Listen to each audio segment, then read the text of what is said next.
This is Audible. Podium Audio presents Creation, Book 9 of Surgecaller, written by Todd Herzman, performed by John Perhala. Chapter 1. Leona lunged forward, grasping at nothing as Huon fell back from the ledge he'd been standing upon. Her feet skidded through the snowy ground. Then he was gone. For a moment, Leona just watched as Huon sprouted wings and began to fly away, far faster than she could ever manage. "He's leaving me. He's leaving, and there's nothing I can do about it." Leona fought the impulse to follow. She stood atop the highest peak of the Huon Mountains, right at the edge of the cliff. Gods, she wanted to follow. But there was no way that she'd ever be able to keep up with him, and therefore, no point even trying. Because she knew that if he didn't want her to find him, she never would. "He's a low celestial now, and all I am is an immortal." The very thought felt strange, foreign to her, like being an immortal was a failure. What a world she found herself living in. Leona ran a hand through her hair and stared off into the darkness. Surging sight, she could still make him out. Nothing but a speck in the distance, a speck that soon turned into nothing at all, as he was too far away for even her enhanced immortal eyes to see. A screech sounded somewhere down in the forested area on the side of the mountain, a mile or so down. Shuri. She would have seen Huon leave, if not felt him. Leona kicked at the snow. "Bloody fool!" she shouted out into the great expanse of night. A rumbling sounded somewhere down below. Her voice must have caused an avalanche. Gods knew there was enough snow packed around these mountains for one. She shut her eyes, crouched down in the snow. It was cold out here, deathly cold. It bit at her skin, but she barely felt it. She didn't even have to surge fire essence through her veins to dispel it. As powerful as she was, her body had a heat of its own that a little snow wasn't going to do much to. "But I'm not as powerful as him. Not anymore. Maybe I never will be again." The wind blew hard, whistling through the peaks. It almost sounded like faint screaming, somewhere far off, invisible to her eye. The rumbling from the avalanche and the screaming of the wind melded until it was as though she were listening to a battle happening out there in the black. "Leona?" a voice said behind her. Footsteps crunched in the snow. What's wrong?" Leona opened her eyes, stood and turned to stare at Gale. "He left." "Who?" Gale blinked. Realization settled in his eyes. "Huon." He looked out into the night, stepping over toward the ledge. But he's not ready to face the Everlasting King yet." "He won't face him. Not right away. He just wants to—" Leona sighed, shook her head.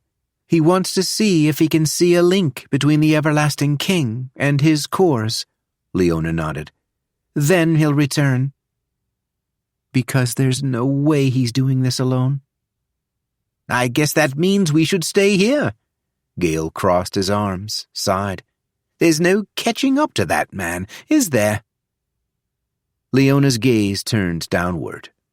"No, I suppose there isn't. Not anymore."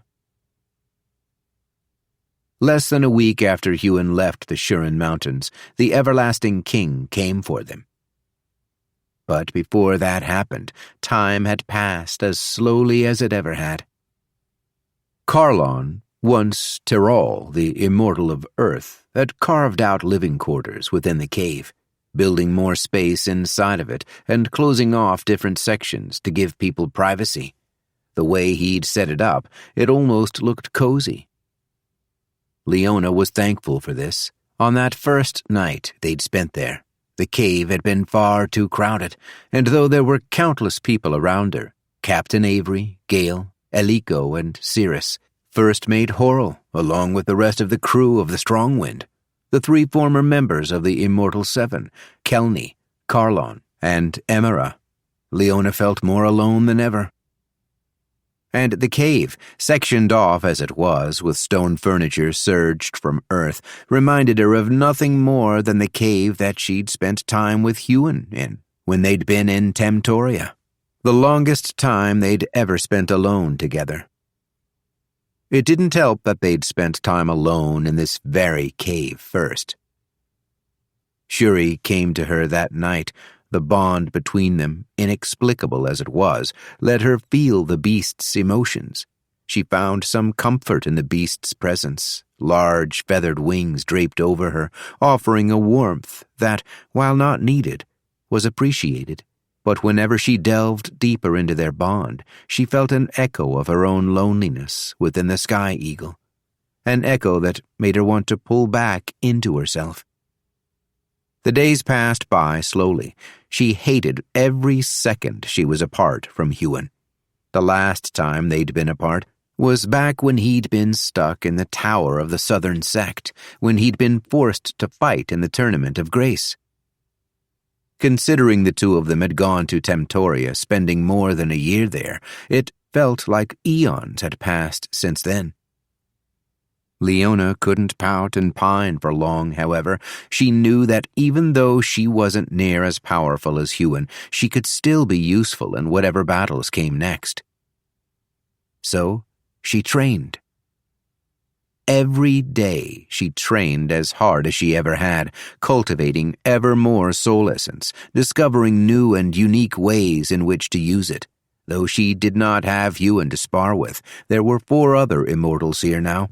Not to mention her ability to spar within her mind space. Captain Avery was the one she chose to spar with most regularly, but every now and then Karlon and Emera would take their turns.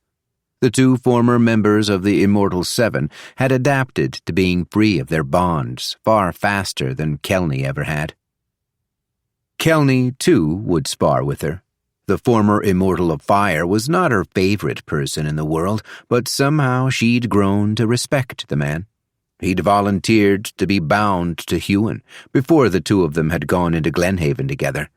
It was a sacrifice he'd never needed to make, becoming oath-bound once more, and yet he'd done it eagerly. There was a plus side to the man being bound to Huon. Something she hadn't thought of until Kelny himself had walked up to her the day after Huon had left. He'd taken off his bracer, pulled down his sleeve, and shown her his binding. "Your man is safe," the former Immortal of Fire had said in his deep, brooding voice, "and I don't doubt that he will remain so." Leona had stared at that binding for a full minute before she'd responded, "Thank you, Kelny." Far too many times since Huon had left, she'd asked to see the man's binding, over and over, and not once had Kelny refused or grown impatient in any way. He feels a responsibility toward Huon, a debt to him, Leona thought, because Huon was the one who freed Kelny from being oath-bound to the Everlasting King, and because Kelny was the one who killed Huon's mother. They all trained atop that mountain, not knowing what else to do, while they waited for the man who'd started as the weakest of them, then became the strongest of them, to return. He'll find the location of those cores, then we'll destroy them together. A part of her hoped that she might be able to access the power of those cores, as Huon had. I could advance to Low Celestial, be on par with him in power once more. Though she knew that part of herself was selfish. Every one of those cores was stolen from someone, and I want to use them to advance. But wouldn't it be better than wasting them? As the days passed, she kept peering out into the darkness. A few times she tried to contact him, falling into a meditative state and reaching out by communing with the universe. According to Huon, that was how he'd originally contacted the Devil of the West. Huon is a Celestial now, too. To her it made sense that it could work, but unfortunately it never seemed to. She didn't know how wide the gap in power and ability the two ranks were. It was when she was in one of these meditative states that everything changed. She didn't see him coming, didn't hear him coming, didn't sense him in any way. One moment they were alone on the peak of the Huon Mountains, the next, the everlasting king was standing before all of them. Leona had seen the everlasting king before, not just when he had destroyed the walls around Carolor, the capital of Arisalon. She'd seen him when she was but a girl. Her parents had taken her to a speech he'd made to the entire city. It was a rare enough occurrence that it warranted attention. Leona remembered little from that day. It had been before she'd received the call, before she'd developed her core. She must have been 3, maybe 4 years old, sitting on her father's shoulders, looking over a vast crowd of Surgecallers and Surgeless alike. "And most of those people will be dead. He killed the Surgeless when he no longer had a need for them, threw them away like trash."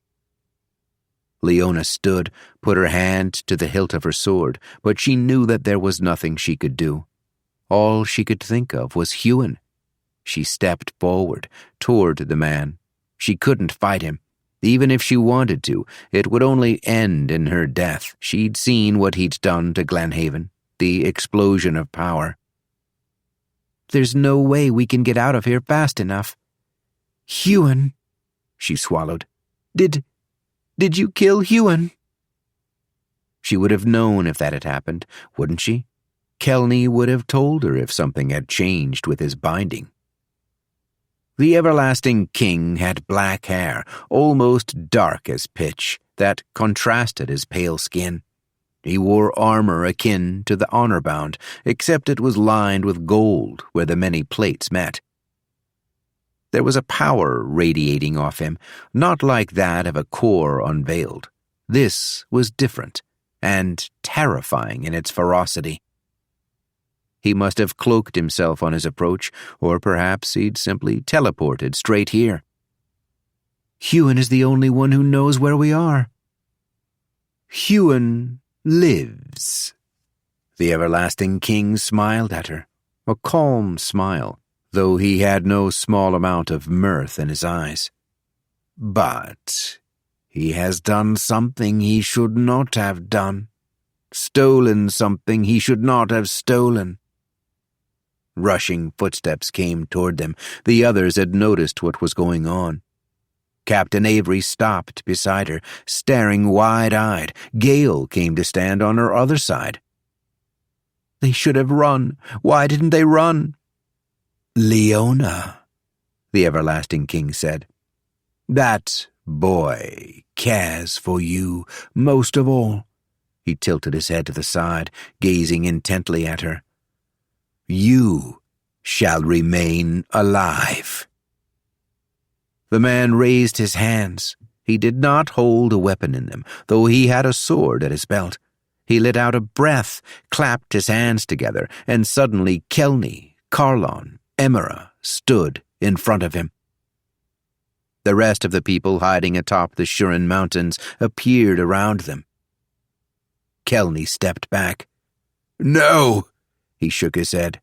"No! No! No!" "Shh!" The everlasting king put a finger to his lips. Kelny's mouth still moved, but he no longer made a single sound.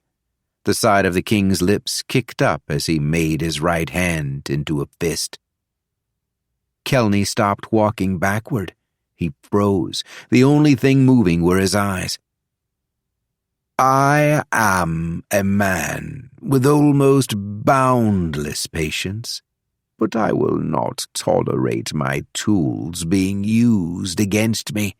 Though Huon cares much for this girl," he waved an uncaring hand toward Leona, "I do not think the deal I made with him will be imperiled if the 3 of you were to expire. I did, after all, stipulate that I would spare his friends." He raised an eyebrow. That doesn't count, the three of you, does it? Carlon and Emera had time enough to look at each other, then make to draw and summon their weapons before an unseen force gripped them tightly. They each clutched their chests. Leona wanted to do something, wanted to fight, but her feet were rooted to the snow. Her whole body shivered with fear as she watched the former members of the Immortal Seven. Kelney clutched his own chest. It was as if the Everlasting King had their very hearts in his hand and was squeezing them. Ah! The Everlasting King sighed. A blood surge. Can't get it to work on a celestial, unfortunately, but on the lower ranks, such as yourselves, well, it's rather effective. The man stared in mute curiosity as he watched three people who had served him for 1,000 years slowly die in front of him. "Why are you doing this?" Leona said. She'd noticed Captain Avery, Gale, Eliko. All three of them had tried to talk, but no sound was coming from their mouths. They had been silenced, like Kelney had been silenced. She was surprised her own words could be heard. "Where's Huon, and what did you do to him? If you hurt him, I swear to the gods, I'll—" "Do what, exactly?" The Everlasting King cut her off. There was no anger in him. He could be talking about the weather for all the emotion that was in his voice. "You know you cannot kill me. Hell, you cannot even fight me." "Ha!" He chuckled. "You are all children compared with my power." He paced past the three immortals writhing on the ground. He gave Kelney a soft kick, like one might kick a downed beast to see if it still lived. "As I was saying, Huon stole something from me." He tapped his head. "Stole it right from my memories. I will give the boy credit. It was very clever." "Huon can do that?" Leona thought. Watching Kelney, Carlon, and Emera on the ground spurred a deep anger within her, though she still had mixed feelings about the three of them, considering where they'd come from, especially Carlon, who'd once been like a god to her as she'd grown up in the House of Terral. She felt no ill will toward them. As hard as it was to admit, and Leona knew especially for someone like Huon, the Immortal Seven had been slaves, forced to do this man's bidding with no free will of their own. And now, once they'd finally been freed of their bindings, here the Everlasting King was, killing them because they were of no use to him. And clearly he was here to kidnap the rest of them as some sort of bargaining chip to use against Huon. "That means Huon had an encounter with the Everlasting King. An encounter he not only survived, but one he came away from with the Everlasting King's memories? That means Huon must know where the other stockpiles of cores are. He can go after them, destroy them." And, apparently, the Everlasting King had stolen Huon's memories in return, as there was no way that Huon would have told the man of their presence here. A deep rage settled within her chest, a bestial, primal rage, one she'd felt before, many times. It brought her back to only a few days ago when she'd been facing the Immortal of Earth. She'd tapped into the power of all those beast cores she'd sucked dry of their essence. She'd found something dark and powerful within herself, connected to it deeply. And she'd used it to mold her body into something else. Leona, through the use of soul essence, had become the beast. She stood there, staring at the scene, her heart beating against her chest like a hammer against a man's skull. Her fingernails ached, wanting to become claws. Her shoulder blades begged to sprout wings. Her teeth wanted to elongate, sharpen, dig into the flesh about the everlasting king's neck and rip, tear, until she was red in tooth and claw.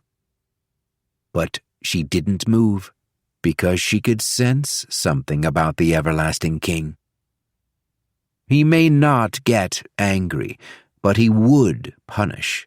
And if he only saw value in her, then he might very well punish the others around her. The 3 former members of the Immortal Seven finally grew still, looks of agony plastered on their faces, the last expressions they would ever wear in life. When their lives had been snuffed out, the everlasting king peered at Leona. He bobbed his chin up, a smirk twisted the sides of his lips, a knowing look twinkling his eyes. "Ah, I see you are clever as well. Good. A clever girl might just survive, assuming this Huon of yours cares enough about you to give himself up. And, considering I saw into his mind, I know that he will." "He'll defeat you," Leona said, her voice measured, calm. She did not want to bring his wrath upon her or the others, but she had to say this. She could not help herself. It was speak or attack, and she could not attack. "You are nothing without a core." The everlasting king laughed. And that was the last thing she heard before the world went dark. Chapter 2. Huon sat cross-legged on the ground. The dirt and grass about him was drenched in blood. His blood, though there wasn't a mark on him, and Kalak's. The High Celestial who had once held Jacob's soul binding, the same High Celestial who'd killed the Devil of the West. The man, or whatever he was, for his ears were tapered to a point, his teeth inhumanly sharp, and he had been from another world, was dead now. His head lay not too far from where Huon sat, though Huon did not concern himself with looking at it. He had given that man enough of his time. Jacob, Huon's father, sat somewhat awkwardly in front of Huon. Jacob was a large man, broad of shoulder and thick of chest. He wore the same battered, honor-bound, full-plate armor that Huon had seen him wearing the first time he'd laid eyes on him, when he'd been hiding atop that small cave back in the Greenway, watching him converse with Byrne. Back then, the man had been a legend, and Huon had been awed by that fact. Now he was an immortal, and he looked weak to Huon's eyes, unsure of himself, as though the fight had left him. "I'll have to fix that." There were 5 others that sat in front of him, all of them legends. 3 of them Huon knew. Kyla and Elian, whom Huon had met in the House of Terral, what felt like so many years ago, and Danasia, the silver-haired, fierce young woman who'd once been forced to instruct him at the Justice Arena back in Carolore. The other 2, Huon had only just made their acquaintance. Rowan, who had 2 short axes hanging from his belt, and a shaved head but for a waist-long ponytail, and Gray, a slender, blonde-haired woman who'd stabbed her spear in the ground beside her before sitting down. These were the 6 people that would be helping him save the world, at least what was left of it. I wish there were others sitting here. I wish it was Leona, Avery, Gale, Eliko. He wouldn't even have minded if Kelney were one of the ones sitting there. He wouldn't say he trusted the man, after all they'd been through, but he'd grown to begrudgingly respect him. He remembered what the man had said to him, that in another life, had things gone differently, they might have been friends. I'm still not sure if that could ever have been true, but at least I know what that man is capable of. But he would work with what he had. Jacob cleared his throat, glancing once more at Kalak's head. "I see you've learnt what you've needed to, my son. Now, tell us, what was this plan you had?" Huon stared at his father. It still stung a little when the man called him his son, even if it was technically true. They'd never really had a relationship. He'd spent a scant few weeks in the man's presence, only to have him throw Huon into the justice arena to toughen him up. "I know how the Everlasting King gained his power after losing his core." "After losing his core?" "Knight, no, legend," Kyla asked. Huon sighed. He would have thought they would all know this, though Kalak would have told Jacob as much at least. He explained to them all who exactly the Everlasting King was, at least who he was to the best of Huon's knowledge. That he was once a High Celestial who'd had his core taken from the Sentinels of the South, North, and East, that his own brother was once the Sentinel of the West, then the Devil of the West, and was now simply dead. Then he told them of the cores. "So," Elian looked down at the blood-soaked ground. "So that's how he did it. That's how he became strong. He stole people's power?" The man put a hand to his stomach, his face gaining a pained look. "Once I was freed," Kyla began. "Once I knew how we were held down in the Everlasting King's realm, I grew to hate the Surgeless for being our Oathmasters. Now—" "They suffered at his hand too," Jacob rumbled.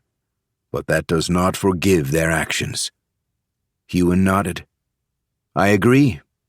He waved a hand. "Though, as they're all dead, I don't know that discussing that is worth our time." He bowed his head. A great sadness swept over him. He looked at his hands. There was blood on them.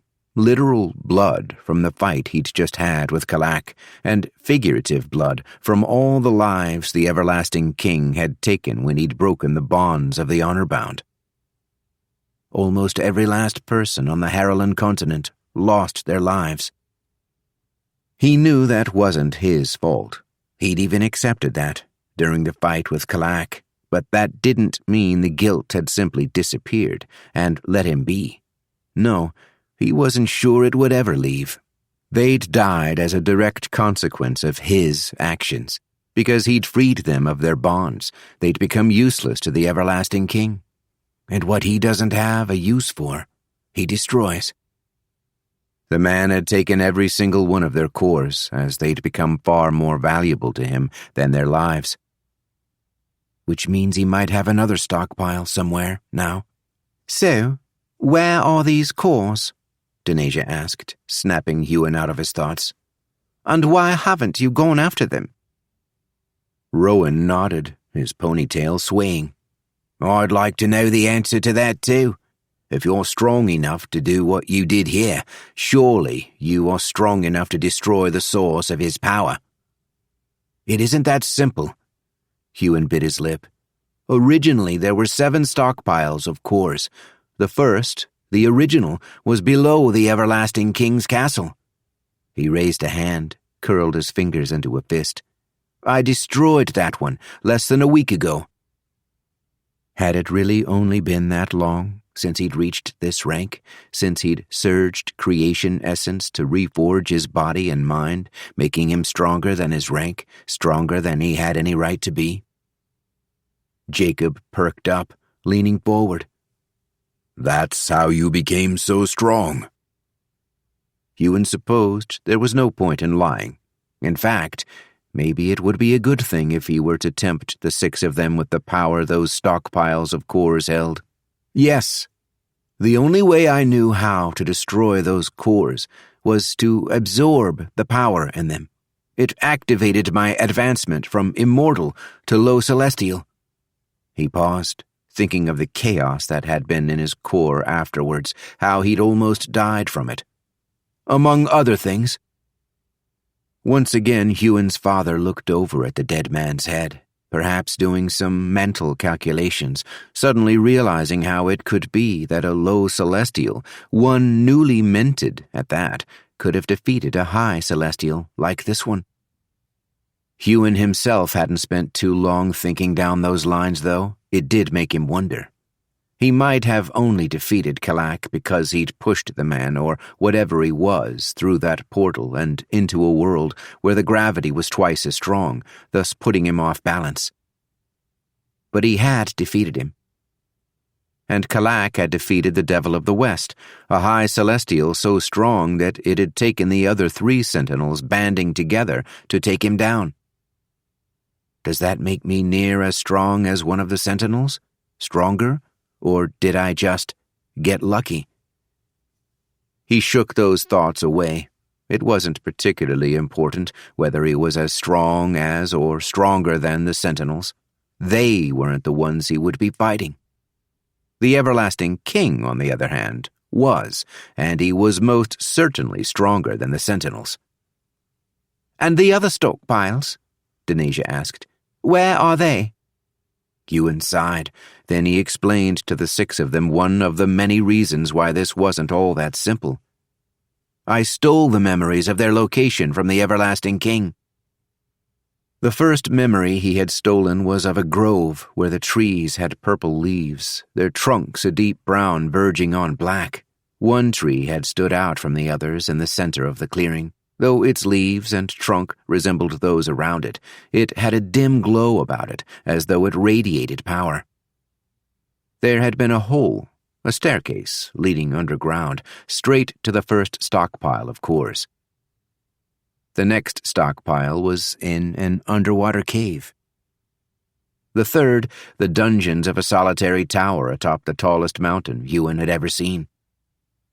The fourth, the ruins of some ancient city, beneath an altar, in front of a statue of a 3-headed wyvern. The fifth was in the middle of a desert, under the baking sun, with not a single thing to mark its whereabouts. And the last was inside the hold of the largest ship Huon had ever seen. Huon finished his recitation of these memories with a heavy sigh. "I know where these cores are kept, but I don't know where these locations are." A smile slipped onto Jacob's face.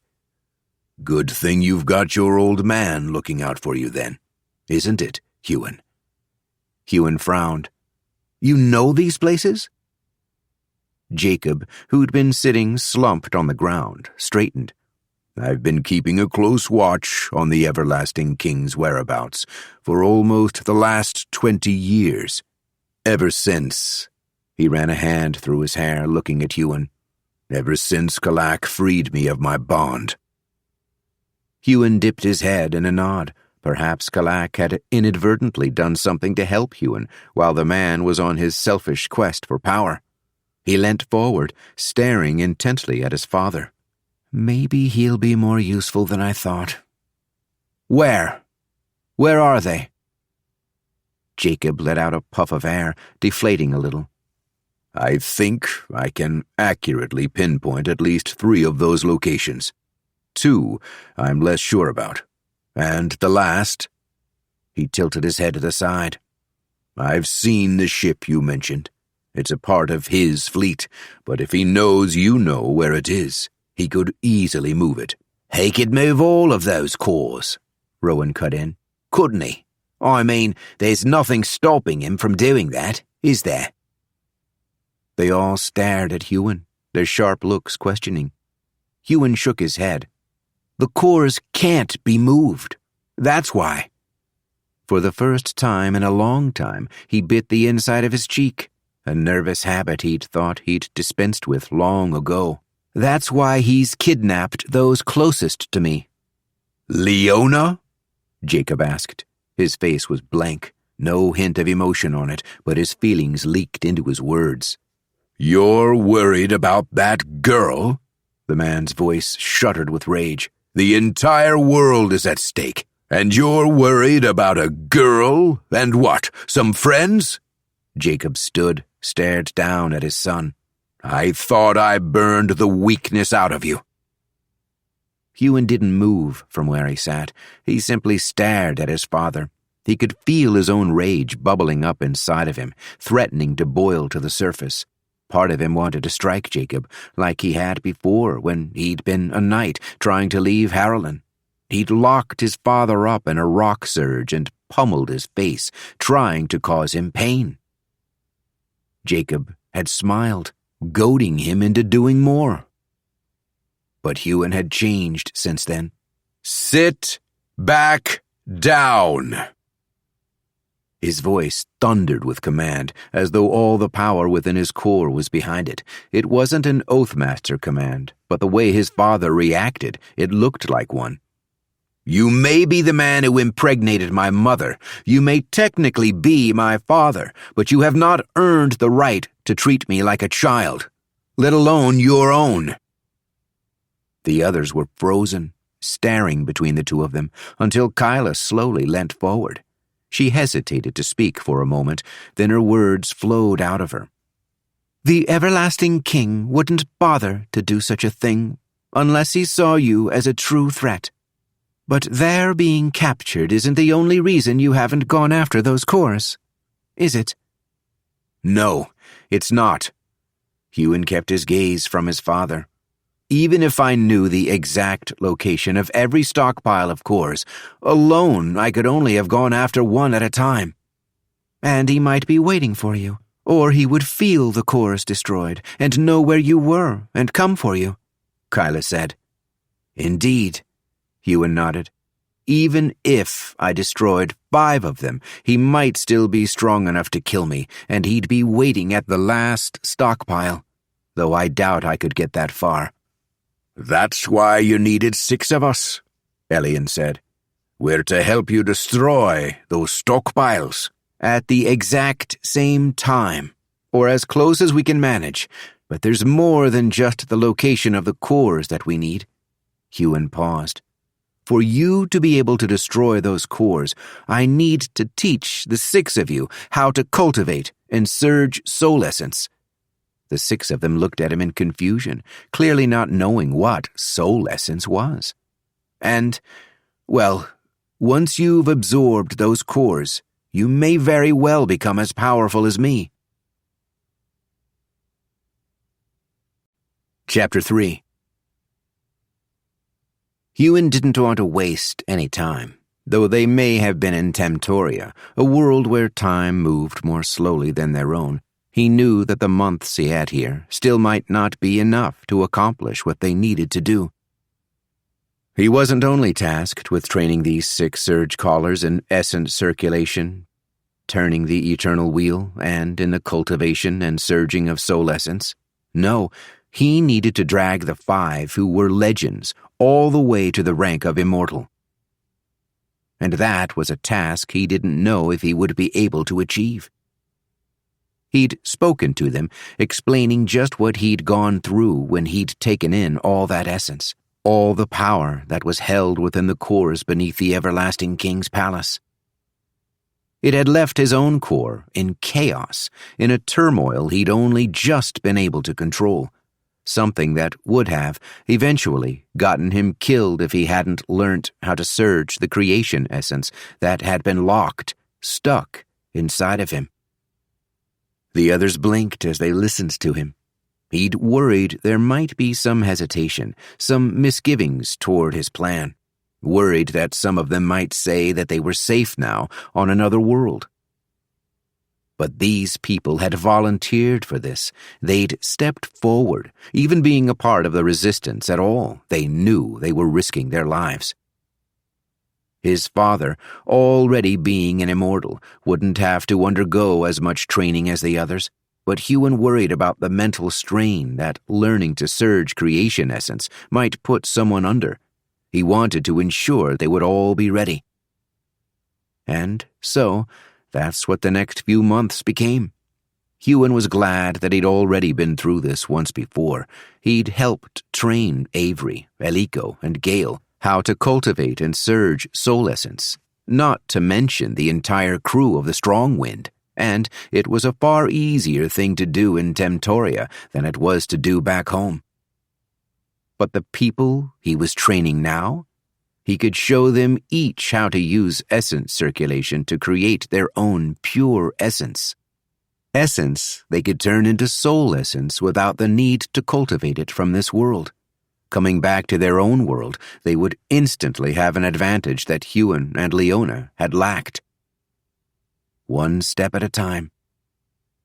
During the days they trained, Huon would walk between their lines, inspecting their cores, giving instruction where needed.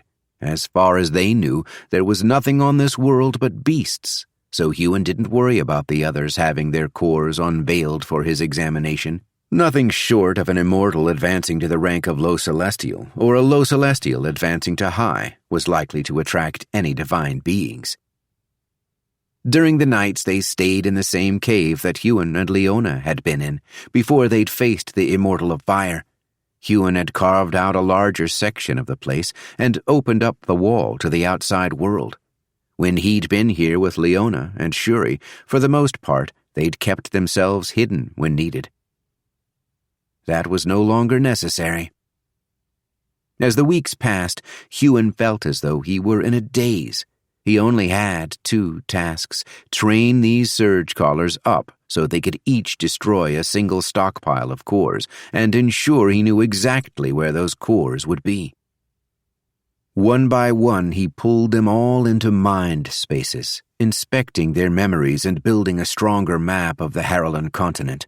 The latter being something he'd already began when he'd used soul essence to search those 1,000 eyes in search of the resistance.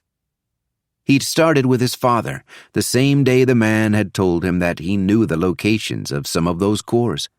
Huon had inspected the man's memories, ensuring that the locations matched what he'd seen of the Everlasting King's memories.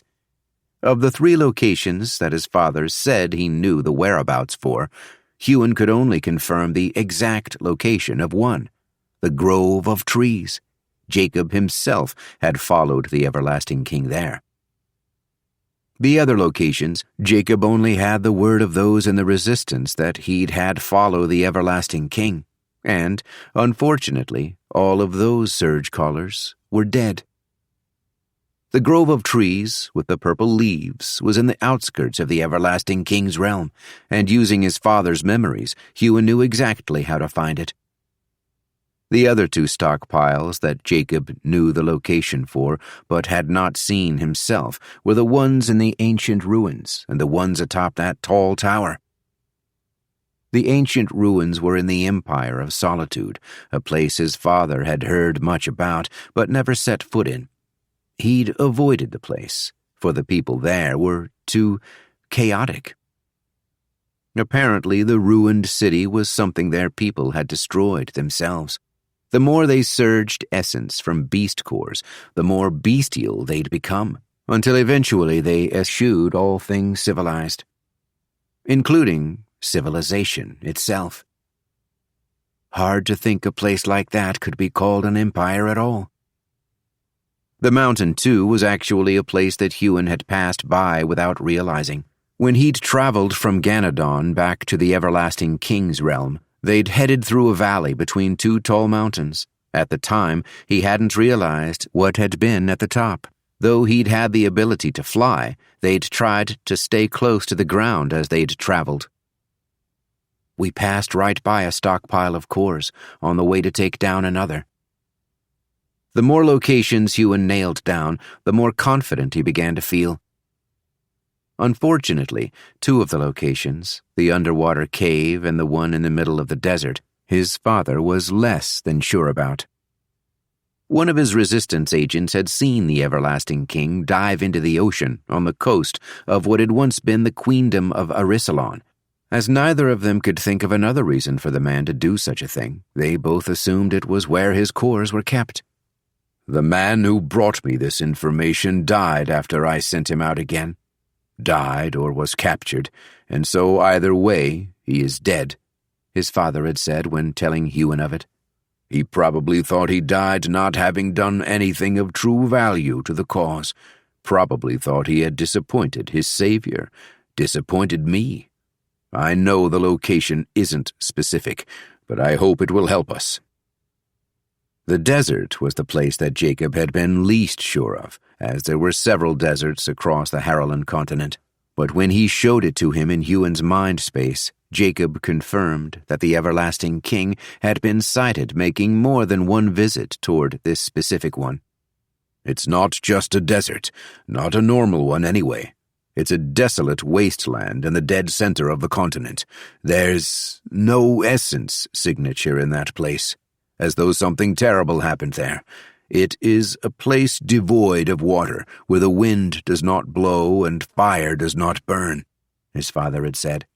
"Though there is earth beneath one's feet, it does not produce earth essence. I do not know how this can be so." Lastly, there was the hull of the ship. Huon worried about that one. The cores could not be moved, but was that the case on a ship? Why would the everlasting king put them on a ship if it meant that ship could not be moved? Perhaps the cores could not be picked up, but could the ship itself not move? He didn't know, but he had a way of finding all of these places once they returned to their world. My 1,000 eyes. That was something he could do. That was something he could practice. He'd already proved that they were effective. He wouldn't have been able to find Denasia and the rest of the resistance without them. And so, as the weeks turned to months and those he trained began to develop their skills, mastering essence circulation, mastering the eternal wheel, managing to surge all manner of things with soul essence, including essence drain surges, something they would need to suck the stockpiles of cores dry when they found them, Huon trained his 1,000 eyes in the spare moments he had. He didn't pause his own cultivation or his physical and mental training.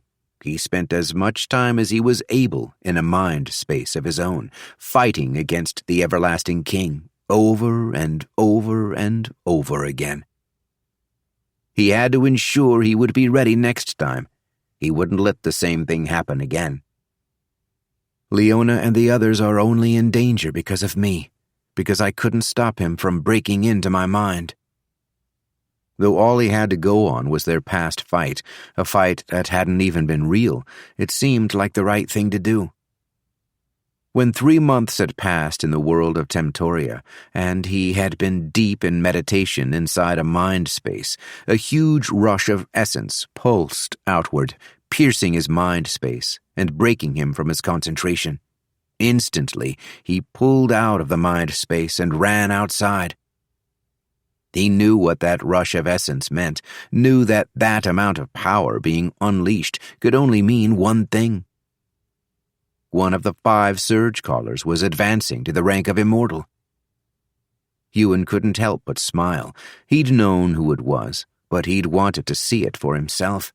By now, he could recognize the individual essence signatures of every Surgecaller he'd been training with.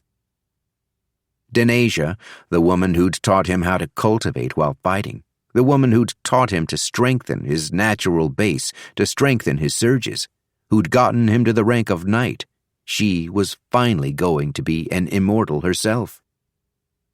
Huon couldn't help but feel a swell of pride watching the woman. She'd been a harsh taskmaster when she'd trained him, but he'd liked that about her. He'd never wanted anyone to take things easy on him, at least not since he'd been training in the forest with Byrne. But that had been a very long time ago. I wonder if that man is still alive. Huon walked up to the hard casing of essence. Jacob, Kyla, Elian, Rowan, and Gray were arrayed in a semicircle around the woman. "Remember, this is your chance," Huon said. "You all need to learn how to identify creation essence." He motioned down at the ground, sitting cross-legged himself. "Close your eyes and examine the essence swirling around within the hard casing during her transformation." Huon took a deep, natural breath. "You all need to learn how to identify the creation essence to better help you locate the stockpiles of cores you'll each go after when we return to our world. If you don't..." He trailed off. He didn't need to continue that sentence. It wasn't just a worry that they couldn't locate the cores. Huon planned to help with that, if he were able to. It was what could happen if they weren't able to locate the creation essence later, when it was within themselves. Their cores would be in chaos, a chaos they'd be unequipped to handle. Then I would have the deaths of 6 more people on my hands, a veritable drop in the ocean compared to the deaths caused by the Everlasting King. The others complied, sitting around the hard casing of essence that contained Denasia during her advancement, following his instruction without question or even hesitation. Though months had passed since he'd been here with them all, Huon still found it strange to see his father take his orders so easily. The man had changed a lot since he'd reunited with him. He no longer became angry with Huon about him wanting to save his friends, especially since he knew that all the stockpiles of cores needed to be destroyed together. None of them saw any other way to do what needed to be done. His friends being saved would be a byproduct of taking down the Everlasting King, and not a detour that would endanger their mission in any way. His father understood that now. Or, if he didn't, then he could clearly see that Huon was no longer someone he could push around. So it didn't much matter if Jacob disagreed. He simply had to do as he was told. To Huon, he saw his goals as one and the same. Kill the Everlasting King, save the world, save my friends. For a moment, he watched as the others settled down around Denasia, slowly closing their eyes and falling into deep meditation. Then, Huon did the same. He knew they wouldn't have long when they returned to their world to find all those stockpiles, to pinpoint their exact locations, and he knew the only way he'd be able to do that is if he practiced his own ability to locate creation essence. At least, he hoped what he had in mind would work. I'll make it work. Huon surged soul essence to create something outside of himself, something he was connected to, something he could control. Though he'd been practicing this technique for some time now, it was always rather disorientating. He split his mind into 2 pieces as he surged, creating a floating eye in the space in front of him. Initially, Huon had created the eyes with 2 abilities in mind. The first was, of course, sight. He'd used the eyes to scout the continent of Harlan, so he could get a visual on far-off areas, allowing him to teleport to them instantaneously. The second ability he'd infused into them was speed, a way to move even faster than himself. He'd been surprised when that had actually worked. Those little eyes could move incredibly fast, even faster than him, a low celestial in a body more advanced than his rank. But now, Huon had to infuse a third ability into the eyes, the ability to sense essence.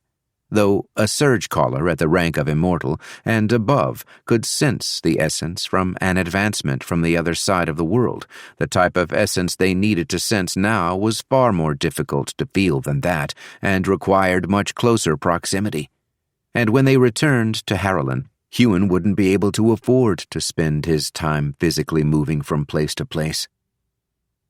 He needed his 1,000 eyes. When the first eye formed, Huon suddenly got a bird's-eye view of the area. It was an odd, out-of-body experience. He could see himself sitting down on the ground, could see the others, could see the hard casing of essence that surrounded Denasia, a hard casing that not even he, a celestial, would be able to break through. Though he wasn't about to put that to the test. Huon turned his focus away from himself, pulled his mind out of his own head. He didn't know how he was able to do such a thing, and he tried not to question it too much. And so, for the moment, it felt as though Huon was the floating eye. Infusing the ability for the floating eyes he created to sense essence had been more difficult than he'd expected. Usually, he didn't struggle too much with soul essence. Surging soul essence required a strong mind, a strong imagination. and above all, a strong ability to believe in the impossible. Huon had been believing in the impossible since he'd first started his quest to defeat the Immortal Seven and the Everlasting King. Unbeknown to him, he'd been inadvertently readying his mind for the surging of soul essence for years before he ever had the opportunity to do it. For years before he ever even knew what it was. Even so, it had taken him an entire week of concentration until he'd managed the task. Even a month on from when he'd first acquired the ability, he was only able to infuse it into 10 floating eyes at a time. The more intricate I make these floating eyes, the more abilities I infuse into them, the more difficult it is to create them. It had made him wonder about what else he'd be able to create in the future. Perhaps, in time, he'd be able to create a clone of himself, purely out of soul essence, something that could fight by his side, like illusion essence, except solid and real. But that wasn't what was important right now. Right now, he needed to force a breakthrough. He needed to push the number of floating eyes he could create to at least triple digits, if not quadruple. Huon lowered the eye until it hovered just above the hard casing of essence. With his will, he pushed its sense downward. At first, all he could feel was the basic physical and elemental essence types. They were always the strongest essences that pushed outward from someone's core during the change. But it didn't take long for him to be able to push past that. In mere seconds, he was able to feel what he was after. Creation essence. It swirled within Denasia, changing the woman on a fundamental level. Creation essence was the essence responsible for advancing a Surgecaller's body and core to the next rank. It was the reason the Everlasting King was so powerful, even as a null without a core of his own. And it was the reason Huon, as a low celestial, had been able to defeat a high celestial as strong as Kalak. The first time he'd felt it, he'd been examining the core of another person advancing through the ranks. He hadn't realized how important that small discovery would become. As the first floating eye was doing as he wished, Huon surged several more into being, further splitting his mind and focus, until he reached his current limit of 11, all of them examining the woman's core, all of them feeling the creation essence within. This isn't enough. It's not nearly enough. He needed the eyes to be stronger, needed more of them. And so his mind fell back into himself, and he focused, surged soul essence, and built what needed to be built. All he felt was the power inside of him and the deep need for what he had to do. He drew upon his emotions, upon his desires, the things that drove him. Save Leona. Save Avery, Gale, Eliko. Save them all. And kill the Everlasting King. The words that horrid man had written came to him unbidden.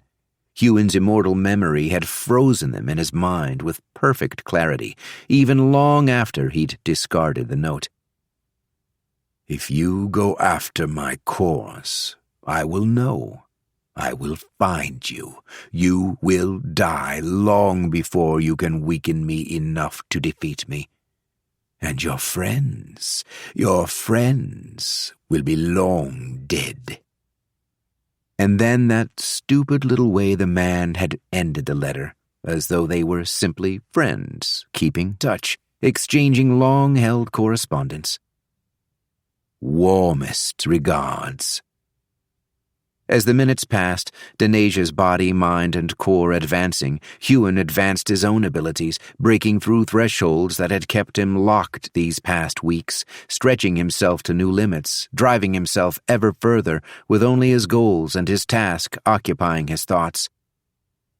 By the time the advancement was over, and the hard casing of essence began to crack, Huon had created 50 of his new floating eyes. But he did not stop there. Even as Denasia was congratulated by the others and they all once more resumed their training, he pushed on until the light of this world dimmed and an alien moon rose, until the others turned in, walked back toward the cave, until the dawn came and the others rose from their sleep, stepping out to see 1,000 eyes floating in the air above them. Only then did he stop, when they were one step closer to achieving all they needed to return home. "I will save you, Leona. I promise." Chapter 4. In the world of Temtoria, where the trees walked, the gravity was twice as strong, and the essence was so dense in the air, unrefined soul essence could be cultivated straight from it into one's core. 3 more months of hard training passed. As it did, on more than one occasion, Huon tapped into the creation essence still locked within his core. With it, he reformed himself once again, reformed his body, stronger, reformed his mind, stronger. The only thing he couldn't reform was his core. It still suffered from the limitations it was under from him being that of a low celestial. He had tried using the creation essence on it, but he'd gotten a warning, an intense feeling of dread that seemed to come from his very soul. Or perhaps the universe itself.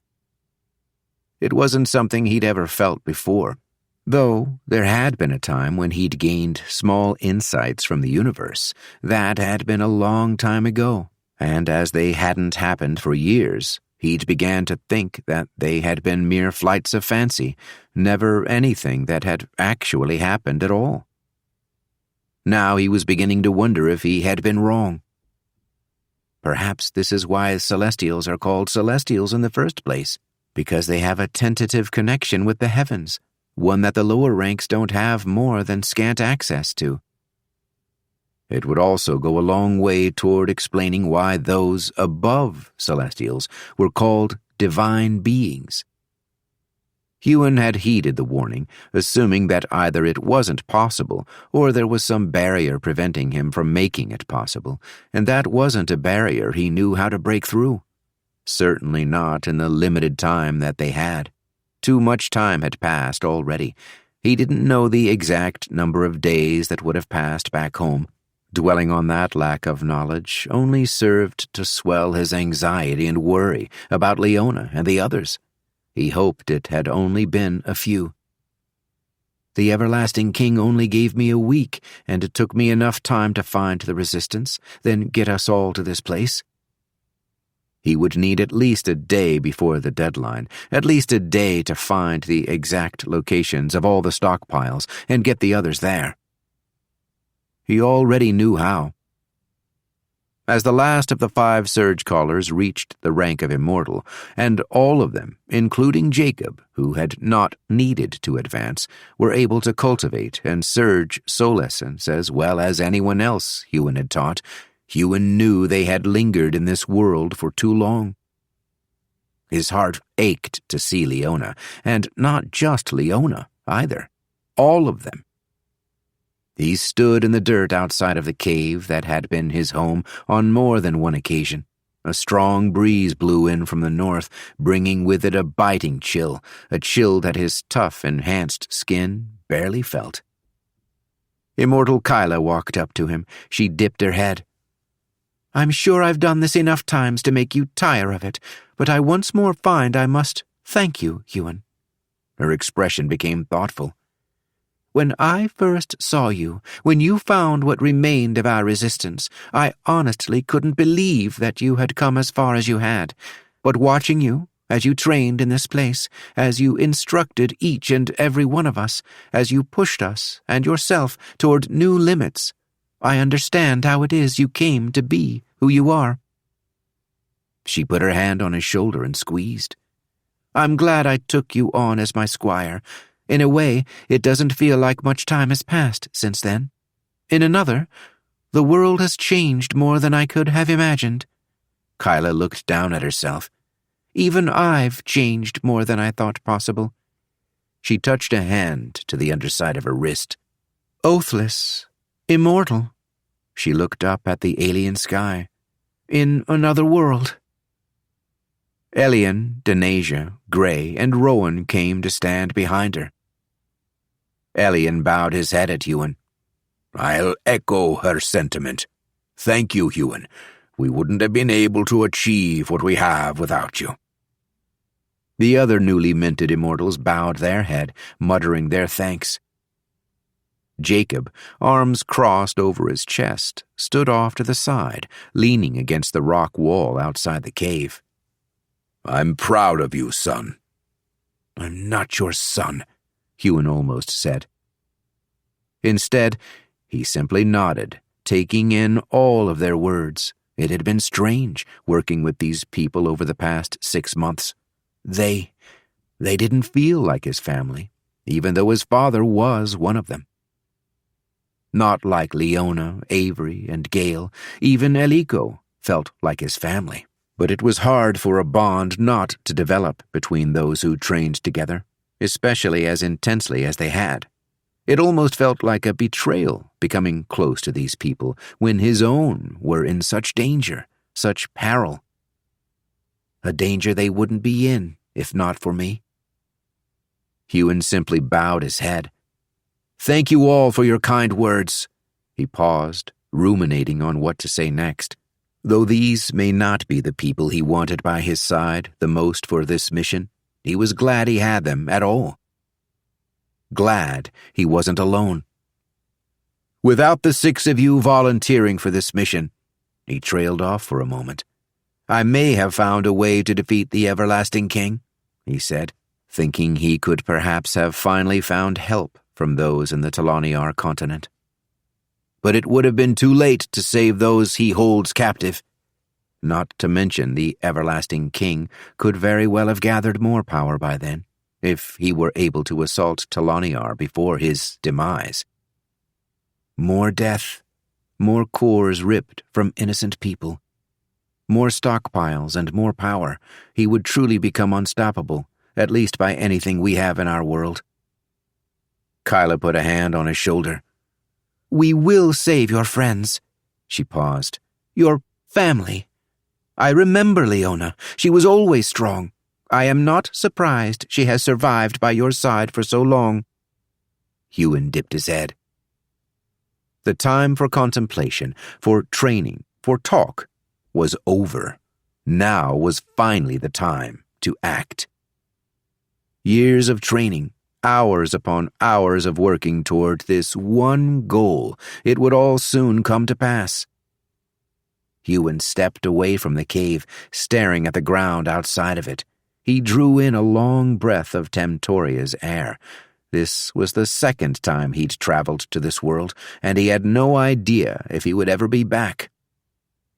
If I ever do return, it will be with Leona by my side, like it was the first time. Huon focused his mind, then surged soul essence. In the space in front of him, a portal began to form. He heard the others take a step back, knew they were still in awe of his power.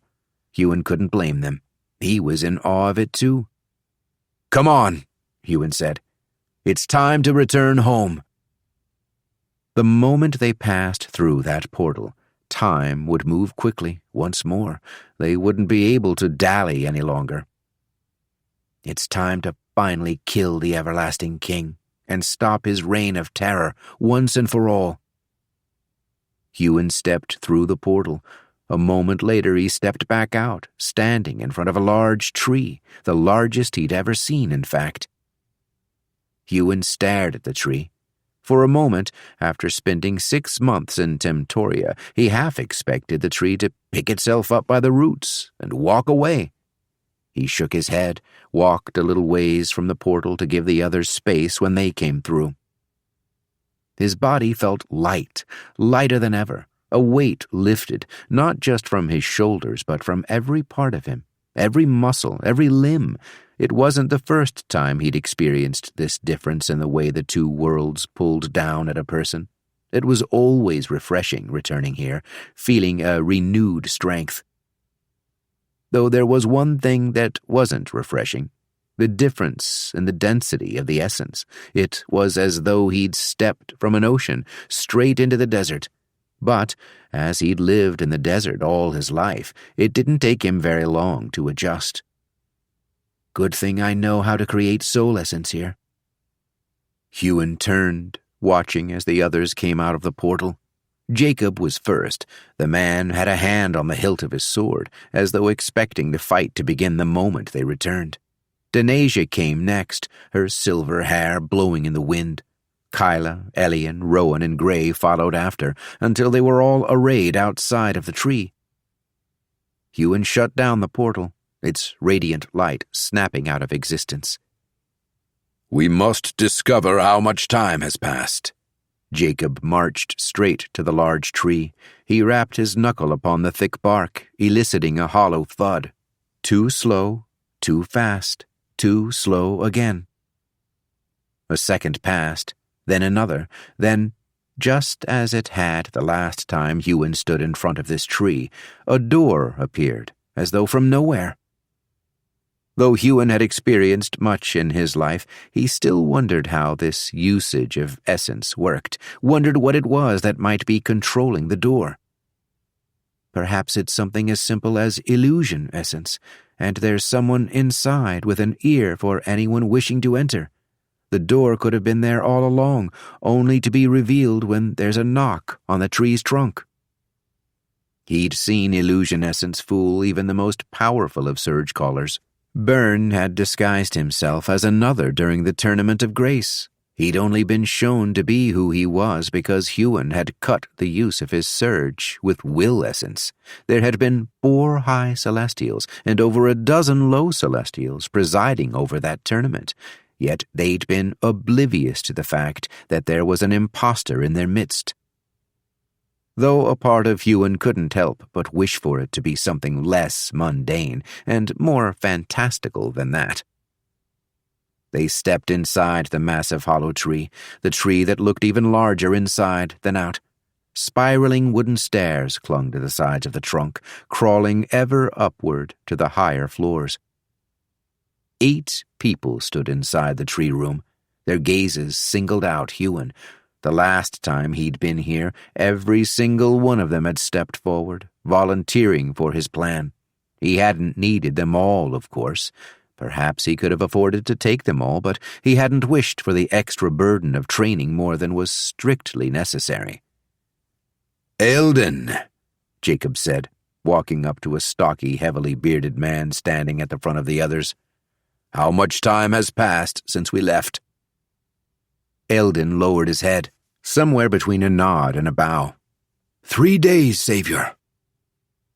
Huon couldn't help but cringe at the man calling his father Savior, though he supposed part of him understood why they did it.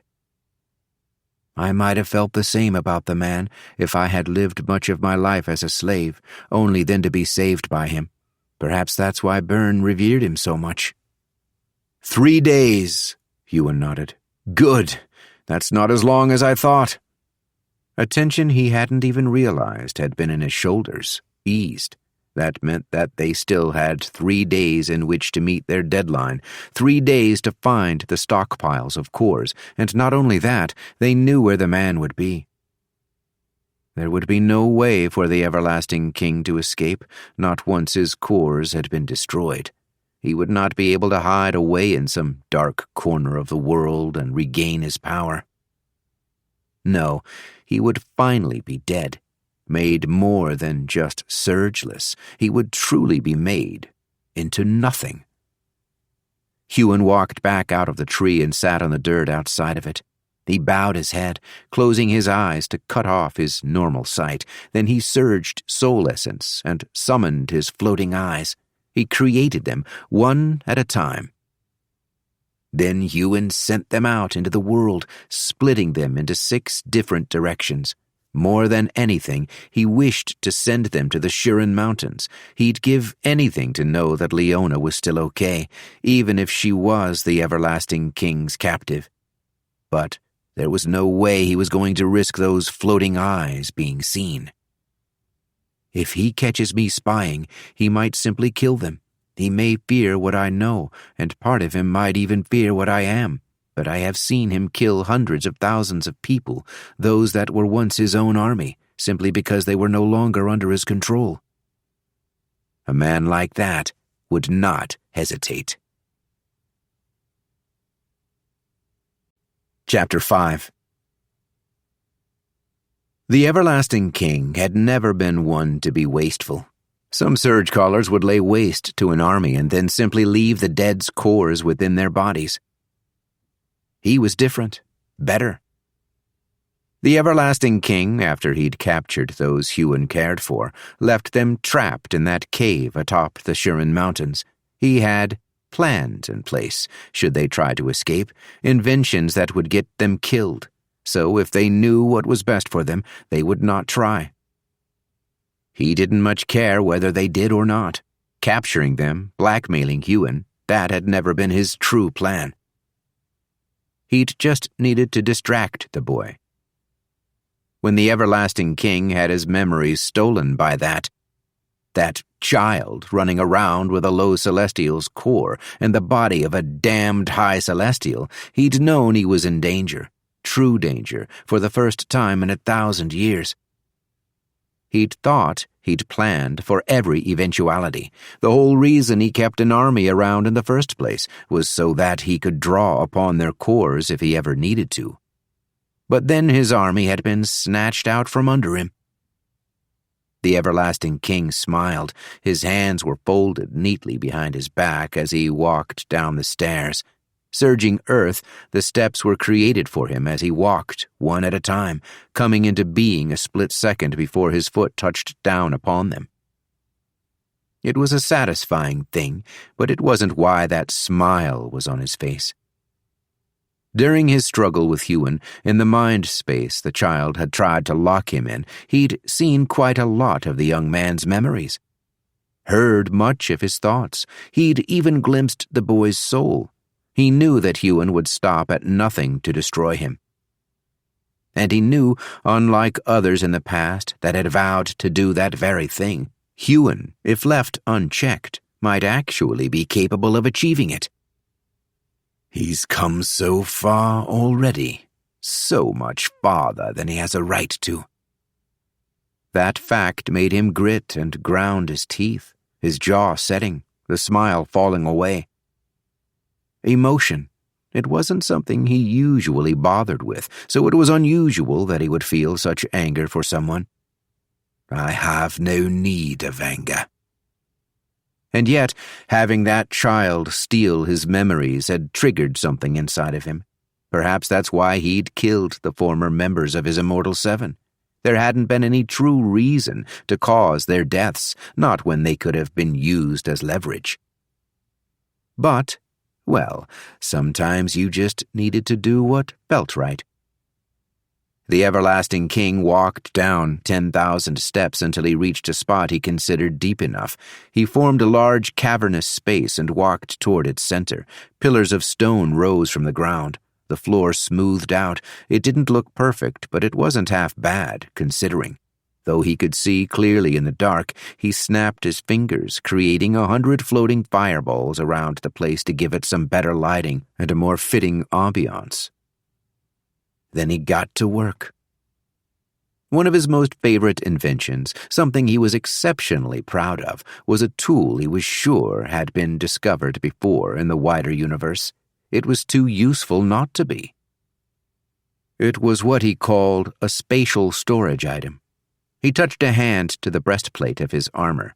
Beneath his armor he wore a necklace with a black stone, a gemstone similar to that of a surge gem. Essence wasn't the only thing this gem held, however. It also held, well, whatever he wished it to. Closing his eyes, he could peek inside of the gem, could see the spacious room it held within it, a room twice the size of the one he'd just created. It was something he'd come up with a few hundred years ago, something he'd been hoping could contain the cores that were the source of his power, the cores that he seized from Surgecallers, of which he was not one anymore. But I will be again. Unfortunately, he hadn't been able to create a connection to the cores while they were in spatial storage. Something cut him off from them, making such an act impossible. He let out a sigh. "It would have been perfect," he said into the empty room, his deep voice echoing off the rock walls he'd created only moments ago. "But this will have to do." His smile returned to his lips as he saw the cores within his spatial storage. It wasn't as much power as he wanted. It was never as much power as he wanted. It might not even be as much as he needed. A few 100,000 cores could not make up for all that he might lose if that damned child were to succeed. But for the moment, they should be enough, if only just. The quality of cores that he had here was significantly higher than the quality of cores he'd taken from his people in the past, back when he had made them all surgeless and kept them alive as the ruling class, as Oathmasters. Then he had only been taking newly formed cores from children who didn't even know they'd received their cores yet, as their marks had not yet appeared on their wrists, and so they had not developed them in any way. Now he was taking the cores from Surgecallers that had been training for years. Each one of his honor-bound had at least attained the rank of knight, and much of the new ones he'd taken on were champions. Unfortunately, he'd decided to kill all of the enemy legends in Harlan, as well as the immortals. Kill off and take their cores, and every one of those cores was currently in an immovable stockpile that Huon was aware of. So his honor-bound army hadn't had many legend-level cores to draw from. But he'd recently picked up a few more cores, ones that would serve to boost this stockpile, and then there were the few immortal cores he could use. 5, to be exact, from his former Immortal 7. He summoned all of the cores from inside his spatial storage.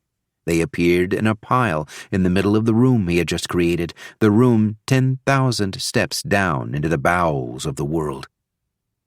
When the pile stood before him, his spatial storage empty once more, the everlasting king folded his hands behind his back and walked around it, staring at it intently, his boots clapping against the stone floor. Though the everlasting king missed having a core of his own and did not like relying on the power he gained from taking cores from others, there was something alluring and addictive about being able to gather power in this way. Perhaps I should move against the forces of Telaniar now, while Huon is still making his way to the Shuren Mountains. He frowned. No, he could not move on Telaniar yet, not in any significant way. If Huon were to make his move, destroying a stockpile of cores while the everlasting king was away from Harlan, battling against a high celestial, or even all of the high and low celestials, it could mean the difference between him thriving and finally getting his hands on celestial-level cores and, well, meeting his demise. He cursed that child's name, muttering it under his breath. It had been a long time since someone had crossed him in this way, a long time since he'd come up against someone with such potential. He needed to deal with the threat before he could make his ultimate move. Once the everlasting king had made his connection to the gathered cores, he breathed in deeply, feeling a new sense of power, as he always did.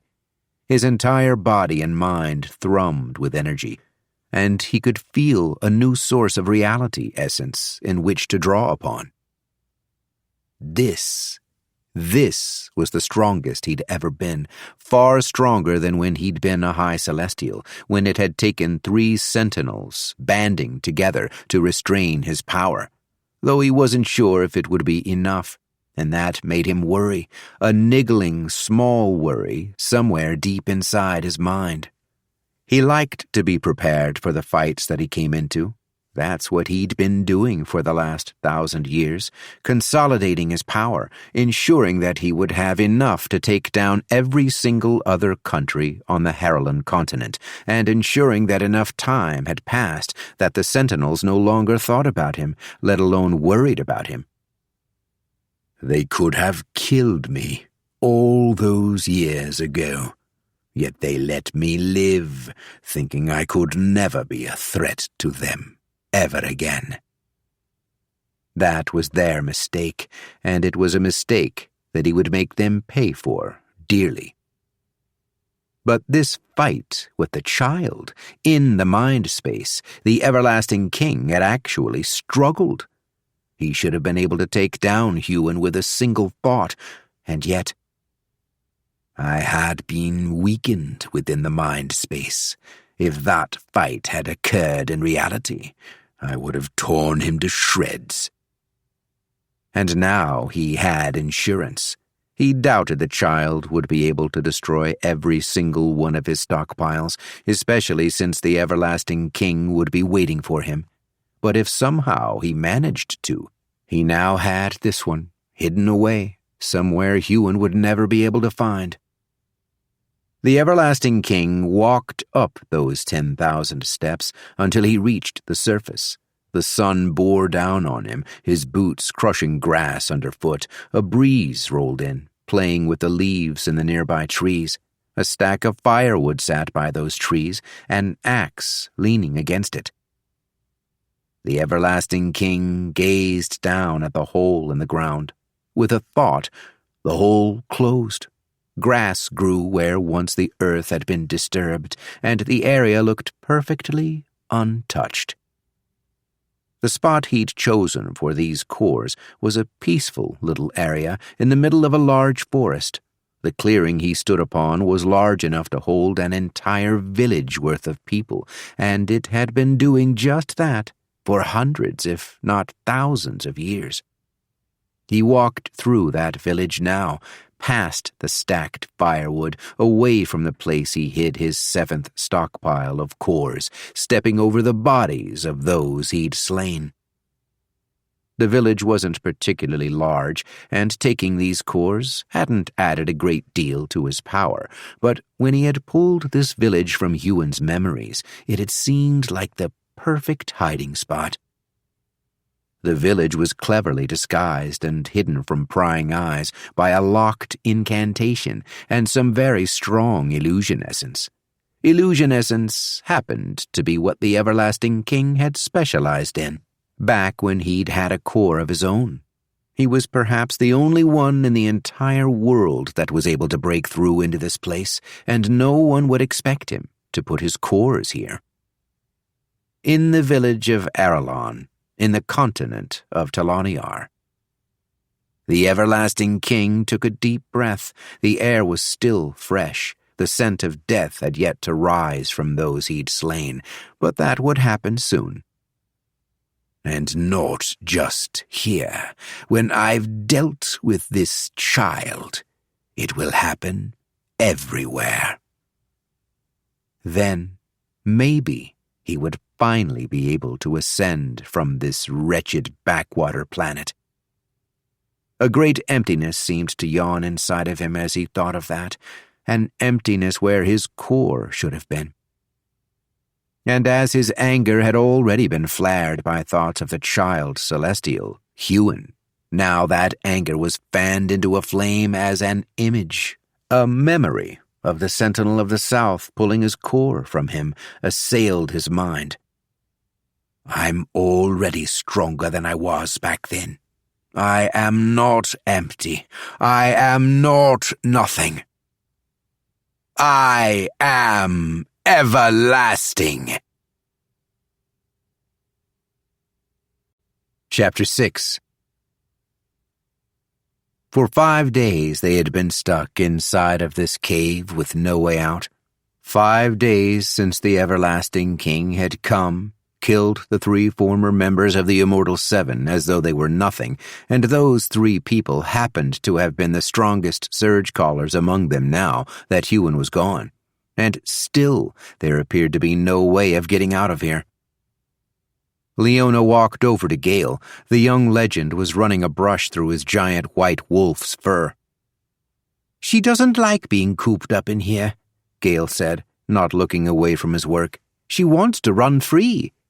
He looked at the tunnel, the one that led toward the mouth of the cave. "Beneath the sun and stars." Leona leant against the rock wall beside him, crossing her arms at her chest. "I understand that feeling. I've been cooped up like this before, you know, when Huon and I were on Temtoria, hiding from the Immortal of Fire." She kicked a pebble on the ground, sent it flying across the cavern. It slammed into the opposite wall, crumbling to dirt on impact. "We locked ourselves away in a cave so he wouldn't find us, only leaving at night time, and not until we knew he wouldn't be near. But this is—" She trailed off. "This is worse," Gale finished for her. "We've come so far, and now everything just—" He cut himself off with a sigh. "I miss Huon." Leona lowered her head. "Me too."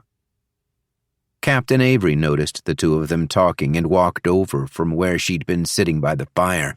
She had her hands neatly folded behind her back, yet she didn't look anything like she used to. Not the confident captain walking across her deck. Her shoulders were hunched, her whole posture stooped. She looked dejected, beaten. It was horrible to see her this way, when less than a week ago she'd reached the rank of immortal and been so damned proud. But Leona couldn't help but think that if she were to stare into a mirror, she might look exactly the same. "Huon will come for us," Leona said, conviction strong in her voice. When she'd talked back to the everlasting king, telling him that Huon would kill him, she'd believed it then, and she believed it now. Then the world had gone black. She hadn't seen what the man had done. One moment she'd been awake, the next unconscious. His powers were far beyond her own as a mere immortal. "Perhaps he used that blood surge on me somehow, made it pool in my head and shut off my brain." She wasn't sure, and supposed it didn't really matter. But when she'd woken up, she'd been lying on the ground in the cave, along with everyone else. The everlasting king had placed them on the ground, in lines. He'd been sitting on a makeshift throne, one he'd surged from stone, waiting for them to awaken. Leona, now the strongest among them, had been the first to wake after it had happened. "Ah, good. I was worried you'd never wake." The everlasting king had peered down at her as though she were dirt upon an otherwise pristine marble floor. "Although it occurs to me that using worried might be taking things a notch too far." He grinned. It was a sort of eerie, lifeless grin, one that most certainly didn't meet his eyes. "Huon will kill me?" The man waved a hand. "A doubtful eventuality, but it is so endearing to see that you have such confidence in the man." He shook his head. "It is rare to see such—" He frowned, his hand whirling in a circle in the air, as though he were searching for the words. "Baseless faith in someone." The man chuckled. Leona had often wondered what the everlasting king was like as a man, to be capable of the horrible things that he had done. And that had been before he'd sent his honor-bound marching to take over Harrowland, before she'd known the man had once been a high celestial. She'd simply thought he was a surgeless inventor who'd subjugated the Surgecallers because he was jealous of their power. This is the kind of man he is. One might be inclined to think the man was taking some joy in her pain, but she didn't think so. All she could see was how dead his eyes were. There was no joy in them. They were empty. Empty like his core, she thought, and more bitterly added, empty like his heart. "If you were not worried about Huon," Leona began, "then why are you here? Why don't you just crush him?" She wasn't entirely sure that antagonizing the most powerful man in the world was the smartest idea she'd ever had, but she was always struggling to keep her emotions in check, despite all her meditation toward that very task. "Are you really going to waste your precious time sitting in this dank, cold cave, waiting for him to show up?" "That, little girl, is a very good question." Leona shut her eyes. She didn't even know where to begin in her reply when being called little girl. She supposed for a man such as this, being condescending would be considered one of his lesser evils. The everlasting king began pacing around the cave. "I was simply waiting for one of you to wake." He motioned a bladed hand toward the tunnel that headed to the cave mouth. "I must warn you. I have activated a device at the cave's entrance, a little thing I concocted a few decades back." "A device?" Leona asked. "Indeed." He folded his arms behind his back. "Let's call it a lock. And I'm the only one who has a key. Did you happen to see what fate befell Glenhaven?" Leona nodded numbly. Good. Then I shouldn't have to explain this in detail." The everlasting king stopped pacing abruptly. "If any one of you leaves this cave, the entire mountain will explode." He raised a finger. "Now, I know you're a clever girl, and you are no doubt wondering if there are any loopholes, any ways you might be able to get around this. If the device is at the entrance, couldn't you simply tunnel your way out?" He shook his head. "I'm afraid that won't work, nor will teleporting out of here. I noticed that Huon had that skill, and it wouldn't surprise me if others among you were to have it as well." The everlasting king smiled broadly. "You see, the device is able to count the beating hearts within the tunnel. It knows how many people are within the bounds of the cave, and if that were to change, either be reduced or increased, we all die." "Yes." The everlasting king's voice turned serious. "You all die. And so I leave you with this knowledge. Perhaps you alone could escape, maybe teleport far enough away all by your lonesome, avoiding the explosion and saving yourself." He waved a finger, making a tisk-tisk noise. "But then all of your friends would be dead. I don't think that's something you want to happen."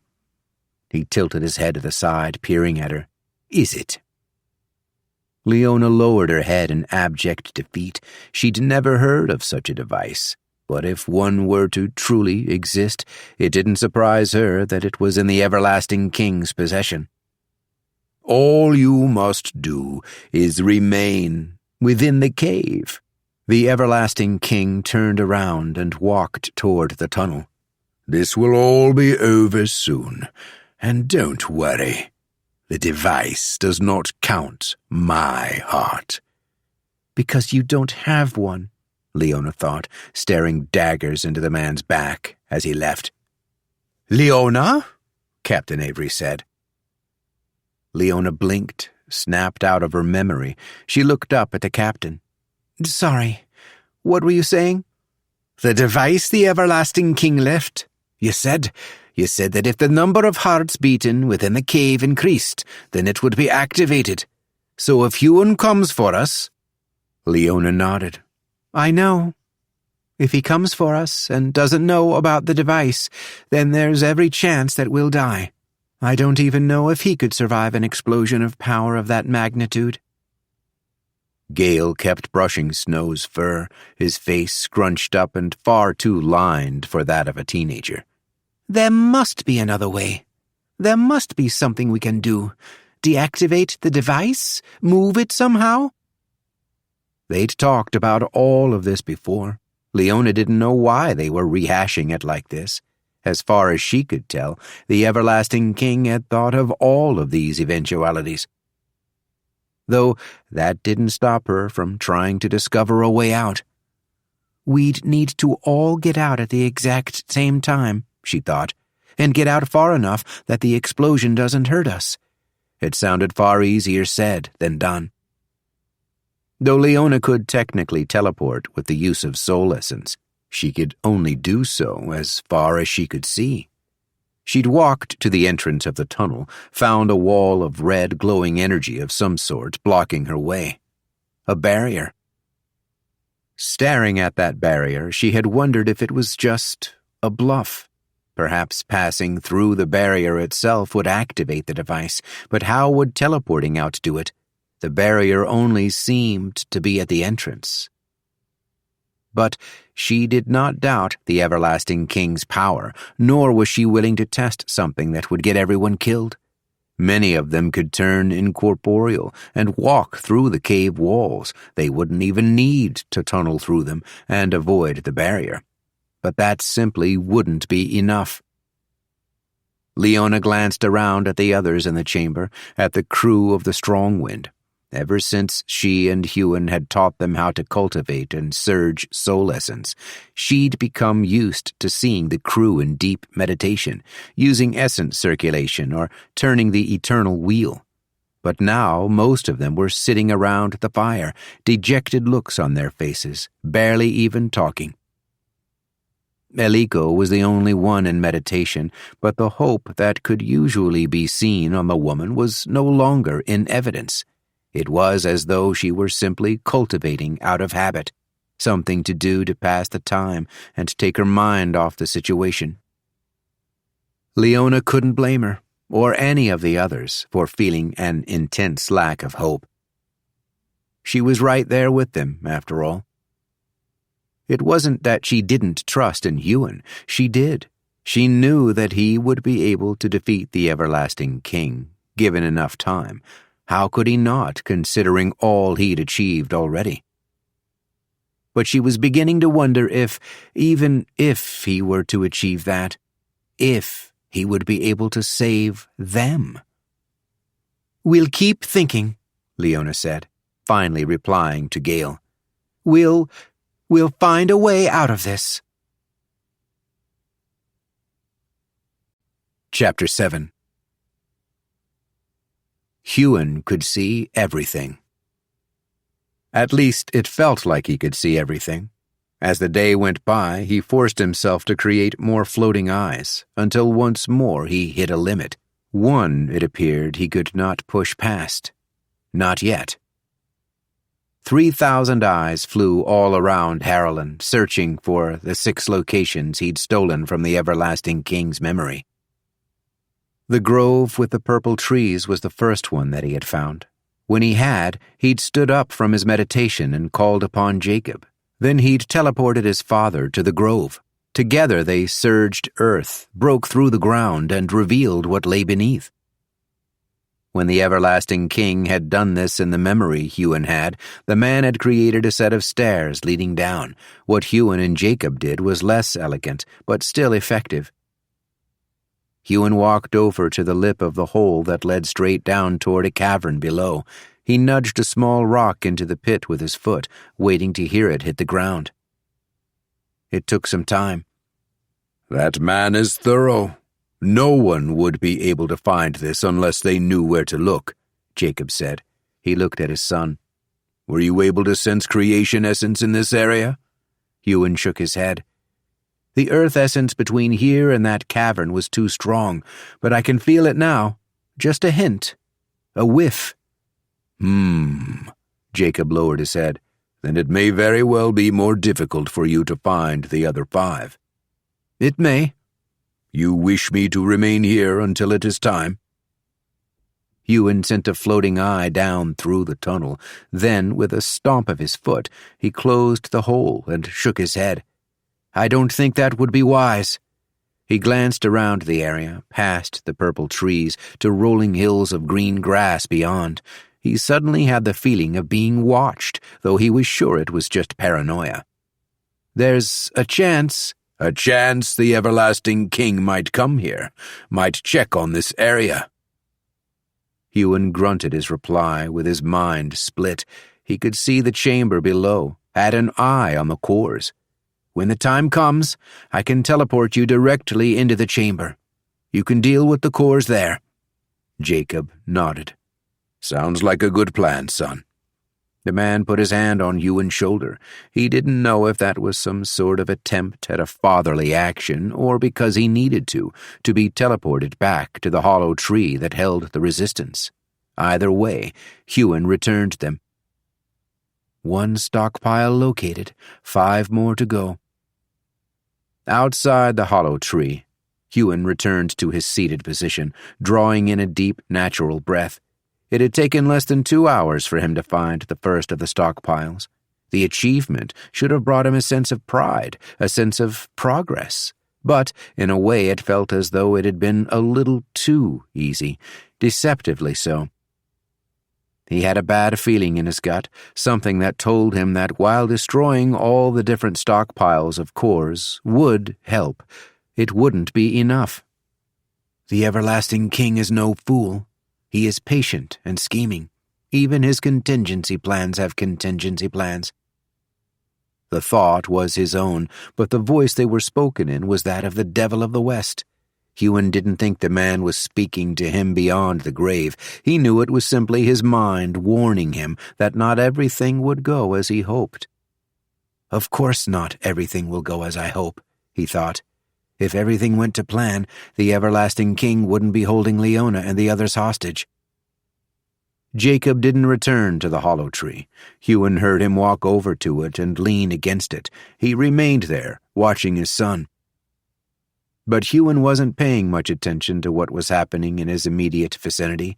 His mind was elsewhere, a lot of elsewheres. Following the line of a river as it headed out to sea, flying through the valley between 2 mountains, heading through the driest desert he'd ever seen, across rolling fields of green and through forests larger than all he'd passed through put together. Twice now he'd traveled across the Harlan continent, and this wasn't the first time he'd sent his floating eyes around it. Yet still, it never failed to amaze him just how massive it was. Whenever a floating eye made its way over a town or a city, something sunk within his gut. It wasn't just how big the continent was that got to him, it was the fact that it was empty. Empty of human Surgecallers, at least. He hadn't seen a single soul but for the beasts that still roamed this place, no doubt thriving with no humans to hunt them. The everlasting king swept over the continent, killed all he didn't take as slaves, then killed all his slaves anyway. The scope of destruction settled into him now as he saw the entire continent.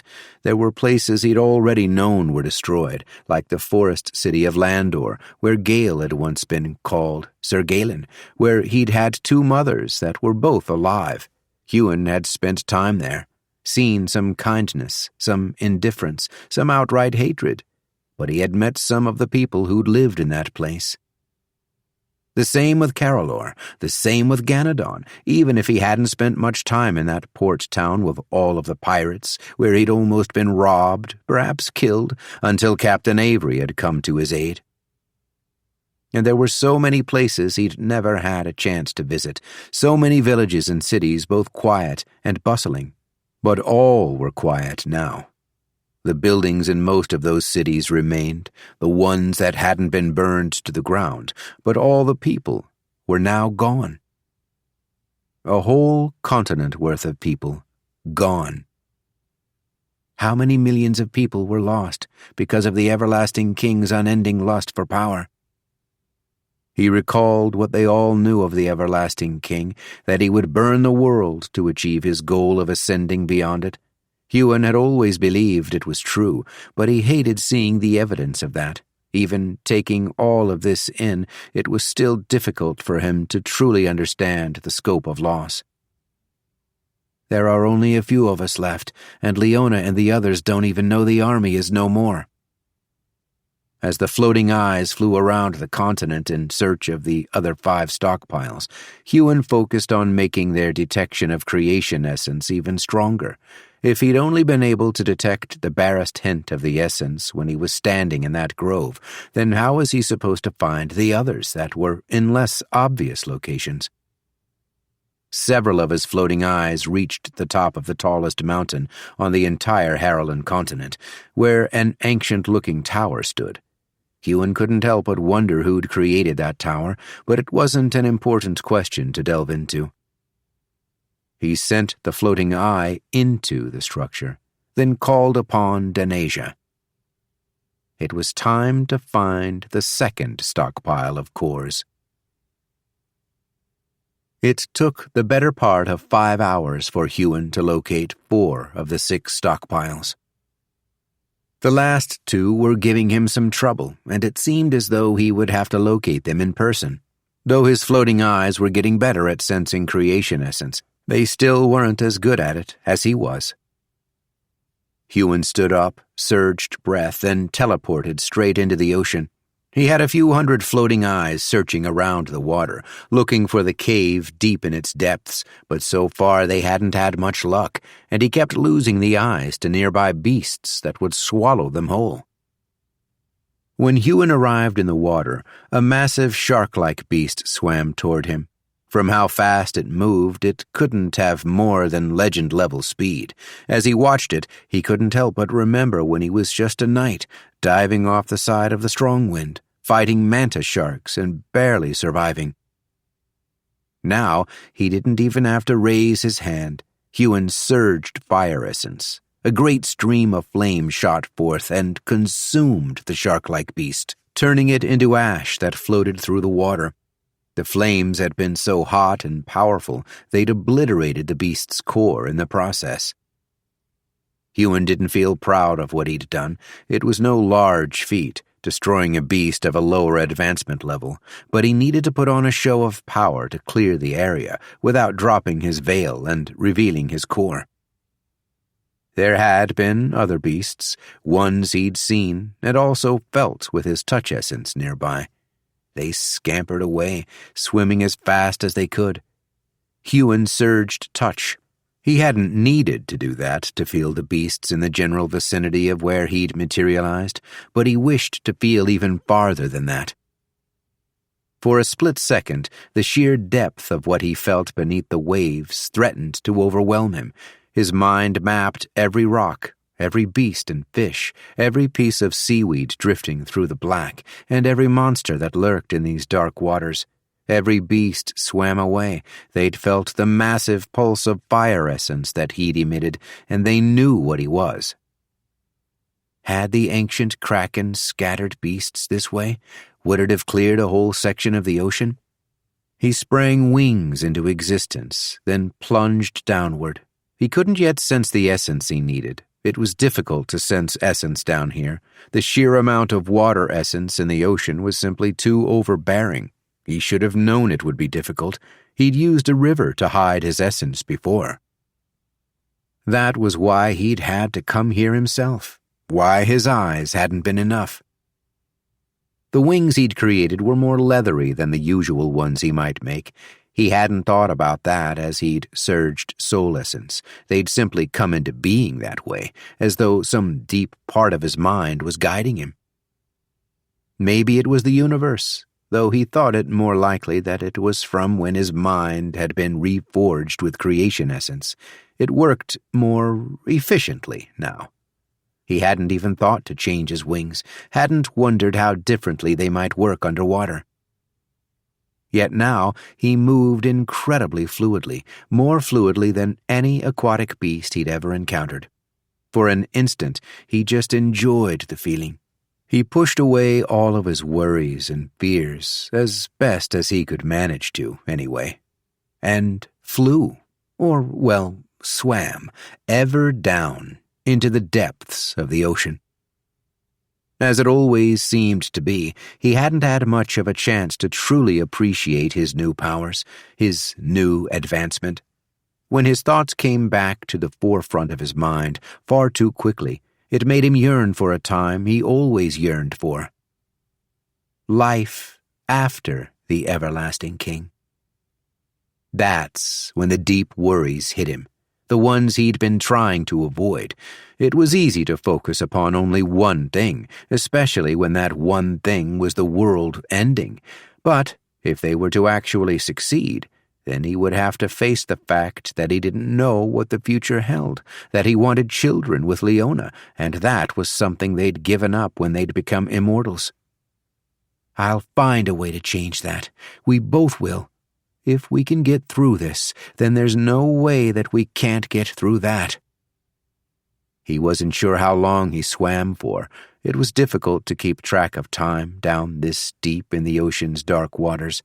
His vision pierced the murk easily enough, but his essence sense was still thoroughly overwhelmed. His wings propelled him this way and that, his touch essence pushing ever farther, mapping out everything it could reach. The deeper he went, the more beasts he found. There were ones so large they gave even him pause. Beasts the size of mountains. When they shifted, it looked as though the very world was the thing that was moving. But, fortunately for Huon, these beasts appeared to be sleeping. He counted at least 3 of them, and he got the sense that they were far more powerful than the ancient kraken he'd faced, and defeated, when they'd made their way back from Talaniar. I almost died killing that kraken, if it weren't for Leona and Kelny, but I'm much stronger now. He couldn't sense any essence coming from the beasts, though that wasn't too unusual. Beasts could hide their essence as well as other Surgecallers, and tended to do it instinctively. There was something about them that felt ancient, something about them that made him wonder how long they'd been slumbering down here. These beasts are not what I'm down here for. However, it was beneath these beasts that Huon sensed something. The 3 beasts lay slumbering on the ocean's floor. Their massive bulks obscured whatever was beneath them, but there was definitely something down there. Huon floated as close as he dared, focusing all of his attention on the thing that he could sense. His forehead creased in concentration. As much as he could, he pulled his mind back from the floating eyes. He left enough of his consciousness in them to keep them functioning, otherwise they would dissipate, their essence falling to the wind. Though he only needed a handful of the floating eyes active now, not the thousands he'd had before. He had left one looking directly at each of the 4 stockpiles he'd already located, and a dozen floating near those stockpiles, on the lookout for danger. He was about a mile up from the beasts, not close enough to feel what lay beneath them. On silent wings he propelled himself farther down, until he was right on top of them. There! I was right! He felt it more strongly. Creation essence. It was definitely down there, beneath the beasts. The everlasting king hid his cores beneath them? Perhaps there was another way to get at the cores, one that skirted around or tunneled beneath these ancient-feeling beasts. But that wasn't a way that Huon knew how to access. I can't justify spending too much time down here. I don't know how long finding the final stockpile will take me. Huon surveyed the beasts, getting a closer look at the mountain-sized monstrosities now that he was nearer. He could discern more details on them, details that made him realize he'd been wrong. The beasts had long bodies like that of a serpent, bodies so thick they would crush the entirety of the everlasting king's castle. They were coiled together, over and over and over, which made him wonder just how big these things were, just how far their bodies might stretch. And that's when he realized he was mistaken, for when he followed these scales, their coiled bodies, each with jutting, jagged spikes running up their spines, they came to meet in the exact same place. It isn't 3 beasts at all. It's a single beast, one in 3 parts, with 3 heads with necks longer than that of a snake. If Huon had not encountered the tentacle-ridden ancient kraken, this coiled, 3-headed, 3-bodied serpent might be the most hideous beast he'd ever come across. And if I want to get through to that stockpile of cores, I'm going to have to fight it. Chapter 8. Huon didn't hesitate. There was no time for hesitation. There was only time for action. Floating deep beneath the waves, looking upon a massive three-headed serpentine monstrosity of a beast, Huon drew Oath-Shearer, his soul blade.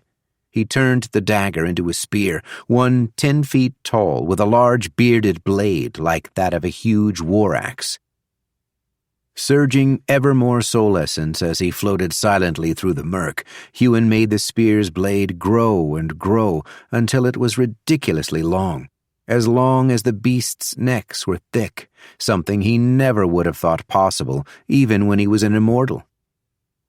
The spear should have felt lopsided, unbalanced in his grip, the blade absurdly long and heavy. Huon had made the lower part of the shaft dense and heavy as his soul essence could manage, yet it almost felt light to him. With his enhanced body and his low celestial level strength surge, it felt right in his hands. 3 heads, 3 swipes. Maybe it will be that easy. He infused sharpness essence into the blade, along with will, fire, and air essence. The air essence made the spear lighter, but only marginally so. Light enough to move through the water without disturbing it too much, but he didn't wish to take away the bulk of its weight. He wanted to use that weight. He cocked the spear, or perhaps it was more like a scythe now, over his head, readying it for the heaviest, strongest overhead strike that he'd ever performed. And he brought it straight down onto the serpentine neck before him. The blade tore through the water with tremendous speed. His core was no longer in chaos. He had surged all the creation essence that he'd gained from that first stockpile of the everlasting king's cores. It had melded him into something new, something powerful, something beyond that of his rank. The blade came down. Huon's eyes widened as it sliced straight through the neck of the beast without a single ounce of resistance. A great keening groan reverberated through the water. It sounded nothing like the type of beast roar that Huon was used to, but he knew the sounds beasts made underwater, if they made any at all, were startlingly different than the ones they made upon land. The wail sounded full of pain and grief. The other 2 heads snapped into action. There was a massive pulse of water essence, far stronger than the ocean could produce by itself. Suddenly, Huon was yanked back by a force he did not know how to resist. Tendrils of water formed, wrapping around his limbs and neck like tentacles. Huon was thrown straight into the rock floor. He struggled against the tendrils, too strong, too numerous for him to fight. Then he stopped, becoming calm. His body reacted, surging will essence and dispersing the tendrils of water instantly, nullifying the essence that had been used as though it were nothing. Like he'd dissipated those vines when fighting in his first match in the Tournament of Grace. It had all happened in less than a second. The remaining 2 heads loomed over him, opening maws as wide as valleys, teeth as long and thick as tall trees, as jagged as glass, and reeking of sharpness essence. But Huon felt no fear. The tendrils of water had surprised him, but he'd gained his bearings. He knew what this beast was. That water essence had been high celestial level. That was why he'd been momentarily shocked into inaction. Though, fortunately for him, a moment only lasted for a fraction of a second. The beast was a high celestial. His instincts had been right when he'd first laid eyes upon it. It was ancient, far more ancient than the ancient kraken. He was sure. A beast like this could not be tamed like that one had been. A beast like this belonged to no one, but the everlasting king had seen a use for it. It was curious that the man had not hidden his other stockpiles with guard dogs. Huon may never have faced a beast such as this before, but that did not matter. He'd come up against Kalak and survived. This would be nothing in comparison. As the two remaining heads swooped down with the speed of a high celestial, Huon disappeared. He teleported away. The moment that he'd engaged the beast, he'd brought his floating eyes toward him, the handful that he'd still kept active in the area. They gave him a view of everything around the enemy and allowed him to easily teleport anywhere around this new battlefield. From his new vantage point, Huon surged soul essence, creating his signature razor wire in the air where the heads fell. The long serpentine bodies had coiled up, then lunged down upon where Huon had been lying against ocean's floor less than a second ago. Like a spring unloaded, they catapulted forward, their humongous mass behind their strike.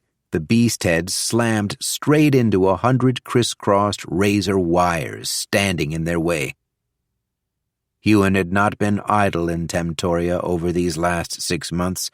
When he'd realized that his floating eyes could use his speed essence, it had made him very curious. Soul essence was an incredibly powerful surge, a surge that could create anything the user put their mind toward.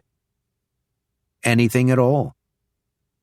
But unfortunately, he was beginning to find that it had its limitations he hadn't known existed for a little while. There were advantages to having permanent surges, like his physical, elemental, and unique surges, ones that didn't run on belief, like soul essence did. It wasn't until his floating eyes had used his speed essence that he'd really realized what those downsides were. For instance, no matter how much belief he'd infused into his razor wires when he surged them into being, he'd simply never been able to make them as effective as a blade infused with sharpness essence. That was the very reason he still infused his soul blade with sharpness essence in the first place. If he could make weapons surged from soul essence as sharp and as powerful as his soul blade, he could simply surge projectiles at an enemy until they died. That was, of course, something he was certainly able to do against weaker enemies, but it wasn't something he could do against those of equal rank to his own. He should know he'd been fighting not only against the everlasting king in his mind space, but also against himself. It simply seemed like the best way to test not only how much Huon could dish out against an enemy, but also just how much punishment he was able to withstand. Discovering how to tether speed essence to his floating eyes had initially been an accident, now that he knew it could be done. However, he was able to do it intentionally, with just about every single thing he could create using soul essence. The two beasts' heads were sliced to ribbons against the crisscrossing razor wire. Their blood flooded the water. Deep gashes dug in all over their heads, across their eyes, over their noses, even inside their mouths. But the blades did not cut into their bones, not like his first attack had with his soul blade, when he'd decapitated one of them clean through. Had he done something wrong? No. I performed the surge perfectly. He'd definitely injured the beast's heads, but now that the beast was actually awake, it was able to protect itself with surges of its own. Huon had a protective surge, one that increased the toughness of his skin, a surge he'd called stone skin. But this surge seemed different, considering the razor wires had cut through the beast's skin easily enough. Huon got the feeling that the surge hardened the beast's bones, and that was a surge that he very much wanted to get his hands onto. He may have a body stronger than that of a high celestial, a fact he was around 95% sure, since he'd reinforced it multiple times since speaking to the Devil of the West about it, but he could always be more protected. Though soul essence could do much, he'd never gotten it to augment his body to make it tougher than it was. Even though he could make wings and even make himself incorporeal, as much as he'd thought the surge was only limited by one's belief and imagination, he'd clearly been wrong. He did wonder about that, however. Once he'd used soul essence to strengthen his mind, it had been the only reason he'd been able to steal the everlasting king's memories. The only reason he'd been able to trap the man in a mind space in the first place. though that action had come with a cost he'd managed to avoid by further strengthening his mind with creation essence for the first time. Why shouldn't he be able to toughen up his body? Perhaps it's the difference between being able to use strength essence to become stronger and something like stone skin to become tougher. Soul essence could mimic strength and speed essence. He'd seen beasts in Temtoria do just that, and even tried it before. But perhaps it couldn't make his body more resilient, because his body was already so much stronger than the essence itself. He didn't know, and he supposed it didn't matter. Especially not when it came to this fight. Huon surged stone skin and teleported close to the beast. Just because the razor wires hadn't taken this beast out didn't mean Huon couldn't do it another way. He became incorporeal and sunk into the beast's body in search of its core. When he had done this with the ancient kraken, it had almost gotten him killed, but Huon knew that wouldn't happen this time. He was already surging breath. His breath essence reserve felt almost endless, and he could refill it with the use of soul essence whenever he needed to. Swimming around in the darkness of the massive beast's body was a little disorientating, but Huon was fast enough that it didn't take him long to find what he was after. It almost felt too easy, being able to do something like this. When he reached the glowing core, a core that looked larger than any he'd ever encountered before, he created an essence drain surge which he infused into his soul blade. Then he touched the blade to the core. Or rather, he thrust it into the core. But to do that, for the essence drain surge to actually function, Huon needed to be corporeal. He did that now, and the world, or rather the insides of the beast, pushed in on him, around him, threatening to crush him under its weight. Then the floodgates were open. Essence poured from the beast's core, straight through his sword and into him. The pressure around him was far more intense than he'd expected it to be, to the point where he worried about how long Stone Skin would remain active. As though responding to his worry, he heard and felt the stone skin fracture and crack, its integrity compromised. Whatever had strengthened this beast's bones was tough enough to crush Huon. He cycled the essence that flowed into him. This wasn't the first time he'd experienced an intense influx of essence.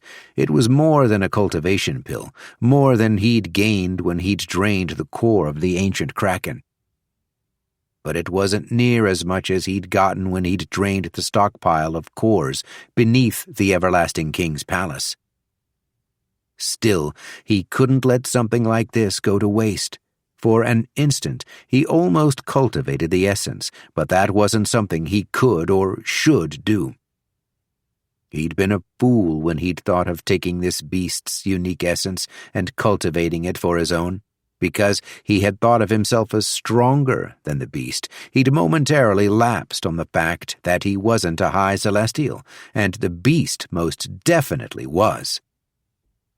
So instead of cultivating the essence in the traditional sense, as that was something that would blow his core, Huon consumed as much of it as he could and moved it around his body through all of its pathways, using essence circulation to purify it. As the essence was purified, he turned it with the eternal wheel. This process was second nature to Huon. He could practically do it while sleeping. It was something that he did during nearly all of his waking hours now. Yet still, the amount of essence that came into him was overwhelming. Then the pain broke through to his consciousness. His stone skin cracked completely, something he'd never experienced before. He clamped his jaw shut, a small moan escaping, the only visible sign of the agony he was under. Stone skin had never simply failed him like that before. He'd had bones break through it, been bruised through it, had it cut and slashed through. He'd run out of the essence, but to have it shatter? He still had more stone skin essence in his core. It should have still been protecting him. But it was like the surge had been strained, damaged, and now he couldn't use it any longer. For a moment, he worried that it might be permanent. Huon and Pain were certainly not friends, but they were old companions. So, even as he felt his bones breaking, even as he felt them being crushed into dust, he kept his grip on his soul blade. He kept cycling the essence through him, kept turning the eternal wheel, kept surging stamina to heal himself, only to be broken down again. There may have been other ways for him to defeat this beast, better, less dangerous ways, but those ways would have taken him far longer to accomplish. This way, no matter how painful, was better, and though he could slip into being incorporeal and get the hell out of this beast, or even teleport straight back to the beach as he had a floating eye there waiting for him, hell, he could be sitting back in front of the hollow tree in less than a second if he wished. He didn't budge. He remained where he was and took every single second of agony, until the core's essence came through at a trickle, and that trickle turned to a drip, and then there was nothing left behind. And the three-headed serpentine beast that guarded the everlasting king's fifth stockpile of cores was dead. Huon teleported out of the sea monster. He'd been surging stamina the entire time he'd been inside that thing, but that hadn't stopped his bones from breaking, hadn't stopped them from being crushed, turned to dust inside his skin. It had only healed them when they did, over and over and over. Somehow, that had served to increase his agony, but he'd needed the strength of his bones intact to keep holding onto his sword. Now that he floated in the water, regrowing his wings above the dead beast, he could finally heal himself properly. The pain was gone, but the remnant of that pain remained within him, an echo of what he'd gone through, forever imprinted on his soul. His low celestial memory could conjure that pain in an instant if he let it. Huon pushed it away. The beast took a long time to fall to the ocean's floor. Huon didn't wait for it. He swam down past it and came upon the hole beneath the beast, the one that led to the underwater cave. Inside, he found the cores he'd been after. Chapter 9. Huon teleported Gray to the underwater stockpile, showing her the cores before taking her back to the hollow tree and setting out to find the last remaining stockpile. After spending time down there in the dark depths, it felt good to breathe air again. That encounter with the three-headed serpentine beast had been intense, but, overall, it hadn't posed a real issue for him. He'd endured tremendous pain, rivaling the worst pains he'd ever experienced. His stone skin surge had cracked, and for the next hour it had felt strained in his core, as though it had been damaged. But that had only been temporary. But still, that fight had felt easy. A fact that filled him with confidence. He only had one stockpile of cores left to find, and there were still 2 full days until the deadline. A part of him ached to send a floating eye to the Huron Mountains to inspect what was happening over there, to see if his friends were truly okay. While only a few days would have passed for them, Huon hadn't seen them in more than 6 months. Several times, while teleporting to the location of some of the cores, Huon had felt Shuri touch his mind. He'd been worried that somehow the bond they shared, the beast being his familiar, might have been cut from being so far away from her. He'd seen oath and soul bindings fade from distance when people were worlds away from each other. But their bond had not diminished. If anything, it had grown stronger. Huon had to, with some guilt, block the connection between himself and Shuri so that the bird wouldn't try to communicate with him. He didn't know what the everlasting king was capable of sensing, but if the man were able to feel him conversing with the sky eagle, then he might discover that he was up to something. That He wasn't just making his way to the Huon Mountains, ready to make a deal. Does he truly think I'll simply give myself to him? Huon wondered. Or is he just waiting for me to show up and try and fight him, so that he can destroy me when I get there? All this was beginning to feel too easy, especially now that he'd located 5 of the 6 stockpiles of cores. Even destroying all of those could be enough for Huon to take on the Everlasting King, even if he didn't want to attempt such a thing. He'd always thought he would need to become a High Celestial to be strong enough to take on the Everlasting King. Then, when he'd discovered the man had been creating a fleet to take to Talaniar, he'd realized even being a High Celestial wouldn't be enough. Maybe he was simply being harsh to himself. Could he really call getting to this point easy? He'd been through a lot to get himself here. He'd fought against the odds during every single advancement. He'd moved up the ranks, perhaps faster than anyone else in the history of their world, and he'd done it all for this goal. Why should it be hard when he knew exactly what needed to be done, and he was now strong enough to do it? So far, he'd been lucky enough not to encounter the Everlasting King at any of the stockpiles of cores. He'd half expected the man to be waiting for him every time he found a stockpile. With Huon's own floating eyes there, he couldn't help but wonder if the man had a way of knowing if his cores had been found, but he couldn't dwell on such a thought. If that were the case, then Leona and his friends might already be dead, and that wasn't an idea he was even going to entertain. The final stockpile of cores were in the desert, devoid of life. Jacob said it was called the Great Empty, for it wasn't only life and water that it lacked, it was essence. The man had told him this. Huon had even felt it when he'd sent his floating eyes to inspect the location, which spanned many, many miles and turned out to be a massive crater. But even though his floating eyes could sense essence, and therefore felt the lack of it, he didn't realize the true depths of nothing in the Great Empty until he was standing in the middle of it. Here, the only thing he was able to cultivate was what he made himself.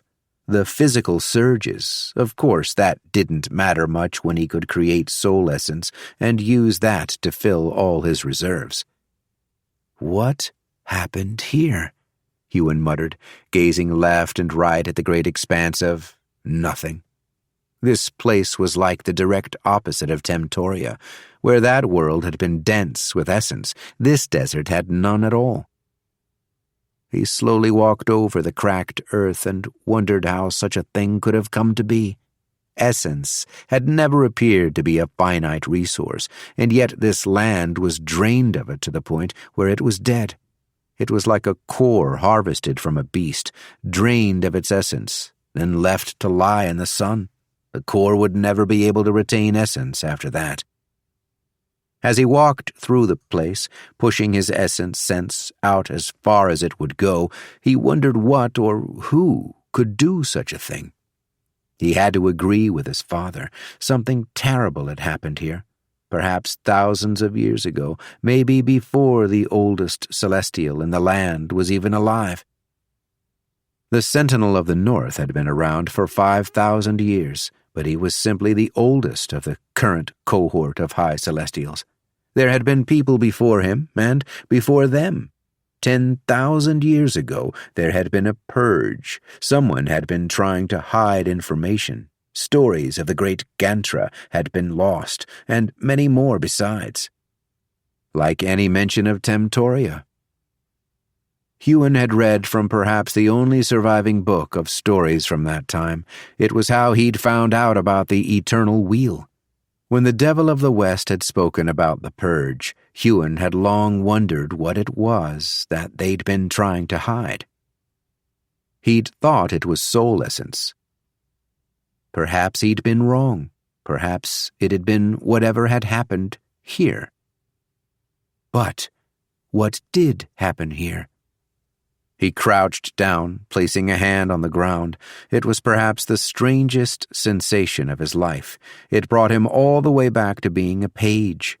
Even, perhaps, before then, brought him to a time when he was unable to sense the essence in the very air, the essence in the very earth.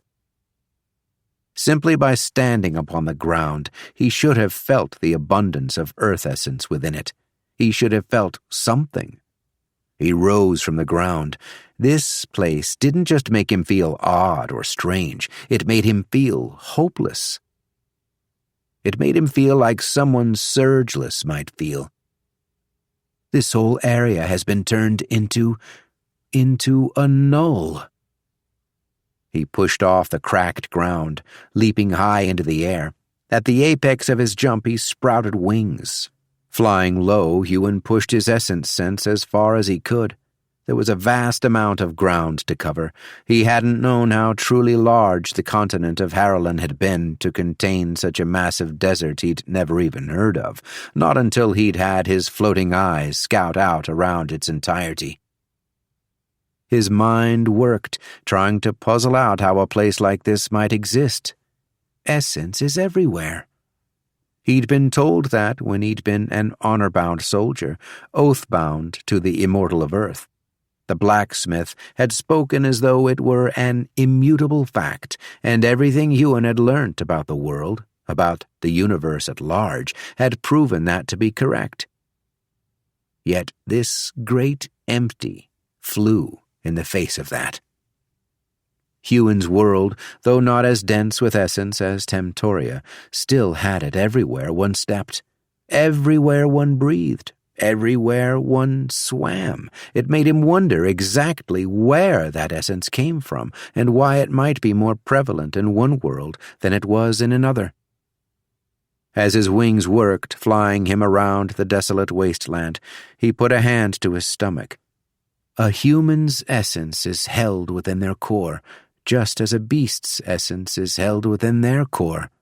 When our veils are down, others can feel that essence. His forehead became deeply lined as his concentration became more acute. Even as he flew, he managed to fall into a deep state of meditation, connecting with the universe, hoping such a state might bring him insights, ones he might not be able to draw on his own. But where does a world's essence come from? It hit him, hard. Once he realized it, it should have been something he'd known instinctively. There was an elegance, a rightness to it that simply couldn't be denied. Worlds have cores. Though this insight hit like a mountain falling on top of him, Huon had no idea what to do with the information. His mind decided to go crazy, however, extrapolating on the idea. Surgecallers can circulate essence through their body. Maybe a world has a core at its very center and circulates essence throughout it. The world of Temtoria might have stronger essence, simply because its core is stronger, either from being older or for perhaps some other reason. He had nothing to base these ideas on, other than the insight he'd just obtained, but something about them made sense to him. And if a world does circulate essence through it, maybe one of those essence pathways was somehow damaged in this area, and now essence does not live here anymore. Huon wasn't sure he liked where this line of thought made him arrive. If a world indeed did have a core, and essence was circulated throughout that world, this place was drained of essence completely, meaning someone or something had been the cause of that. If he was right, that this was the information that had been purged. If taking essence from another Surgecaller's core grants great power, what kind of power could someone obtain from draining a whole planet of its essence? Does a world have creation essence, like a Surgecaller does? These questions plagued him as he flew through the desolate wasteland, but ultimately he knew that they were not important. At least, they were not relevant to what he was trying to do now, though it did make him worry what the everlasting king might do if he were to come across this information. That man could turn anything, even being a null, to his advantage. If he had the power of a world's core on top of that, he'll be dead soon. Then I won't have to worry about him at all. Though Huon could fly incredibly fast, as he was searching for a hint of creation essence, he couldn't utilize his full speed, otherwise he might miss something. He had thought that locating the stockpile in the Great Empty would be easier than it had been underwater, as there was no essence interference here. But unfortunately, he'd been wrong. The area was simply too large, and he had no way of pinpointing exactly where the Everlasting King had been when he was here. Finally, after 12 hours of flying seemingly aimlessly around the desert, Huon sensed something. A small hint of creation essence, a hint that he knew would lead him toward the cores. He flew toward it as swiftly as he possibly could, making his floating eyes that he had spread out in the area converge on his location. But as he flew, surging sight to pinpoint the physical location where he could sense that essence, it appeared to be in the direct center of the Great Empty, at the lowest point of the crater. He realized something was very, very wrong.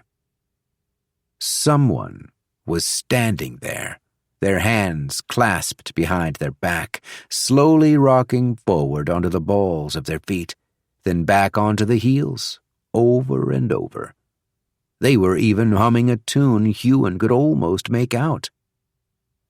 The Everlasting King. He was waiting for Huon at the final stockpile of cores. Before Huon could teleport away, the man's gaze locked upon his, a sinister smile spreading on the man's face. Chapter 10. Huon froze. A million thoughts ran through his mind. Instantly he felt afraid, terribly afraid. Though Huon did not fear for himself, he feared for Leona and the others. If I teleport away, will I be able to reach them before he does? He wasn't ready to fight the Everlasting King.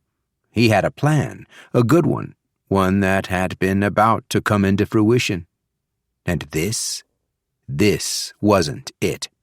He should have left the others in position, should have figured out a way to communicate with them over long distances. Something. Now, what in the world was he supposed to do? The Everlasting King motioned Huon toward him, but, for a moment, Huon didn't budge. The Huron Mountains. Though he hadn't sent his floating eyes there, as he'd been worried about the Everlasting King spotting them, he hadn't been entirely foolish. He had sent some of his floating eyes to hover around the base of the mountain, 6 on either side. Now he sent them blazing upward to the top. Huon teleported 20 feet away from the Everlasting King. He stood across from the smiling man, the man he'd been dreaming of and training toward killing ever since he'd met Byrne back in the Greenway. Just stall him for as long as I can. All I need to do is stall him. The Everlasting King released a sigh. He raised a hand, which made Huon take an abrupt step back. But it didn't seem as though he were about to attack Huon. He simply tilted his finger back and forth, making a tisk-tisk sound. Foolish child. The man folded his hands behind his back and began pacing over where Huon had sensed the creation essence. Over the final stockpile of cores. Are my friends safe? Huon asked, his gaze intent on the man as he walked. Your friends? What do you care about your friends, The Everlasting King shook his head. Would you really be here if you cared for them, even a little? He stopped pacing, faced Huon. If you cared for them, you would have tried to come to me. You would have given yourself to me, given your core to me. Yet I find you here. You had time enough to reach one stockpile of cores, or to reach your friends. He tilted his head to the side. "And this is what you chose. It's not even as though you would have been able to kill me after destroying one more stockpile." That's what he thinks? Huon thought. The Everlasting King had assumed it would take Huon 5 days to reach the Shuren Mountains from where they had been, from where he had left him the note after killing the entire honor-bound army that had just been freed from being oath-bound. But the man did not know Huon could travel far, far faster than that, teleporting wherever his floating eyes could see. A realization slammed into Huon as the floating eyes sped up the Shuren Mountain. He remembered how long it had taken the Everlasting King to reach Glenhaven after the Immortal of Earth had used a device to send the man a signal. He'd had enough time to drain the stockpile of cores and then get out of there before the Everlasting King had arrived in the city and then destroyed it. He cannot move as fast as I can, Huon thought, and I've been going about this all the wrong way. 2 of his floating eyes, coming from opposite sides of the mountain, hovering up rock faces and over cliffs with ease, finally reached the peak, then the mouth of the cave at the same time. Huon pushed a sense of hearing into the floating eyes. At this distance, it was a difficult thing to do, but he'd had enough training to figure it out. What was most important was not showing any of that effort upon his face. He needed the Everlasting King to think he was standing there frozen in fear, instead of trying to stall him. But I am frozen in fear, so it shouldn't be too difficult to convince the man. There was an odd glow around the entrance to the cave. For a moment, Huon had thought he could simply teleport back to the cave and get Leona and his friends out of there. It wasn't as if the Everlasting King had anyone left to do his dirty work and guard his prisoners. Now he wasn't so sure. Huon had seen the types of things this man had been able to invent. He's trapped them in the cave. "I'll ask again," Huon said, speaking more forcefully. "Did you harm my friends?" The Everlasting King smiled broadly. It reminded Huon of the Immortal of Speed, Celeritas, the man who'd killed himself when his bond had been cut. "I have not laid a finger on your friends." He frowned, his forehead creasing, and a mock look of sadness swept onto his face. "However, as for my former immortals, their fates met their end. Kelny, Karlon, Emera, they're dead?" He'd saved each of them from slavery, and now they were dead. "No, that wasn't the deal. You said you would spare them." "Technically, I said I would free your friends. Could you honestly say they were your friends? I mean, you barely knew the Immortals of Earth and Air for long enough for them to be considered friends. And the Immortal of Fire? Well, wasn't he the man who killed your mother?" Huon surged breath, his heart beat hard against his chest, to the point where it almost ached. Had his body been weaker, perhaps it would have. Before, all he'd felt was cold fear. Now a red-hot rage blazed within him. The man was right. Kelny, Emera, Karlon, they hadn't been his friends, but that didn't mean he hadn't felt for them. What had happened to them, and, consequently, what each of them had done, hadn't been their fault. "That was your fault. You're the one responsible for my mother's death. You're responsible for so much death. How can you even live with yourself?" His floating eyes slipped into the cave, and for the first time in 6 months, he gazed upon Leona. She'd noticed the floating eyes the instant they'd entered the cave, and she hadn't been the only one. Shuri was by the woman's side, her head cocked curiously. Leona, who'd had her hand on the hilt of her sword as she'd spotted the eye, looked at Shuri, Her forehead creased, and it almost looked as though she was listening to the sky eagle. What's going on there? Huon thought. Usually it would be easy for him to split his focus in multiple ways. Right now, he was able to see every one of the stockpiles of cores, except for the one currently below the Everlasting King's feet. But seeing Leona again and facing off against the Everlasting King, they were two very difficult things to keep in his head. How can I live with myself? The Everlasting King tapped a finger on his chin, as though considering. You're very strange for a Celestial. You know that, Huon? Perhaps because you're so young. It usually takes a Surgecaller hundreds of years to surpass the rank of immortal. Yet you jumped ahead. You don't know what kinds of sacrifices are required. All I've done is sacrifice my every waking moment in the pursuit of killing you. I could have lived. Instead, I merely survived. I trained, all for one cause. You cannot simply look at me and call me young and say that is why I don't understand what you've done. I could live for 1,000,000 years, and still I will never understand you. You've killed so many, and for what? For power! The Everlasting King's face distorted. It was the first hint of real emotion Huon had ever seen on the man's face. Don't you understand? That's the only thing worth anything in this world, in this universe. You don't know what it's like to live forever, and you'll never get a chance to find out. He waved a hand as though dismissing the entire world. There's nothing out there, Huon. Those people I took cores from, those people I killed, they aren't worth anything. I do not feel guilt, nor remorse, nor anything at their deaths. They were simply tools toward my goal of ascending from this world and claiming my rightful place in the wider universe. This world is nothing but fuel.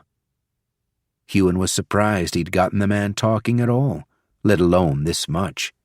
He stared at the Everlasting King. Anger flared in his eyes. If it all means nothing, why are you angry? He didn't care why the man was angry. Didn't care if there was some hidden part of him that held his true motive for wanting power. He just wanted him to keep talking. Hundreds of miles away, a dozen of his floating eyes had reached the cave where the others were. Leona had somehow communicated with Shuri, as though she could hear the Sky Eagle's thoughts, as though she were the one bonded to the beast. Maybe something happened after I left, Huon thought. Something that let Shuri bond with the both of us. Or maybe the bond had always been there with Leona, and he simply hadn't realized it. Huon, Leona asked the floating eyes in slight confusion. Shuri says she senses you in these eyes. I believe her. I don't know how you managed to do this, but you mustn't come here and enter the cave. If you do, all of us will die. And then, at the same time as Huon spoke to the Everlasting King, Leona explained exactly how the trap on the cave they were in worked. Chapter 11. A new plan formulated in Huon's mind. He'd gone to great lengths to train his father, Kyla, Elian, Denasia, Gray, and Rowan how to drain creation essence from all the different stockpiles of cores. But things had not played out as he thought they would. Things have to happen now. The Everlasting King was just toying with Huon. The man thought he had him exactly where he wanted him. Thought that there was no way that Huon would be able to reach the Shurin Mountains before him, but he didn't know what Huon was capable of. He stared at the man, looking him directly in the face. You did all of this for power. You took away people's freedom, stole their cores, then their lives. Huon stepped forward once, twice, slowly closing the gap between him and the everlasting king. Hundreds of years you planned your domination of this world, your ascendancy from it, and yet it will all be for nothing. You will simply have to stand and watch as it's all taken away from you, and there won't be a single thing you can do. As the everlasting king's eyes widened in anger, Huon teleported back to the hollow tree. He didn't want to waste another second in that man's presence, not until he was strong enough to kill him, or rather until the everlasting king was weak enough to be killed. Jacob, who'd been leaning with his back against the hollow tree, stepped forward. "Did you find it? Did you find the last stockpile?" Huon dipped his head. "I found it, and I found the everlasting king." The others weren't in sight. They must have been inside the tree. Huon shouted for them to come out. "There isn't time to explain." He looked at Rowan. "The everlasting king is standing at the stockpile of cores that had been meant for you." Rowan took a stumbling step back. What? Huon raised his hand. "The plan continues." He sped over to Jacob, then teleported him to the stockpile below the grove of trees. "Drain it as soon as you can." He did this for all of them. If he'd had the time, he would have drained them all himself, but every second counted. One after the other, he teleported everyone but Rowan into place. At the bottom of the tower, in the cave deep underwater, in the hull of perhaps the largest ship in the world. He deposited each of them where they needed to be, and through it all, the only thing he could think was, "I'm not ready for this." And he knew it was true, knew that he would never be ready for this. But it still needed to be done. Though he felt a great amount of fear, a part of him was thrilled. A part of him realized the everlasting king had made a fatal mistake. In his arrogance, he'd not realized what Huon was capable of. He'd run his mouth off when he should have just killed Huon, and now, as fast as the everlasting king was, there was no way that he would reach the Shurin Mountains before Huon. "All I need to do is stop him from entering that cave. Soon he'll be weak, weaker than he was when I fought him in the mind space. I wasn't strong enough to kill him then, but I'll be strong enough this time. I know I will be." Huon still had floating eyes in the desert. They'd been close enough to see the everlasting king after he left. The man had fled in a flash of light, disappearing from the area almost as fast as Huon had. But not quite. It was impossible for him to communicate properly with Leona and the others back in the Shurin Mountains until he reached the place. He'd been blocking out his connection with Shuri for too long, making it difficult for him to pull on the bond that they shared. So when he arrived at the mountain, he stood outside the cave, without them even knowing he was there. With his mind split, he could see 5 of the different stockpiles of cores. His father had already tapped his stockpile for creation essence, and the others were beginning to do the same. The everlasting king won't even know what hit him. Huon froze at the entrance to the cave. A part of him wanted to reach out and touch the barrier, but even though Huon couldn't speak to Leona, she'd been able to speak with him. "It counts heartbeats. If I go in there, it will kill everyone." Even if he was strong enough to withstand it, the others, he didn't know. Hoping there was still time before the everlasting king arrived, Huon thought through his options, wondering how it was he was going to free them from this fate. Even if he did defeat the everlasting king, they would still be stuck.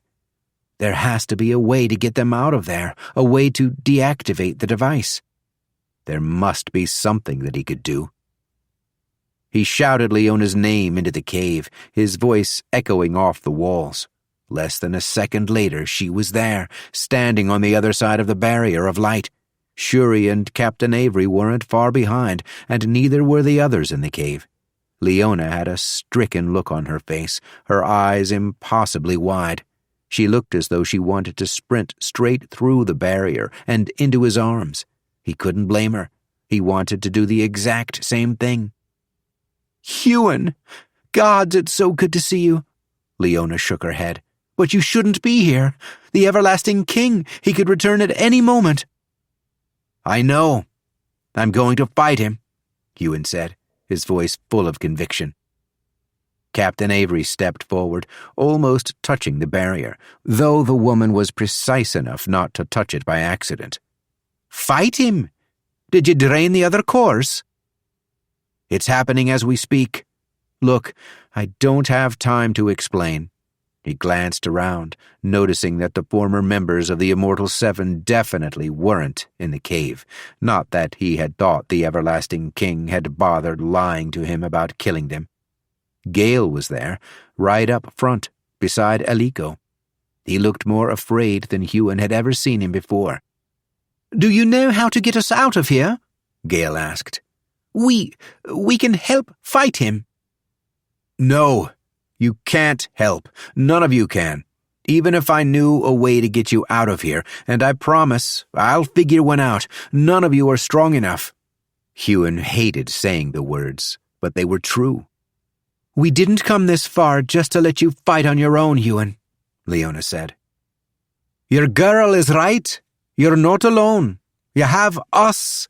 Captain Avery's fingers wrapped around the hilt of her sword, almost as though she were in a position to use it. "Don't leave us behind just because you think we're not strong enough. You all know what the Everlasting King can do, even when he's weakened." Huon dipped his head, shut his eyes. He didn't need them open to see what was happening around him. He had 100 floating eyes in the area now, keeping watch of everything, looking out for the Everlasting King's arrival. Even if he had no power from any of his stockpiles of cores, he would still be far stronger than an immortal. We know this for a fact. He defeated every single one of the Immortal Seven. He has the body of a high celestial, and with his honor-bound armor being able to draw from the essence within the surge gems embedded into it, he'll be far stronger than all of you combined." There was a harsh thud and the sound of dust falling. Leona had slammed her fist into the cave wall. She stared at him. "I was supposed to fight at your side." The words didn't sound angry, only sad. Huon wanted to reach over and grab her hand. He was sure that wouldn't violate the rules of the device, but he couldn't take that risk. "It's okay, Leona. Once this is over, you will always be at my side. I promise. I'm sorry for the way I left you." "Don't be sorry. I understand why you did it. I understood right away. I think I would have done the same thing to protect you." And yet that was the very thing that put you and the others in danger, Huon thought, but did not say. "If I hadn't left, the Everlasting King would never have stolen my memories. You and the others would be safe." Another loud thud, but this one wasn't Leona punching the wall. It didn't come from inside the cave. It came from the queendom of Arisalon's side of the mountain. More thuds followed in a steady rhythm. Thud, thud, thud, thud. His floating eyes hadn't spotted anything yet. The noise was coming from too far away, but it sparked a memory within him. And from the way Leona reacted, it clearly sparked the same memory within her. The thuds sounded exactly like massive, heavy footsteps, like the thuds they'd heard before in the city of Carolor. Gale, too, recognized that sound. When Huon had gone to Carolor, the capital of the Queendom of Arisalon, to rescue Leona from the Queen's dungeons, all the way back when they'd both only been knights, the city had been under attack by the honor-bound army. And the Everlasting King had somehow made himself into a giant, crashing through the massive wall that had been around the city. His floating eyes soared toward the noise to try and get a visual on the Everlasting King, and Huon realized now was his chance. "I'll be back," he said to Leona and the others. he returned to the hollow tree where Rowan had been waiting. The Everlasting King is no longer guarding the final stockpile. He took the man's hand, deposited him in the desert, the stockpile still hidden somewhere beneath the cracked earth that had been completely drained of essence. Then he teleported back to where he needed to be, the base of the Huon mountain. His floating eyes saw the Everlasting King now, in his massive honor-bound armor. Somehow he stood even taller than he had before, when he'd attacked Carolor. Huon had fought massive beasts before, but he'd never fought a massive human before. He will be weakened, he thought, and hoped that was actually true, because despite the fact that Jacob had already drained the cores, Huon's father was currently shielded by a dense, hard casing of essence, the man advancing to the rank of low celestial in the underground dirt room below the grove of purple trees. The Everlasting King didn't look any weaker at all. Huon wasn't close enough to be noticed by the man yet, which was exactly the way he wanted it. I can't let him get up that mountain. Can't let him get to the cave. He watched intently for the other cores to be drained. He knew the process would only take minutes, but it felt as though it was taking hours upon hours to happen, as though this very moment was being dragged out to its fullest. Perhaps that was because he could move so fast, or perhaps because this was what he'd been waiting for years. The Everlasting King was so tall that his feet crushed trees on every step, trees that barely reached his ankles. God, the bastard was as big as the mountain behind Huon. He's even larger than the Immortal of Earth's golem. Huon had expected to feel fear, like he had when he'd been in the desert with the man, but he wasn't afraid. He felt a clarity of mind, as though he were in deep meditation. It was a stillness, a surety of self, and a level of confidence that he'd never felt before. I'm going to finally kill the Everlasting King. Chapter 12. Huon stood at the base of the Huron Mountains. The Everlasting King, standing taller than the mountain at Huon's back, trampled the forest beneath his feet in a fast, steady march. A cool breeze rolled down from the peak, where Leona and the others were trapped in the cave, and Huon had a view of all of it. The Everlasting King wore the same modified, honor-bound armor as before. Huon still wasn't sure how the man became so large, especially as, though he had access to creation essence, he didn't have access to soul essence. Huon surged a few hundred more floating eyes so he could see every aspect of the fight. He'd practiced this in the mind space, knowing the best way for him to approach a battle was to see every single angle, especially when teleportation was involved. Though an acute calmness had settled over Huon, another part of him couldn't wait to start this fight, or perhaps he simply couldn't wait to finish it. Then the Everlasting King stopped walking rather abruptly. He angled his head downward, looking straight at Huon standing there on the ground. I can feel my power draining. Clearly, I underestimated your ability to move around the continent. But do not think for a second that just because you are draining my cores, that you have any chance of defeating me. The man's booming voice shook with anger, and coming from the Everlasting King's giant form, it was loud enough to be heard for miles around. Were the temperature a little warmer up on the mountain, it no doubt would have caused several avalanches. This, however, did not intimidate Huon. In fact, he smiled. You have underestimated me, far more than you know. Though Huon couldn't use soul essence to toughen his body, he could use it to alter it. He'd proven that more than enough times when he'd grown wings. Huon hadn't known he would be fighting the Everlasting King with the man standing this tall in his giant form, but that didn't mean he wasn't prepared for it. He had more soul essence in his core than ever before, and was constantly creating more and more. His mind was clear, his belief in himself absolutely unwavering. So without a second thought, Huon surged soul essence to modify his body, to make it grow larger. Huon's arms and legs stretched and elongated. His midsection bulged. He became 7 feet tall, 10 feet tall, 20. His imagination and the power of his essence was the only thing limiting him.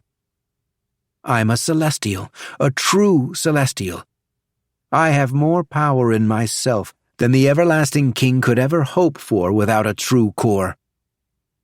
Huon grew and grew until he rivaled the size of the everlasting king, until he stood just as tall, the mountain dwarfed at his back. His armor, too, grew with him. It was easy enough to shift and change, as it was just like shifting and changing his soul blade. That, too, had grown. He drew the weapon in the form of a two-handed sword. Even though he could shift the soul blade into anything he wished, a sword would always be his first weapon of choice. The everlasting king's visor was down on his helmet. Huon wished it was up, wished he'd been able to see the expression on the man's face when he'd grown to this size. This will not be like the last time we fought. I am ready for you now, Huon said, thinking. And you will be far weaker than you were, even locked in that mind space. Foolish child! You think just because you have learnt a few tricks, you will be able to stand against one of your betters? The everlasting king drew his sword from his side. It did not look near as intimidating now Huon's own sword was of the same size. He took a step forward, then faltered. Huon smiled. Another stockpile drained. He teleported directly behind the everlasting king. His sword was infused with will, sharpness, essence drain, and a half-dozen other things. Flames erupted from it, roaring like some terrible beast. The blade tore through the air, straight for the back of the everlasting king's neck. One swift strike. That could be all he needed. The everlasting king ducked forward. His body moved with an ease Huon recalled from the mind space, yet he was even faster than he had been then. Huon felt the smallest crack in his calm. He teleported again and again, each time bringing a strike toward the everlasting king.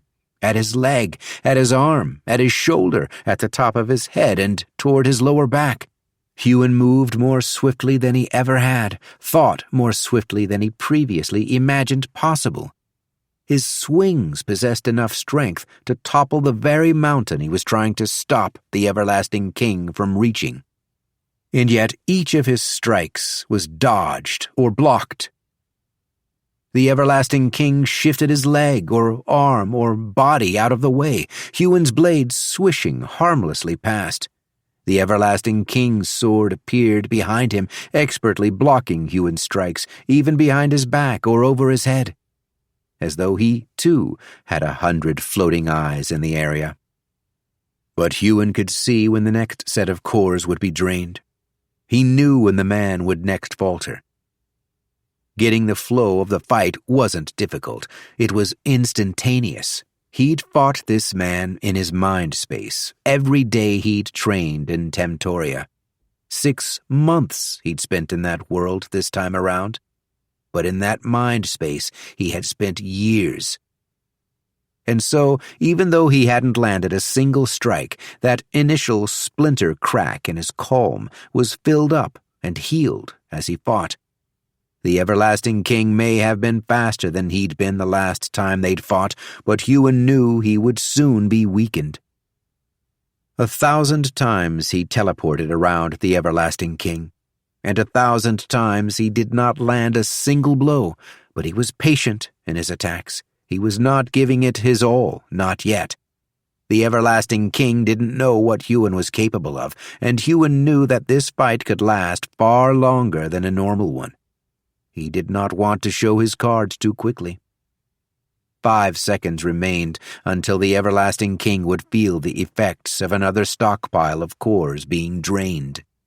5 seconds until he would falter, and Huon would have the perfect opening. Thus far, for the entire fight, Huon had only used his sword as a soul blade.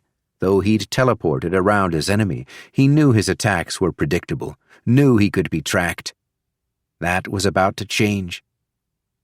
The stockpile was drained. Huon sprang into action. As he teleported, he shifted his blade. In a fraction of a second, it changed from a 2-handed sword into a 3-pronged trident. He stabbed it straight toward his enemy's core. Not that the man has one, Huon thought. The everlasting king slipped to the left, but as he did, he faltered, a slight shift of his foot as though it were caught on something, which wouldn't be surprising, considering they were trampling all over a forest. He heard the roar of beasts, the sheer terror in their calls as they fled from the 2 powerful Surgecallers battling above. With his floating eyes, he saw the stampede their fight caused, the havoc that had befallen the area. Huon shifted his soul blade once more. Though he appeared to simply follow through with his lunge, the prongs on his trident elongated. They turned from solid metal into something as flexible as a kraken's tentacles. They changed direction, launching straight for the everlasting king. At the same time, Huon surged 1,000 razor wires into being. Not an easy feat, and one that he needed to split his mind into countless parts to achieve, but he could do that. He'd been practicing that already with the floating eyes. Splitting his mind in more and more parts was the only thing that had allowed him to create so many of them. And now it helped him achieve a different goal. The 3 prongs slammed into the everlasting king's armor. They weren't blocked. They weren't dodged. They hit exactly where he wished. But the armor was too dense, too thick and strong to take damage from his weapon. Huon had known the armor would be tough. How could he not? This was the everlasting king. Not only was he powerful, he knew how to invent powerful items. Knew more about what could be created with the help of essence than perhaps anyone in the entire world. And that was why Huon hadn't been aiming those elongated, flexible prongs to simply strike at the man. The tentacles turned into slithering snakes that slipped through the gaps in the full-plate honor-bound armor the everlasting king wore. And the razor wires clamped around the king. They bound his legs together, bound his arms to the side of his body. They covered his visor-down helmet, obscuring the man's vision, though he likely wouldn't need his sight to know what was happening around him. And though the razor wire Huon had surged into existence wasn't sharp or powerful enough to cut through the armor, it was curled around. It didn't need to cut through it. It simply needed to crush it. The everlasting king was trapped, unable to move, unable to dodge. He was stuck inside the prison of wire. Huon's soul blades tentacles snaking through his armor and digging straight into his skin. Huon could spread his senses along his weapon, could feel where it was, could feel it digging into his enemy's skin. The everlasting king roared in pain. His surges will be interrupted, even for a second, 2, and that will be enough. But no, the everlasting king wasn't roaring in pain. Huon's eyes widened as he realized the truth. The man was laughing. There was a loud snap, one after the other, as all the razor wires broke. First, the everlasting king freed an arm. His fingers curled around the shaft of Huon's soul blade, and the weapon went limp. Huon could no longer control it. Then the weapon turned on him. The shaft wrapped around his arms and hands where he gripped it, locking his arms together. He tried to teleport away, but couldn't. Something blocked the surge from functioning. Huon's calm didn't crack. It shattered. Chapter 13. No, Huon thought. No, no, no! His own weapon wrapped around his arms, trapping him. Huon tried to struggle out of its grasp, but couldn't. Something was wrong with him. Very wrong. He couldn't teleport. How could he not teleport? And his soul blade, a weapon that had been an extension of his body, was no longer in his control. It was like losing a limb. No, it was like having his own arm turn against him and try and choke him or gouge his eye out. Huon suddenly felt blind as all of his floating eyes had fallen from the sky. He could no longer see what was happening everywhere around him, could no longer see what was happening at the other stockpiles. And he couldn't see Leona and the others back at the mountain. Those razor wires that had snapped were no longer even in existence. The soul essence that had created them had dissipated into the air. My soul essence. Everything I did with my soul essence. It's undoing itself.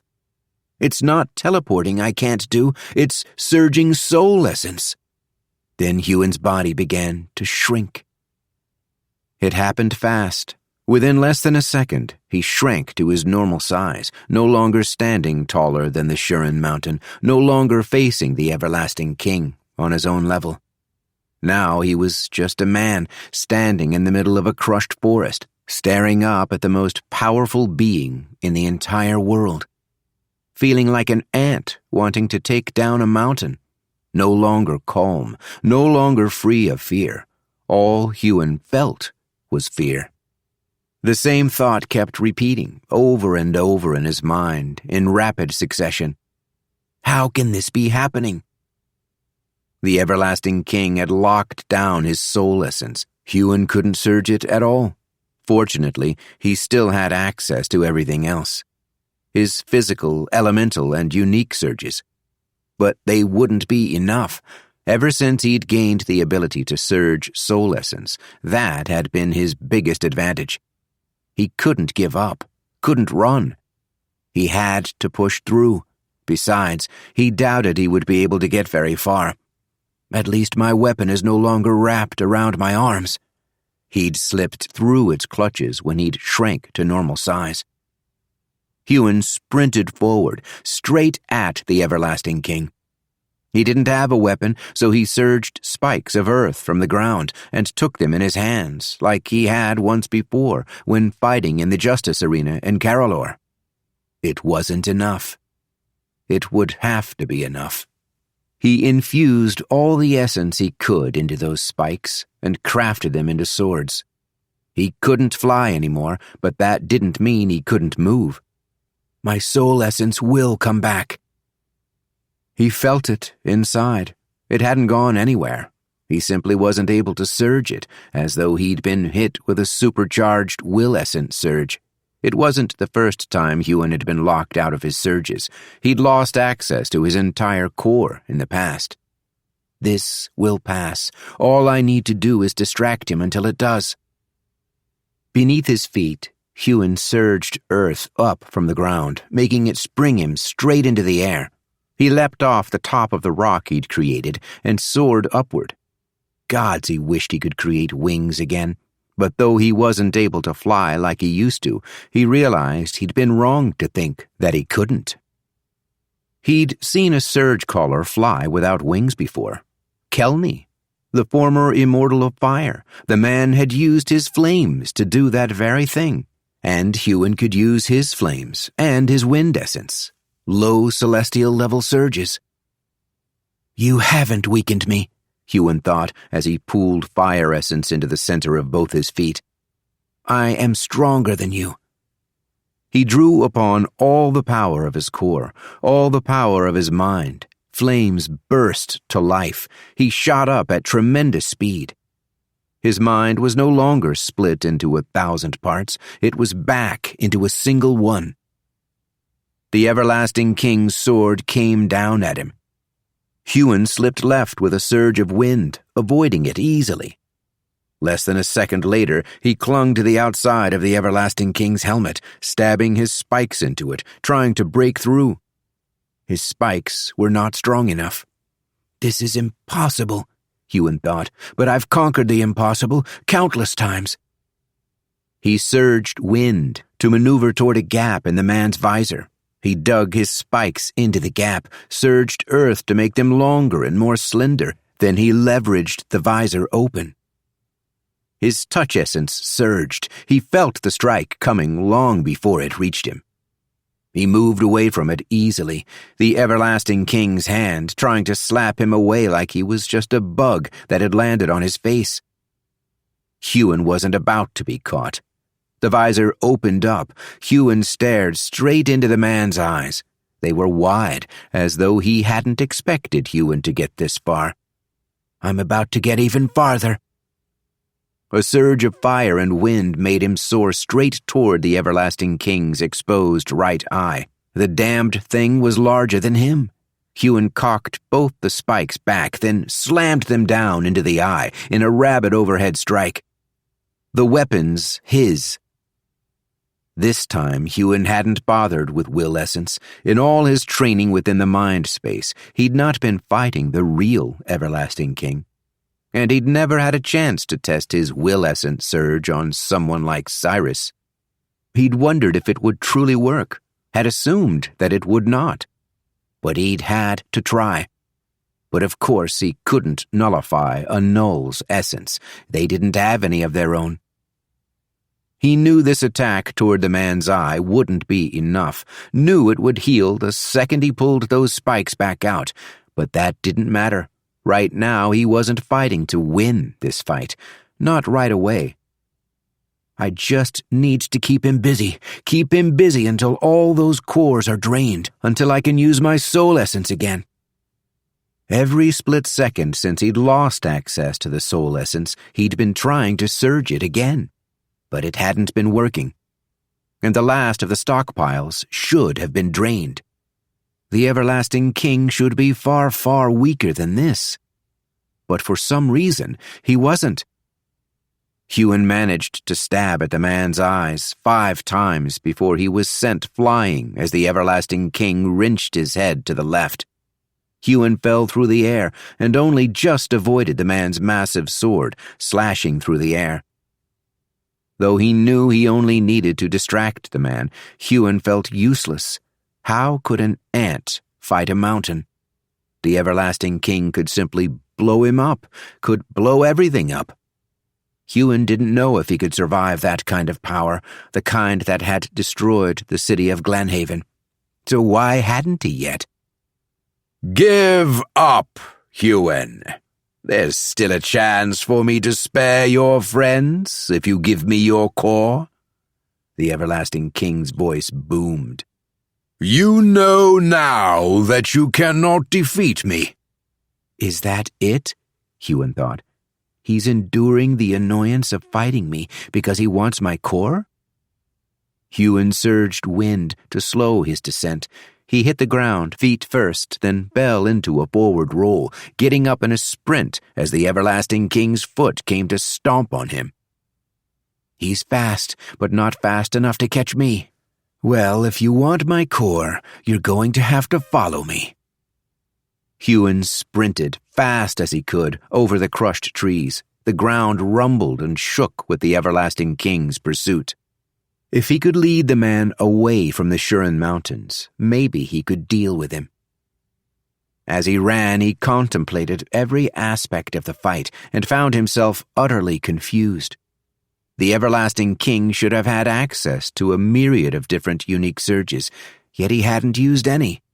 The only thing that he'd done was grow large and cut off Huon's usage of soul essence. He hadn't even used any of the basic elemental surges. Something is wrong. Huon couldn't pinpoint what it was. This fight was different to how he'd imagined it going. The everlasting king hadn't weakened enough when his stockpiles of cores had been drained. All he'd done was falter. Why hadn't he weakened? Huon had assumed the man would remain at the Huon mountains for the 7 days that he'd given Huon to surrender to him. Yet he hadn't been at the cave at all. He'd been at one of his stockpiles, and as fast as the man could move, it made him wonder. Could he have gathered more cores? Could he have created another stockpile, hidden out there somewhere, one Huon hadn't stolen the location to from the Everlasting King's memories because it hadn't been created yet? Of course he did that, Huon thought. If I were him, that's the first thing I would do in his shoes. Gods, he could have slaughtered countless thousands of people in the time Huon was in Temtoria. If the man had made it to the Talaniar continent, and Huon didn't doubt he would be fast enough, but wouldn't the Sentinels have dealt with him if he'd entered their domain? Huon dodged to the left, rolling on the ground. A split second later, a building-sized boulder crashed into the ground, where he'd just been, leaving a large crater and kicking up a cloud of dust, but the boulder hadn't reached him through the use of earth essence. He would have sensed if it had. What the hell was going on here? Was the Everlasting King just toying with him? Huon couldn't believe the man would do something like that. He was too ruthless to waste the time, too ruthless to even give Huon a chance. But Huon had landed blows on the Everlasting King without ever actually getting hit himself. He thought he should be on the run, but maybe he was wrong. All the Everlasting King had done so far was defend, and he'd done a good job of it. He should have destroyed me, as powerful as he seems to be. Does he really want my core so much? There would be enough Celestials for the man to kill over in Talaniar. No, it had to be more than that. It had to be something else. Huon skidded through the dirt, cutting long lines into the earth, trying to halt his momentum. He jumped into the air, surging wind to further slow him as he whirled around to face his enemy. He'd been running in this direction to try and draw the Everlasting King away from the Huron mountain, away from the cave that Leona and the others were in. But running wasn't who he was anymore. It wasn't what he was going to do. He couldn't save anyone if he let the Everlasting King walk all over him. He split his mind in twain, sending one part into a deep meditative state, looking at his core, trying to identify how his connection to soul essence had been cut. This shouldn't have lasted so long. The soul essence remained, in abundance. His mind split, his body moved, dodging the Everlasting King's stomping feet and darting in to get close to the man's armor after surging new earthen spikes from the ground. His core was not in chaos. None of the other essences had been cut off, and it certainly hadn't been something like will essence that had done this to him. Delving deeply into his core, the meditation Huon fell into was one that connected him to the universe, a state that offered him insights he'd never found outside of it. Drifting in that state, Huon found the connection to his soul essence. It reminded him of something he'd seen before, a thread connecting the essence to his core. It was like the soul binding that had connected him to the Devil of the West. Once he'd managed to follow that thread to the High Celestial that used to hold his binding. Except this connection had been severed. The gossamer thread sliced straight down the middle. He'd never even known the connection was there. At least he'd never seen it defined so strongly. Now that he had found it, reconnecting the thread was a startlingly simple act. He only needed to will it into being. And it was done. It was as though he'd discovered something about himself that had been long hidden, something deep, something powerful. The calm that Huon had experienced at the beginning of the battle once more enveloped him in its embrace. His heart rate slowed, his mind became less frantic, and the negative thoughts that had plagued his mind disintegrated, leaving him feeling clear-headed. He had proven he could take back control of himself. Now, he needed to prove he could control this fight. Chapter 14. Leona stood at the cave's entrance, Captain Avery, Gale, Eliko, Cyrus. They were all there, at her side. Their eyes just as wide as hers, their nerves on fire. The barrier that kept them confined in this place remained. Huon had come, he'd found them, but he hadn't been able to do anything about it, hadn't been able to free them. Not in time. "We're stuck here," Leona said. "Stuck while he fights." Huon had a plan. It was clear that he did. He'd stolen memories from the Everlasting King, the locations of his stockpiles of cores. But how could he destroy them all if he was here? She wished she'd been able to talk to him longer, wished she'd known what was going on. At the beginning of the fight, she'd been able to see him. He'd grown massive, just as the Everlasting King had, and the fight had been visible from where she stood at the entrance. Then something had happened to his sword. "We need to get out," Gale said. There must be a way." "Even if we could get out of here, we wouldn't be able to help him," Leona thought, but refused to say. "He's on his own." Huon had somehow created eyes, ones that had been floating around the cave. Ones that had given him the ability to watch over them. Leona had to admit, though the eyes had looked rather grotesque and more than a little creepy. What Huon had been able to do with soul essence astounded her. But the eyes were gone now. Something had happened to them. Just as something had happened to Huon's sword, his soul blade, as he'd called it. "The eyes," Leona muttered, as something occurred to her. "What was that?" Captain Avery asked. "Huon created eyes. That must mean—" Leona stepped away from the barrier at the cave's entrance. She practically collapsed into a sitting position, her back against the rock wall. I think I have an idea." Though Huon was more powerful than her now that he'd reached the rank of low celestial, Leona had always had far better control of her soul essence, able to create, from the beginning, things that were far more intricate than anything he'd been able to do. She looked up at the others. Everyone trapped within the cavern was staring expectantly at her. Leona bit her lip.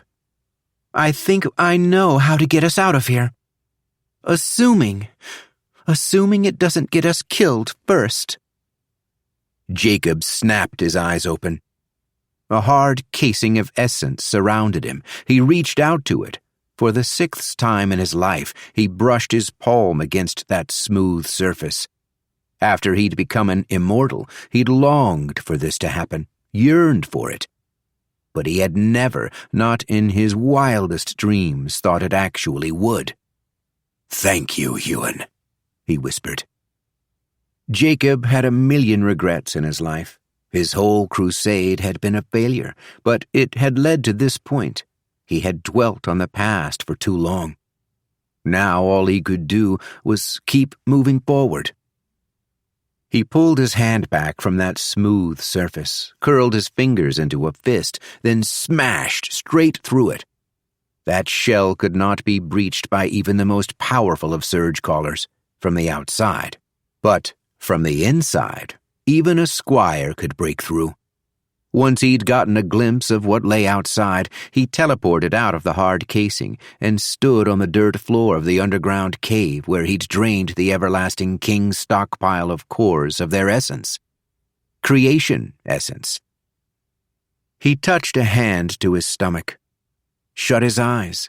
In Temtoria, he'd watched closely as the people he'd brought had advanced from legends to immortals. He'd identified the creation essence within each of them during their transformations, as his son had instructed all of them to do, and he'd grown adept at the exercise. By the time the 3rd legend had advanced to immortality, Jacob had been able to instantly identify the creation essence within them, recognizing it as though it had been familiar to him for years. Huon had prepared him, and all the others, for this moment. Jacob could feel the creation essence within his core. There was too much of it, as Huon had warned him there would be. It roiled within him, not to the point where it brought pain, but he could feel that his core was in chaos. However, surging the essence was a far more difficult thing than simply identifying its existence. I don't have time for this. Jacob had chosen the grove of purple trees for a specific reason.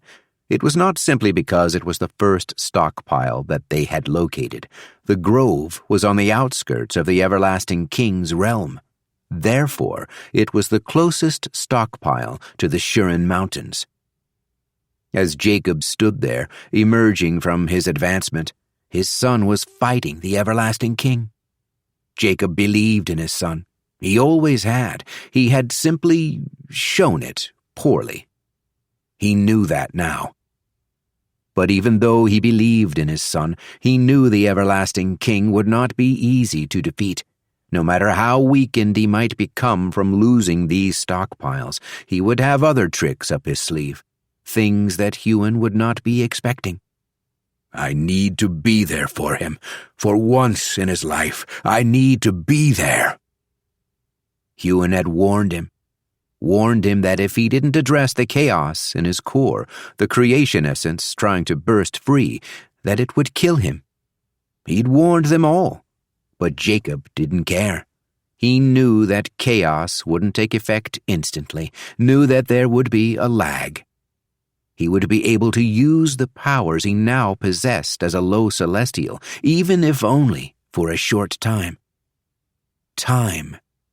Jacob didn't know how much of it had passed while he'd been stuck within the hard casing of essence.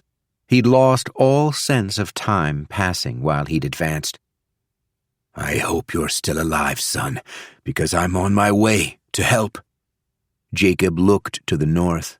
He couldn't see the Huon Mountains from here, but he knew how to get to them. He sighted the farthest thing from him and surged soul essence, teleporting toward it, just as his son had taught him. The Sentinel of the South teleported to the center of Telaniar. She stood to one side of the stone pavilion that served as the meeting place for their council. The pavilion sat in the middle of a large valley flanked by two large mountains. Not only was it secluded, it was shielded by vast amounts of illusion essence. Not a single soul in the whole of the world would be able to listen in on their conversations. A moment later, the sentinels of the north, east, and west joined her. The sentinel of the north had a frown on his face, so deep it could be seen through his massive beard. "You all felt it, then?" the sentinel of the south said. Her hands were folded behind her back. She had not donned her glowing armor. The woman had teleported here, straight from her chambers. Right now she wore simple, comfortable martial arts robes of a dull brown, something she would never appear in public wearing. She looked toward the source of the essence, toward Harlan, that fallen continent they all four despised, the place that the Everlasting King had committed his heretical experiments. 6 Surgecallers attaining the rank of low celestial, almost at the same time. The sentinel of the north spoke in a deep voice, his fingers running through his thick beard. No, this is most certainly no coincidence. First, that boy, the one who murdered my Kraken, reached the rank of low celestial. Now there are more? He shook his head, his beard swaying. Such a thing should not be possible without guidance. We should dispense with the games, don't you think? The sentinel of the west said. I know I am the youngest of us all, but I think it is time whoever soulbound this Huon of Harlan should come forth. It was none of the low celestials, the sentinel of the east said. I spoke with each of them once he had advanced. It must be one of you. The sentinel of the south felt a pit form in her stomach, for she knew it hadn't been any of the others, knew that that couldn't be possible. We felt the portal open, multiple portals. That boy, he was not able to hide it. She tilted her head to the side. We ignored it because we do not care what happens upon Harlan. But I think we have to admit something to ourselves. Something I am sure a few of us already suspect. Either Huon of Harlan is receiving outside help from someone in the wider universe, or an old enemy has been working in the shadows. "The Devil of the West," the Sentinel of the North said. "That is who you think is behind this?" I don't know, but I do believe he's involved somehow. This Huon, he fights the Everlasting King. That was their goal all along, which makes me believe that the Devil of the West was never on his brother's side. The Sentinel of the West's forehead creased. He looked at each of the others, none of them showing any surprise. Then the reason appeared to dawn on him. You all knew that. The Sentinel of the North tilted his chin up. Even in his dull brown robes, he struck an intimidating figure. That was only helped by the fact that he knew he was stronger than this man. "Of course we knew. He was prevented from fighting his brother because of a blood oath, one they had made as children. He hated what his brother was doing." The Sentinel of the West took a step back. You helped elevate me to the rank of High Celestial because of his exile. "The man was dangerous," intoned the Sentinel of the North. The bearded High Celestial was the oldest of all of them. "He did not like the way we were doing things, and even if he did not agree with his brother, it was too much of a liability to keep him around." The Sentinel of the West dipped his head in contemplation. "And you raised me up because I was loyal to you." The Sentinel of the South stepped toward the man. She rested a hand on his shoulder. "You understand that those not loyal cannot rise to this level of power. You have seen the way we control the ranks of low Celestials. Did you think it would be any different as a High Celestial?" 7.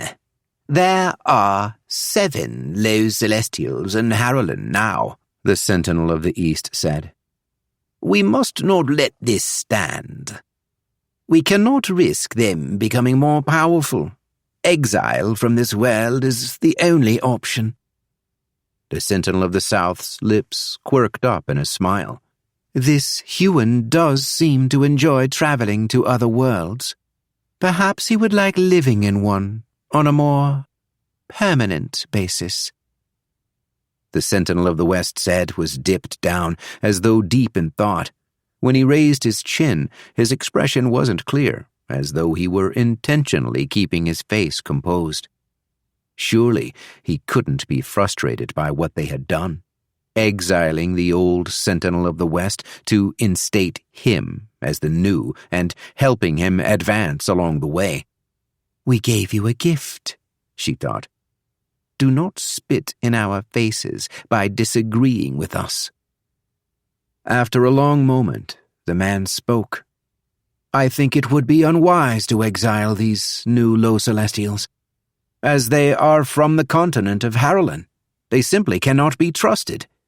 If the Devil of the West could return to our world, unseen after so much time, what prevents these new Celestials from doing the same?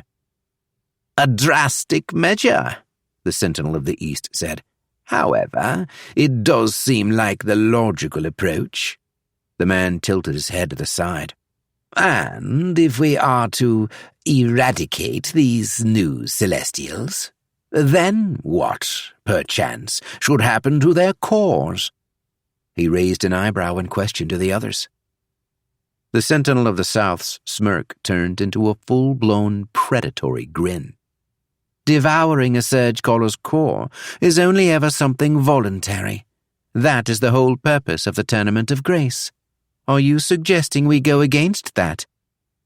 Those laws pertain only to our continent, not Harlan. And if we were to do this as a collective, rather than how the Everlasting King harvested cores in the past... And the present, the Sentinel of the West said, raising a finger. Indeed, and the present. As I was saying, if we act as a collective, it cannot be seen as a betrayal. The Sentinel of the North had always liked the way the Sentinel of the East thought. The Sentinels maintained a delicate balance. It was forbidden for a single one among their number to attempt to grow in strength beyond the other three combined. Hence, they would always be capable of keeping themselves in check.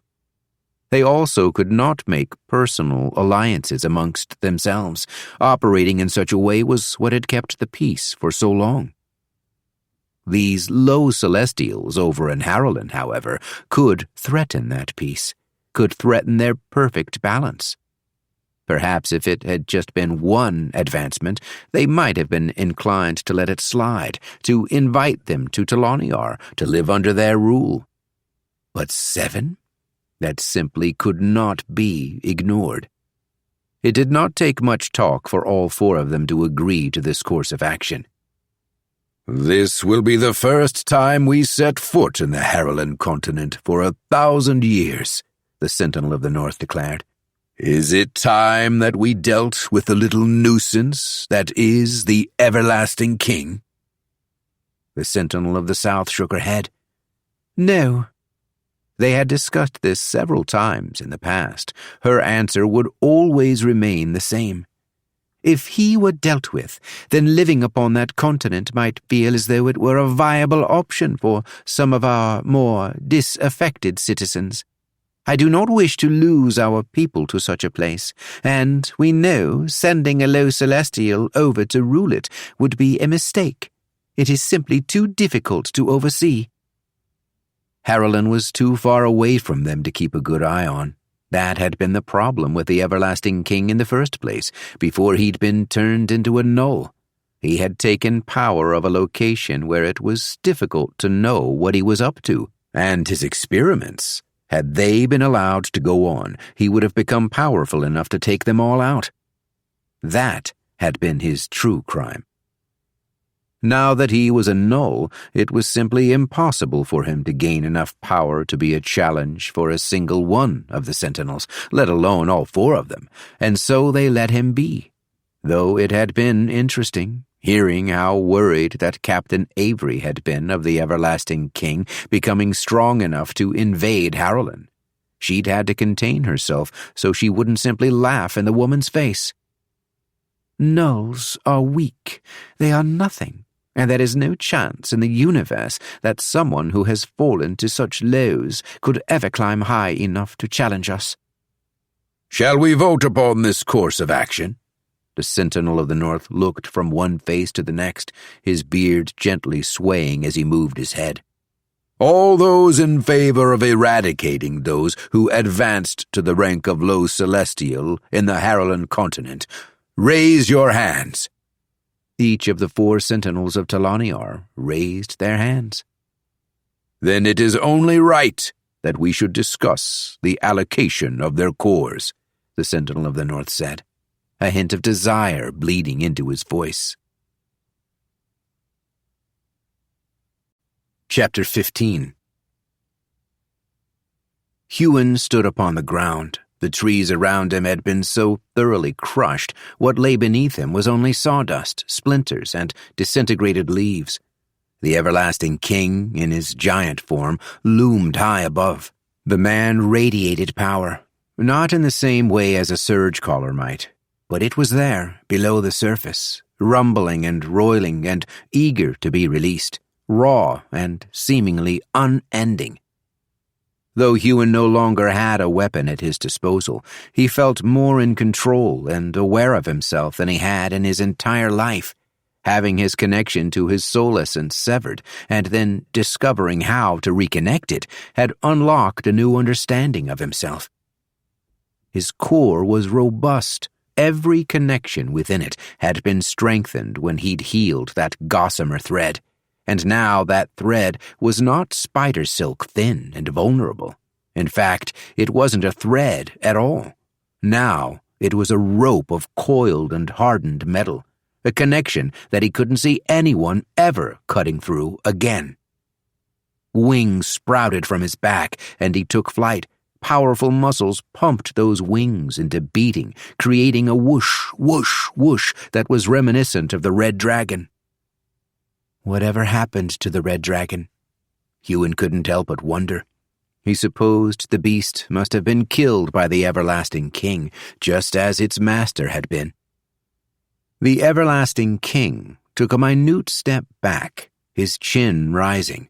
Huon glimpsed the man's eyes widening through his visor, clearly shocked that Huon had grown wings, that he'd been able to reconnect to what he had lost. Did the man think what he'd done to me was permanent? Huon didn't delay. What he was about to do had worked in the past, but never against something such as this. It had worked against Surgecallers, specifically beast Surgecallers, never human ones. But he was quickly running out of options, and if the Everlasting King insisted upon fighting in such a way, he wasn't going to grow to his level once more. No, there were other ways of dealing with giants. The Everlasting King's sword came down in a swift and accurate arc. The strike was devastating in its speed and power, and Huon knew that if it were to hit him, there would be nothing he could do to resist. He did not teleport away from it, however. He didn't need to. He simply became incorporeal. The sword harmlessly passed through him. The look on the Everlasting King's face was priceless, even though all Huon could see through the man's helmet were his eyes. Huon surged 100 floating eyes into being. He almost felt blind without them now. They hovered around, taking in every angle of his enemy. Huon didn't know if what he was about to do would work, but he had to try. He teleported straight behind the Everlasting King's helmet, then flew into the man's massive head. Here he remained incorporeal. The Everlasting King should have no awareness of him being there at all. Huon grinned as he extended his arms. Whenever he'd done this in the past, it had only ever been to drain a beast's core. As the Everlasting King lacked a core, Huon would need to get creative. Flames stormed outward from his palms, the sheer heat of them devastating. He had to narrow his focus down to a sharp point to ensure those flames became solid in his incorporeal state. Once upon a time, it would have been difficult for him to maintain his wings, his floating eyes, and being incorporeal all at the same time. Surging soul essence in 3 unique, belief-heavy ways was a huge drain on his mind. Now it was mere child's play. The connection was simply too strong to be disrupted. He felt as though he could do anything. Flames were not all he brought to bear on the Everlasting King's brain. Huon surged ice shards into being, ice shards that he could not move, for they were stuck inside the man's brain. But though he couldn't move them, their sheer existence meant they were cutting a hole inside the man, displacing the matter that had once been there, causing damage that would be difficult to heal, even with high celestial stamina.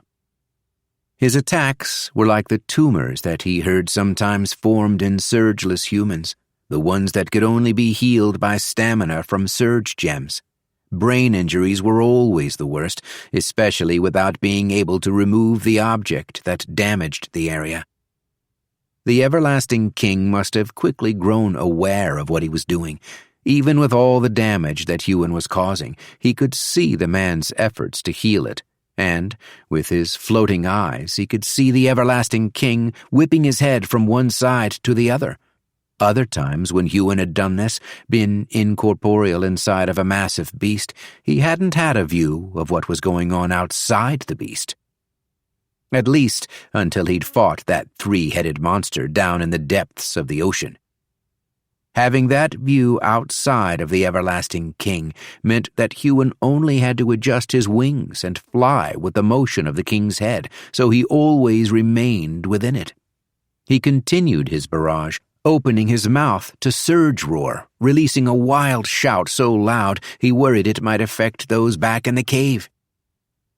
Have I just affected the senses of Leona and the others? Even if he had, he knew their momentary disorientation would be worth it.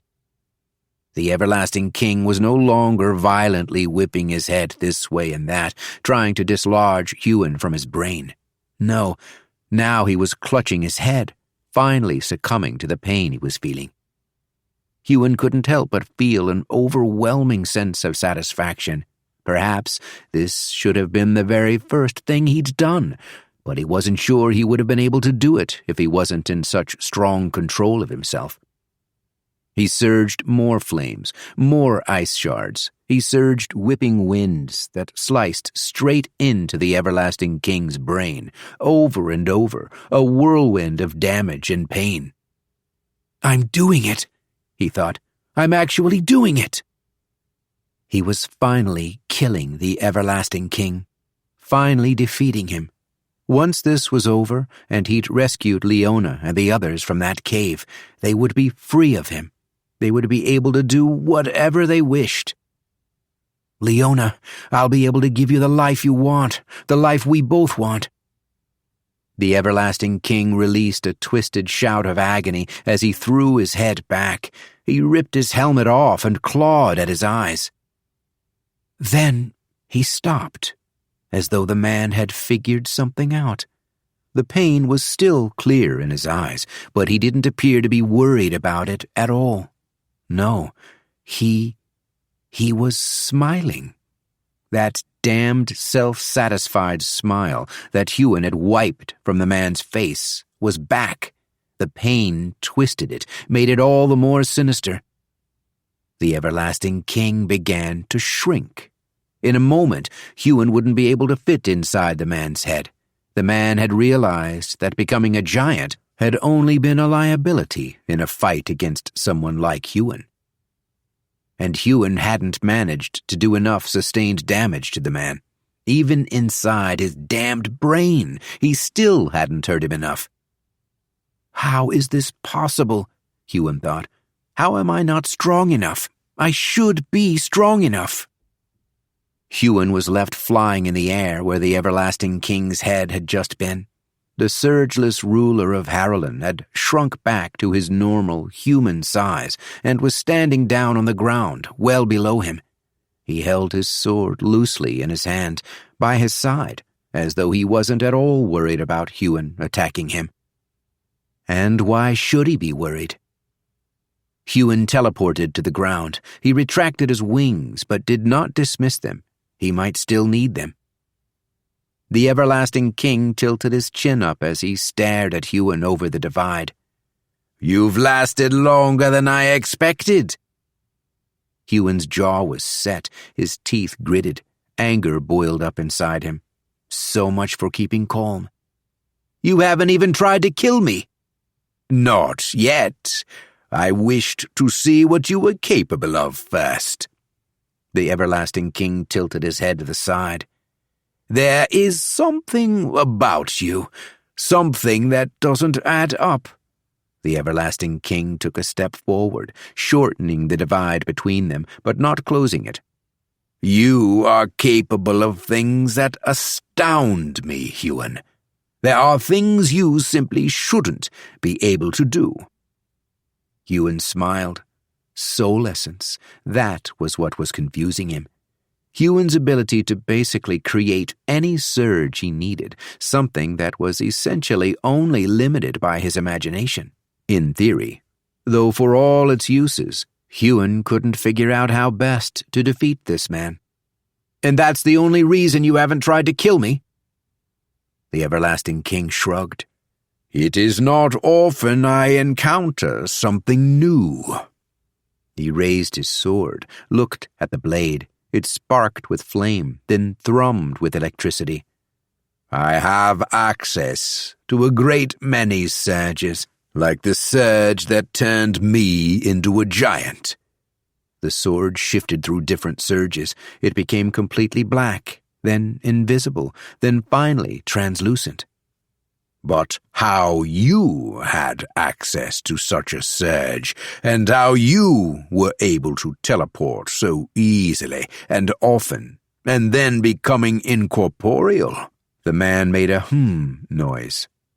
Celestials are better able to manifest surges, but that is an art that takes many years to master, and many years to manifest each surge. Celestials have access to so many different powers because they have been around for so long. But you're doing something else. The everlasting king shifted his gaze to stare directly at one of Huon's floating eyes. And these eyes of yours, truly ingenious.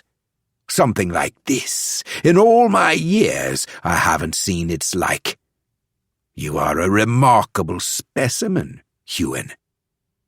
Specimen. Huon stopped himself from shuddering at being referred to in such a way. The last thing he wanted was to be experimented on. Your interest in me is, Huon raised an eyebrow, not flattering. It's creepy, really. The everlasting king chuckled. Yes, I suppose it is. He turned his gaze to Huon's real eyes. You have been quite the nuisance, destroying several stockpiles of cores and making them useless. It is not often I have to spend so much time dealing with a single individual. I know you're probably wondering how it is I'm still as strong as I am. He breathed in deeply.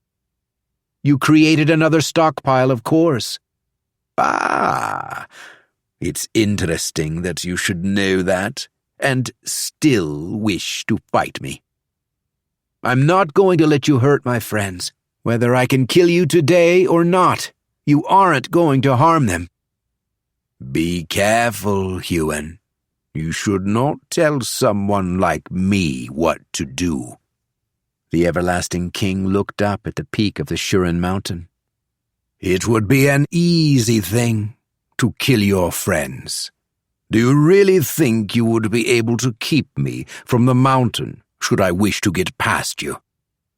Huon had felt a lot of hate for a very long time for the Immortal of Fire, who'd taken his mother from him, who'd taken his village and his freedom, for each of the Oathmasters who'd taken him as a slave, but he wasn't sure he'd ever felt as much hate as he was feeling in that moment.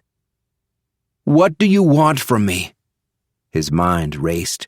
How could he get the others out of the Huon Mountains? All he could think of was teleporting them, but he didn't think he could teleport so many at the same time. Then the mountain would explode. I'd be fast enough to get Leona out, wouldn't I? But that wouldn't be enough. How could the two of them live on with the death of all their friends on their conscience? I want you to tell me your secrets, Huon. Tell me how you are able to do what you do. Then, and only then, will I consider sparing your friends. For our old deal is done. You can no longer simply hand yourself to me. Not when I can take your life whenever I wish. And trust me, you are not going to survive a true fight with me. He tilted his head to the side, peering intently at him. You know that now, don't you? A part of Huon wondered if the man was bluffing. He had strong defensive capabilities, but he still hadn't hurt Huon. He wanted to stall the man for as long as possible, but what exactly was he stalling him for? The stockpiles were all drained now. He'd felt it, felt all the others advance, from immortal to low celestial. Something like that would be felt around the world. But those low celestials weren't going to join him in this fight. Why would they, when he'd specifically told them not to, when he'd told them that doing something like that would be tantamount to suicide? He remembered the chaos his core had been in when he'd taken in all of that creation essence. They should be able to survive such a thing, but not if their first act after advancement was facing off against the everlasting king. and they wouldn't think they would need to, as he was supposed to be weakened, supposed to be vulnerable. For a brief moment, the only thing Huon could do was consider whether he should tell the Everlasting King about soul essence.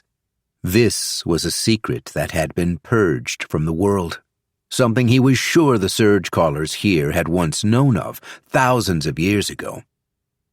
Lost, like the knowledge of what happened to that wasteland without essence was lost. A traitorous part of him said there would be no harm in telling the Everlasting King about soul essence.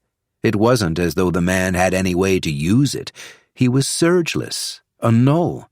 He didn't have a core, let alone the ability to cultivate. There was no way that he'd be able to create and use the essence. No, I can't tell him. Who knows what he would be able to do with that knowledge?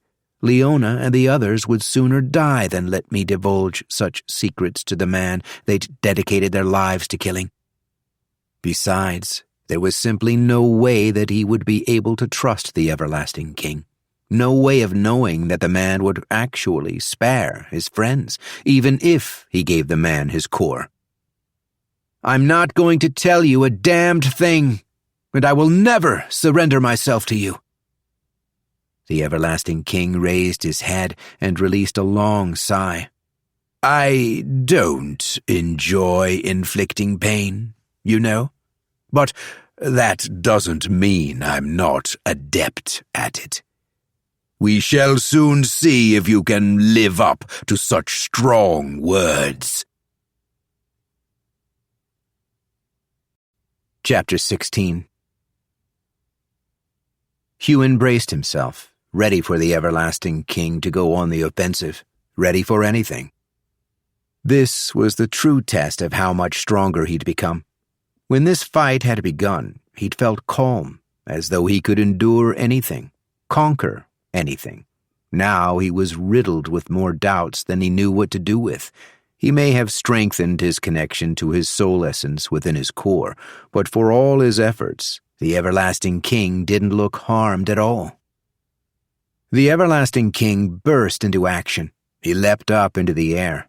Huon wasn't the only one that could fly. When they'd been fighting in the mind space, he'd learnt that the Everlasting King didn't need wings to do such a thing. He rose high, cocking his sword in a backswing. The strike was so obviously telegraphed that Huon was almost confused by it. Huon tensed his fingers, took a natural breath, and focused. He surged soul essence. He didn't know how the Everlasting King had destroyed his soul blade, but now that Huon had access to his soul essence again, it was an easy thing to create another weapon, or two. He was disappointed and more than a little saddened that he'd lost the Oathshearer dagger, the heart of his soul blade. But he supposed he wouldn't need it any longer, now that the Everlasting King had no more honor bound. Because he killed them all after I freed them. He cares nothing for human life, cares for nothing but himself. 2 swords, perfectly crafted, materialized. Huon curled his fingers around their hilts, feeling their comforting weight. The swords were as long as 2-handed swords. They were dense, each heavier than any weapon he'd ever wielded.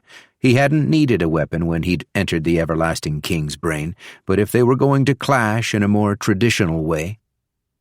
Huon teleported straight up to where the Everlasting King was falling down toward him.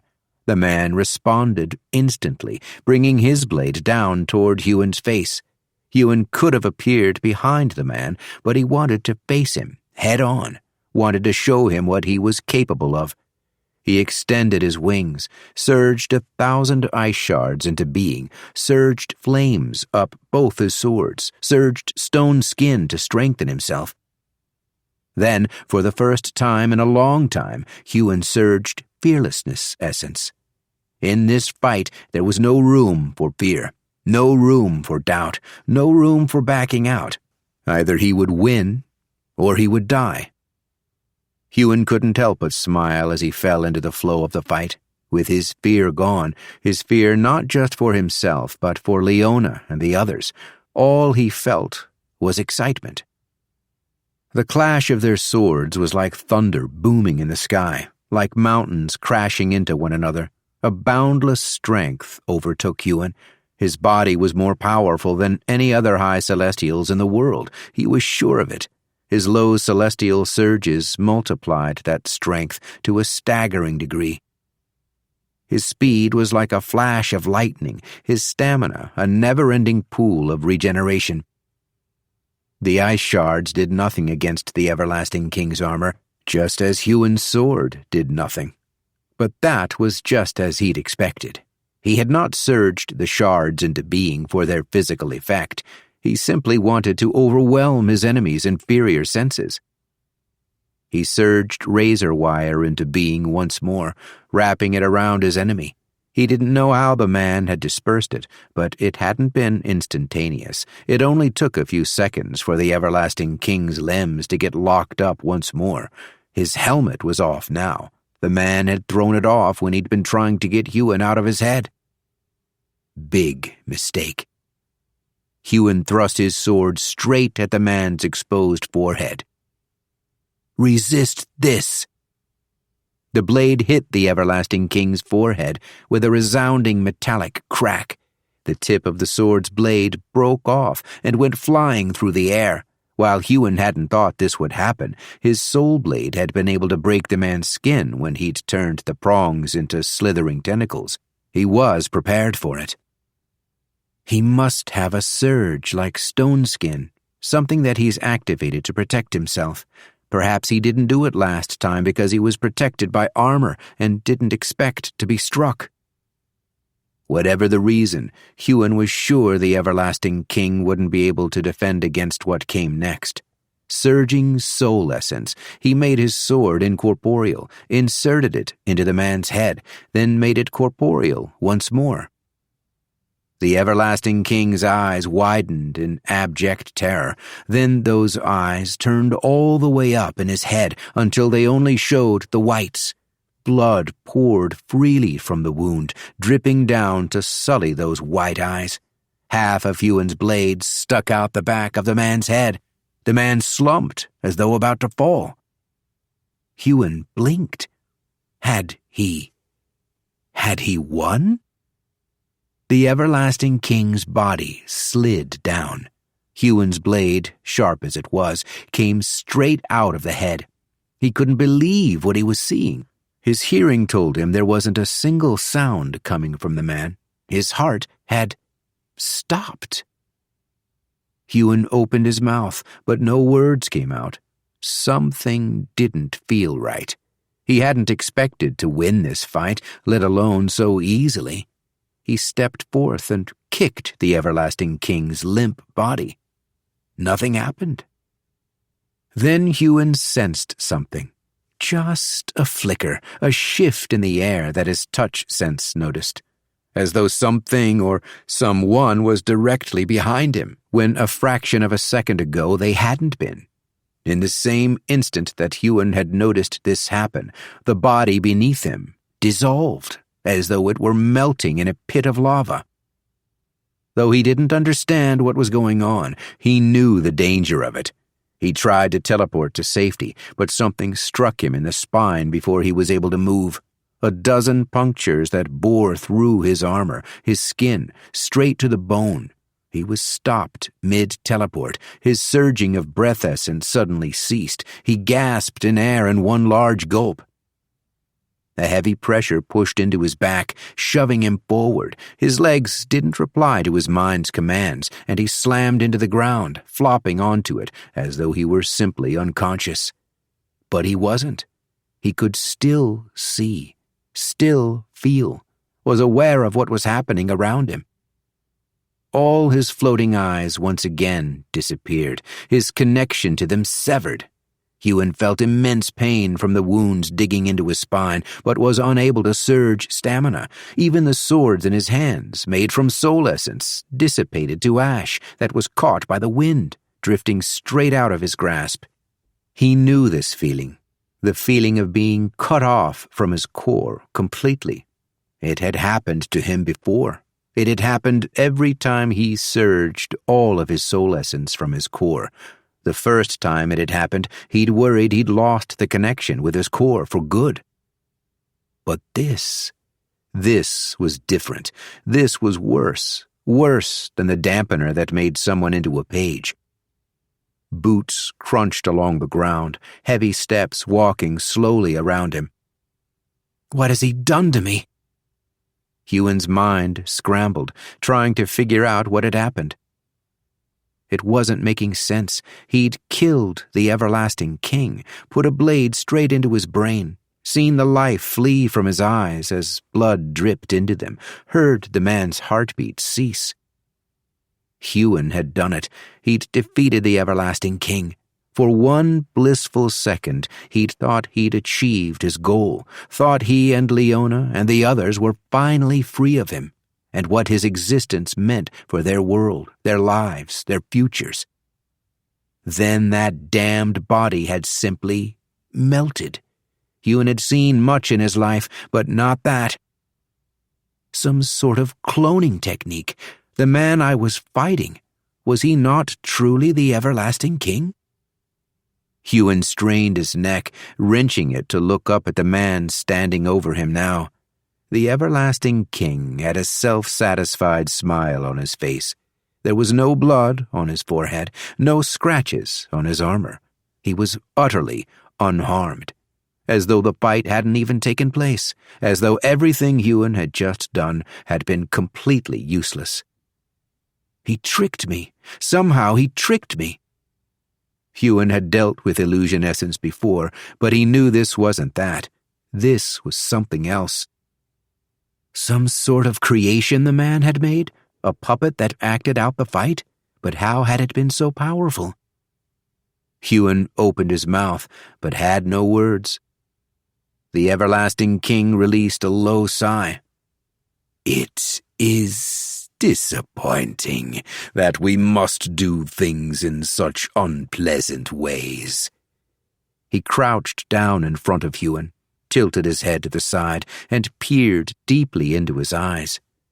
I was not lying when I said you were quite the specimen. There is much, I am sure, that I can learn from the abilities you have displayed here. He looked over his shoulder. But you did not live up to our deal. You did not give yourself up, nor reveal to me your secrets. It would be wrong of me to spare your friends. That would make me look weak, make it seem as though my word was worthless. He stood back to his full height, staring up at the peak of the Huon Mountains. I want you to know that I do not take any enjoyment from killing your friends. Pain stabbing at his back, Huon fought against everything he was feeling. Somehow, he clawed his way back to his feet, forced his body to comply to his will. He tried to split his mind, to focus on the problem of his core, to repair the threads that had been cut, just like he'd done with his soul essence earlier in the fight. But it wasn't working. Whatever the everlasting king had done to him, this time it was different. It was worse. And there wasn't a damned thing he could do to change it. Making it to his feet, Huon still had the power of his body, a body that had been reforged by 6 advancements and multiple uses of creation essence, a body that was stronger than any of the other high celestials on this world, therefore surely stronger than that of the everlasting kings. But he had no surges. The multiplication effect of his essence was gone, out of reach. He didn't even have any weapons anymore. Huon threw himself at the man's back with a ragged roar, a roar he wished he could surge. He wrapped an arm around the everlasting king's throat and tried to pull him to the ground, tried to choke him out. But it was futile, like a child trying to wrestle a stout oak tree. The everlasting king grabbed his arm, bent at the hips, then threw Huon over his shoulder. Huon landed on his back, the device digging into him, slammed into the ground, each prong pushed deeper into his skin and bone. He didn't cry out in pain. He stifled what he was feeling. rolled onto his front, pushed himself to his feet, faced the man he hated more than anyone in the universe. "I won't let you hurt them." "Unfortunately, you do not have a choice in the matter." The everlasting king stamped a foot. Earth shot out from the ground and encapsulated Huon in its embrace. It wrapped around his lower limbs, locking him to the ground. Then it slithered up until it gripped his torso and his arms. When it was up to his neck, it solidified, and Huon found himself standing in a coffin made from rock. Instinctively, he tried to surge Earth to destroy it, tried to surge soul essence to teleport out of it, tried to become incorporeal, surge strength, something. But every single one of those options was out of his reach. Huon had felt powerless many times in his life. There had been times when his every action had been controlled by another, when he'd been oath-bound to someone else's will. But this was the worst he'd ever felt, the weakest, the most defeated. He'd come so far, sacrificed so much to become what he was. He'd put the life he'd wanted to live on hold, all for one singular goal. How could any of it have been worth it if all it led to was this? From where Huon was trapped, he could see the Huron Mountains. He could move his neck, wrenched it upwards and glimpsed the peak, where the cave was, where Leona, Avery, Gale, Eliko, Cirrus, Shuri. They're all going to die. Tears flooded his eyes, his throat constricted. Pins and needles ran up every inch of his entire body. And his heart, gods, it beat so hard it hurt, felt like it was going to break his ribs and rip itself out of his chest. They're all going to die, and there's nothing I can do. "Watch closely, Huon. This is what happens to those I have no use for." The everlasting king raised a hand. "Please," Huon said, hating the pleading note in his voice. "You don't have to do this. They will leave you alone. I can send them from this world. They will leave you alone." He didn't know if there was truth in his words, if he would actually give himself up, exile Leona and his friends, his family, but it would be better than them dying. His own death he could deal with. "Why would I want that?" the everlasting king said in a bored voice. "It isn't as though you're in a position to bargain." Without another moment's hesitation, the man, hand raised, activated an explosion on the peak of the Huron Mountain. Chapter 17. Huon stared up at the peak of the Huron Mountains, wrenching and tensing every muscle, pushing himself as hard as he could to try and burst out of the rock that bound his entire body to the ground. But it was futile. He couldn't break through. The explosion was just as powerful as the explosion back in Glenhaven had been, when the everlasting king had blown up his own capital city. But Huon was closer to this one than he had been to that one. The sound. It was the loudest thing he'd ever heard. Until the scream that was unleashed from his mouth, a scream that felt like it was going to rip his throat raw. "You bastard! I'll kill you!"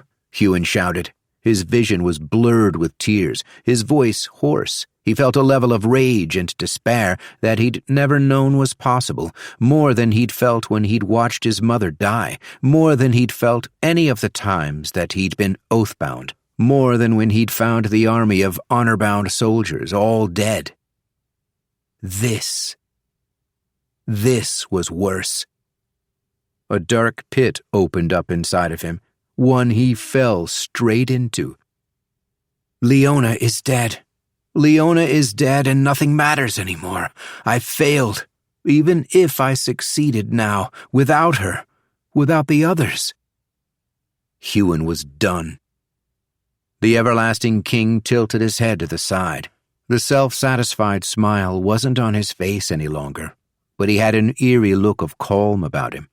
It looked more like he was admiring an interesting plant in his palace's garden than watching a mountain with people inside of it explode.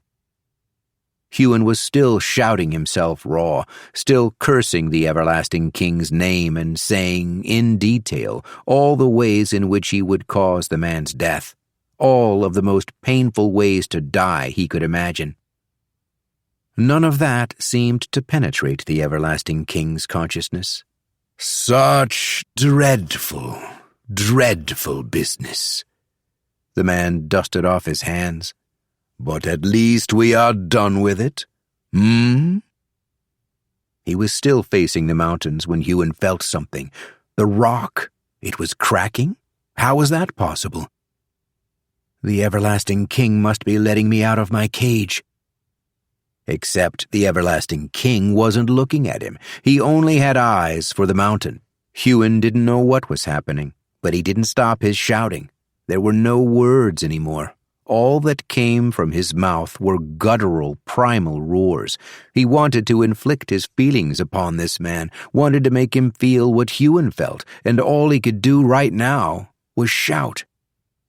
Through the sound of the explosion, the brilliant, burning orange light consuming everything Huon could see, the smoke rising high into the sky like a giant mushroom blooming to life, Huon felt the rock crack again.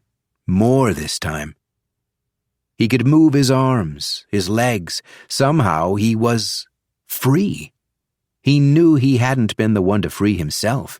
He couldn't have been. He'd tried. Still shouting, he didn't know if he could ever stop. He pushed away the last bits of rocks still clinging to his armor and moved to throw himself at the everlasting king once more. Even if it was futile, he'd fight to his dying breath. Something stopped him, gripped his shoulder hard. A hand. Then he disappeared, teleported. Once, twice, 10 times, more. The world shifted around him. He saw one place after another, the crushed trees, remnants of his giant form fight with the everlasting king, a large plain of long grass pulled at by the wind, rocky foothills, an abandoned village. After what must have been the 20th teleportation, Huon managed to wrench himself out of the grasp of whoever was holding him and stumble away. He whirled around, only to find himself staring into his father's eyes. "Jacob?" Huon said, voice raw, only then realizing he'd ceased shouting. "We must keep moving," Jacob said. "Can you teleport us farther away?" Huon turned one way, then the other. They stood in the middle of the forest. He didn't know where. He looked into the sky. He couldn't see the mushroom cloud. How far had they come? "We have to get back! Leona, Avery, Gale! They were inside that mountain!" Jacob took him by the shoulders, turned him to face him. "We can't, Huon. We failed." Huon tried to push his father off, but wasn't strong enough.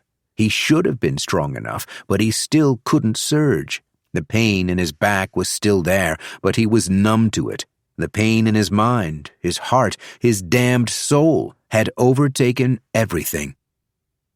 "I need to get to Leona." "Leona's dead, boy."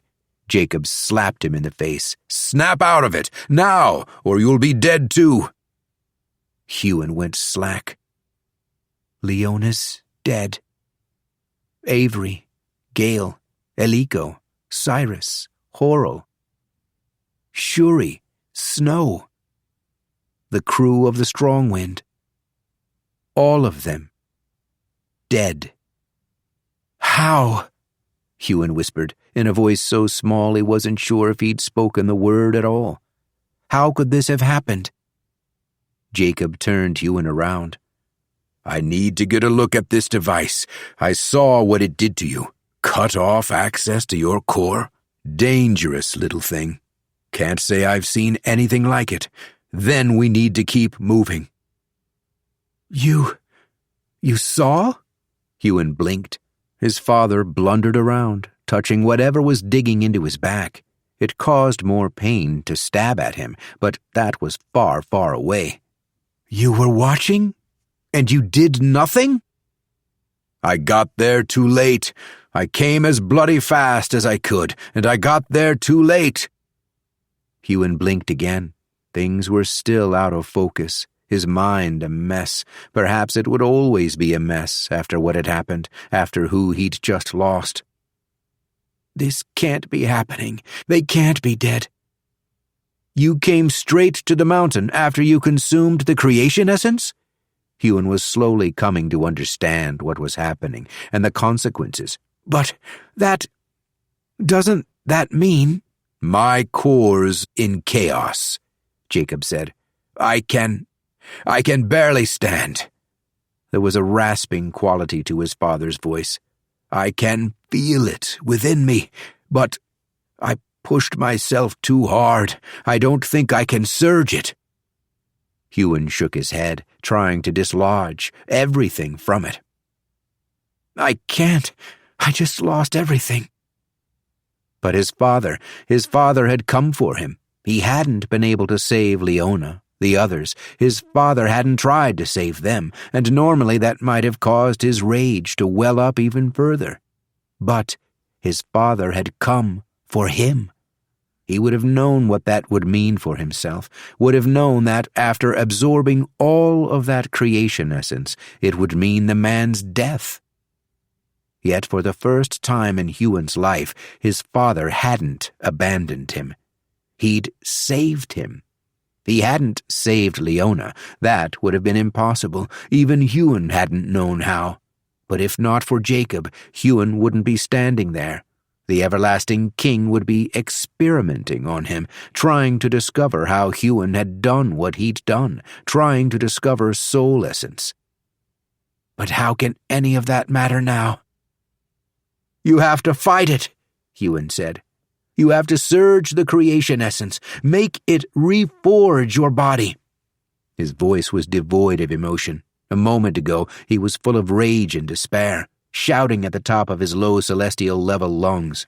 All of that emotion was still there, but he was numb, too. The pit inside had opened, and all he felt was a void. "Do it, or you'll die." "It's too late, Huon. I used almost everything I had, just getting you here." Huon's forehead creased. He couldn't see the man's face, but heard the crack in his voice. Even when Huon found Jacob in that hollow tree with the remnants of his cobbled-together resistance, the man hadn't sounded so defeated. "You're not going to try?" Anger burned Huon's voice. Where had that come from? He thought he was too numb to feel. He pulled away from his father, who'd been holding on to the device embedded in his back, causing a sharp pain. He turned and shoved at Jacob. "You're all I have left. I don't even know if I want you in my life, but you're all I have left. You can't give up now." Jacob's head was down. He wouldn't meet Huon's eye. "I'm not giving up, son. I was never a father to you, never who you needed, nor who you deserved. When I found out about you, I went about things the wrong way." He tilted his head to the side. "I know that's an understatement." Huon balled his hands into fists. He still couldn't access his surges, else flames might have engulfed him. "Surge the creation essence before it overtakes you, before it escapes from your core and kills you." He took a step, shoved his father again. "Why aren't you doing anything?" "I am doing something I hope shows you how much I believe in you. Turn around, son. Let me take off that device. I fear there isn't much time." "What do you mean?" "I'm not sure what this device is. I've never seen its like before. But I can tell what it's doing to you. If we leave it too long, it will extract your core. You'll be surgeless, cut off from it forever." Huon's eyes widened. Then he shrugged. "What do I need surges for? We lost! I lost!" "Fool boy," Jacob whispered.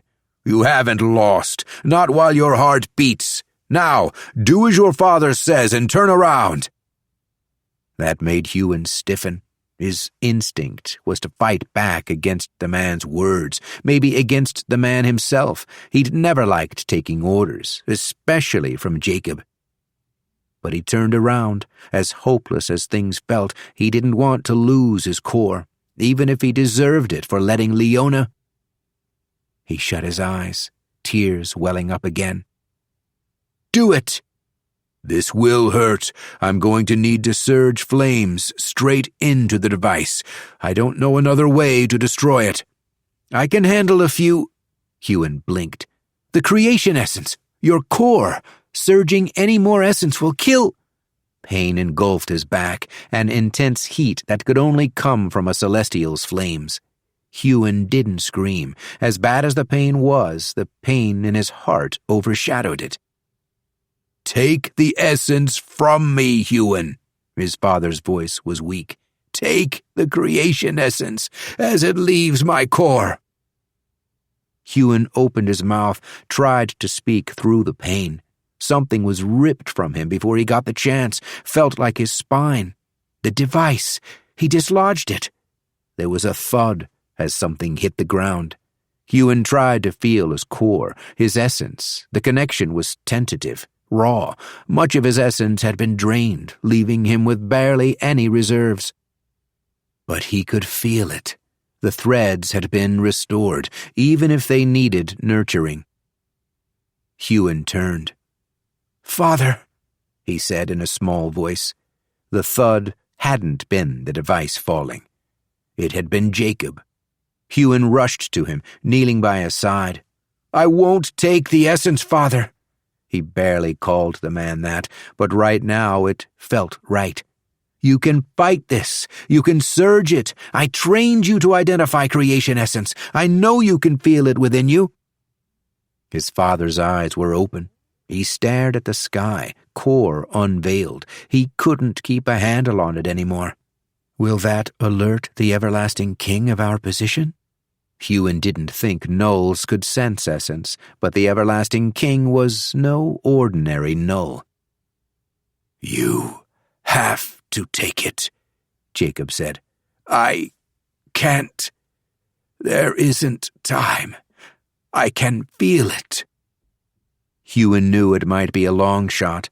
The devil of the West had told him surging creation essence wasn't an easy thing, but he was sure that his father and the others he'd trained to drain the everlasting king's stockpile of cores would be able to do it in time. As long as they didn't surge any essence after draining the stockpiles. "My father came for me. He came for me knowing what it would mean." Huon didn't know what to do. He'd thought he'd felt useless and defeated before, but this was like rubbing salt into the wound, then setting it on fire. "Do it, son." Jacob convulsed. His back arced, and his whole body shuddered and shook, as though he were being overtaken, as though lightning had struck him. Now or never. Huon put a hand on his father's shoulder, even as the man shook wildly. His vision was blurred. He didn't remember the last time he'd cried so much. "When Mother died." For once, Huon did as his father asked. With what was left of the soul essence in his own core, he created an essence drain surge. And he took every last drop of creation essence from his father's core. Maybe this will save him. Maybe I can take it out of him, and it will save him. But it couldn't be that simple. If it was, the devil of the West would have been able to do it for Huon. He could only drain the essence because it was breaking free, bleeding into the air. His father's heart stopped beating. Chapter 18. Somewhere in the back of Huon's mind, he knew he needed to move. Knew he needed to get out of this forest. When the creation essence had broken free of his father's core, the veil on that core had been lifted. Any Surgecaller in the area would have felt the strength of his father's essence, especially as his core was roiling. Huon felt his own core roiling too. The creation essence that had killed his father was now inside him. He didn't want it there. It had been the instrument of his father's death, and now it was inside him. I don't want this to be a part of me. I don't want to use it. I want to rip it out. Huon was in a haze of grief and shock and fear and anger. A million tumultuous emotions stormed through his head and heart and soul. My father is dead. He'd never really thought of the man as his father. But in the end, Jacob had saved Huon's life. More, he'd sacrificed his own life to do it. Maybe he wasn't as bad as I thought in the end. That was why Huon couldn't leave the area, even though he knew he should. Leona, Gale, Avery, Eliko, Cyrus, everyone who'd been in the cave at the peak of the Huron Mountains was dead, buried by the explosion that had destroyed the mountain itself. He couldn't say goodbye to them, couldn't send them off. But he could bury his father. It would have taken less than a second to create a hole in the ground with earth essence, but Huon's core was in turmoil. He wouldn't risk the use of essence, even if remaining here endangered him. His father deserved a burial. Huon unstrapped the man's sword belt, placing Jacob's sword on the soft grass beside him. Then he clawed through the earth with his bare hands. His strength was such that it wasn't difficult work, even when he hit harder ground. It was easy to dislodge it, but he didn't do the work as quickly as he could. He was far too numb to rush through this. When the pit was dug, dirt and soil caked onto every inch of him and stuck fast beneath his fingernails. Huon grabbed his father and gently lowered him into the pit. He hoped it was deep enough to deter any animals or beasts in the area. His father deserved more than a hole in the ground in the middle of nowhere. But he got more than Huon's mother ever did. Jacob lay there in the same beaten and battered honor-bound armor Huon had always seen him wearing. Huon wondered about that, wondered about the surge gems inside it. Couldn't he have surged flames from those? Couldn't he have prevented his death somehow? But when he checked, he found the surge gems embedded into the armor had been inert. They'd long ago lost their effectiveness, no longer able to take on essence. I'm sorry I failed you, Father. Thank you for giving me a second chance. He pushed the soil piled beside the pit back into it. It fell in clumps, covering Jacob with one dark patch at a time.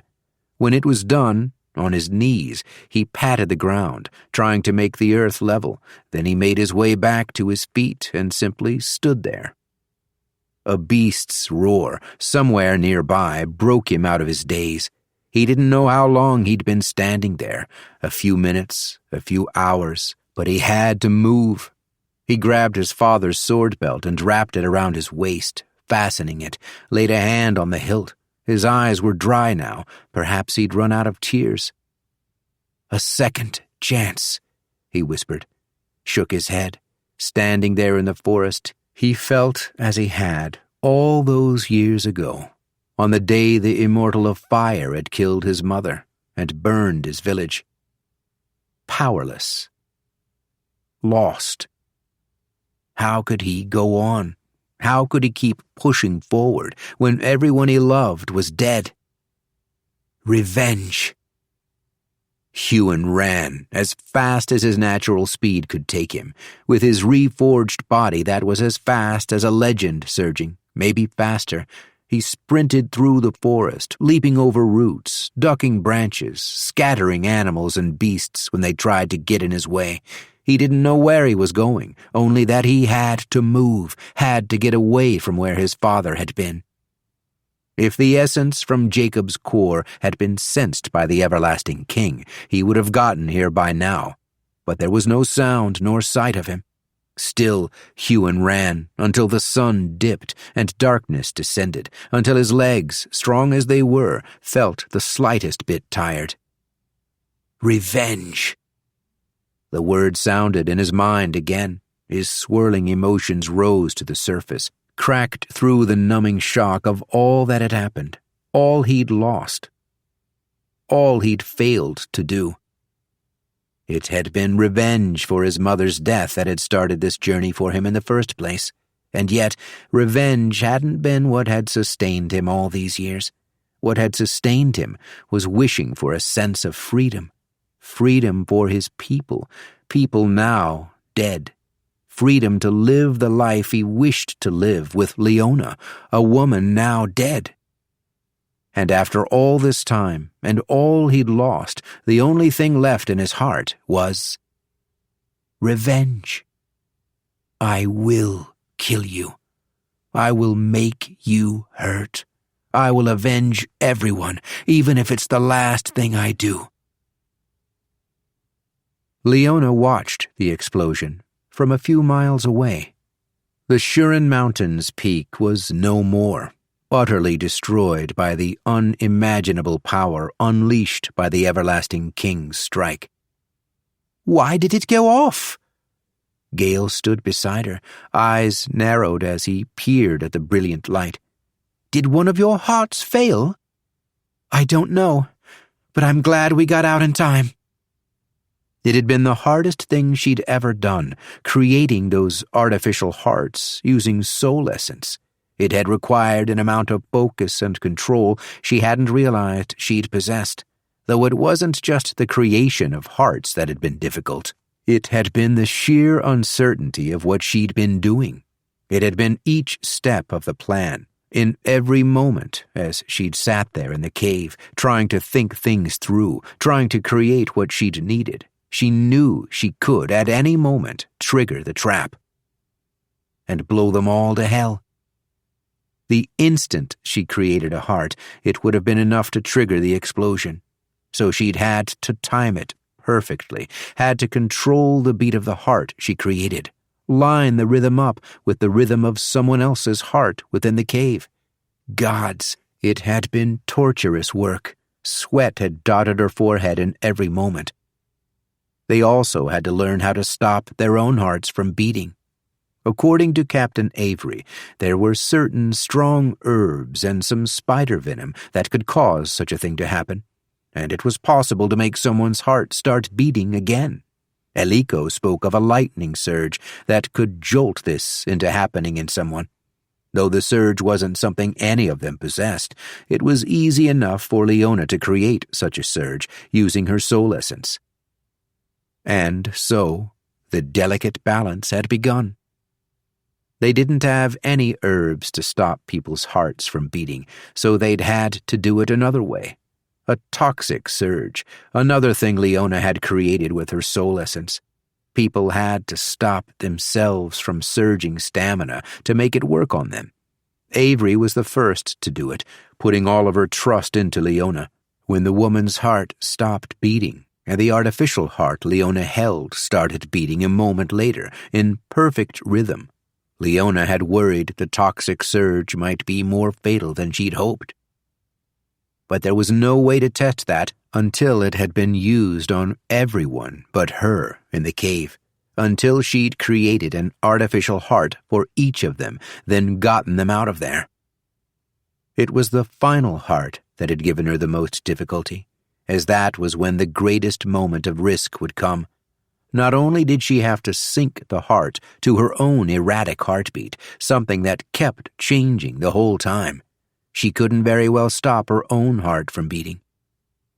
She'd sat there for a full minute, looking around the cave, everyone but her unconscious, practically dead, their hearts no longer beating. Several lines of artificial soul essence created hearts sat on the icy ground in front of her, proving that so far every step of the plan had worked. So why wouldn't this next step work? Huon had been fighting the everlasting king, even as she did this. She heard their fight, tried not to focus on it, not to worry for him. She'd hoped the fight wouldn't last long, that Huon would defeat the bastard and be back at the cave entrance.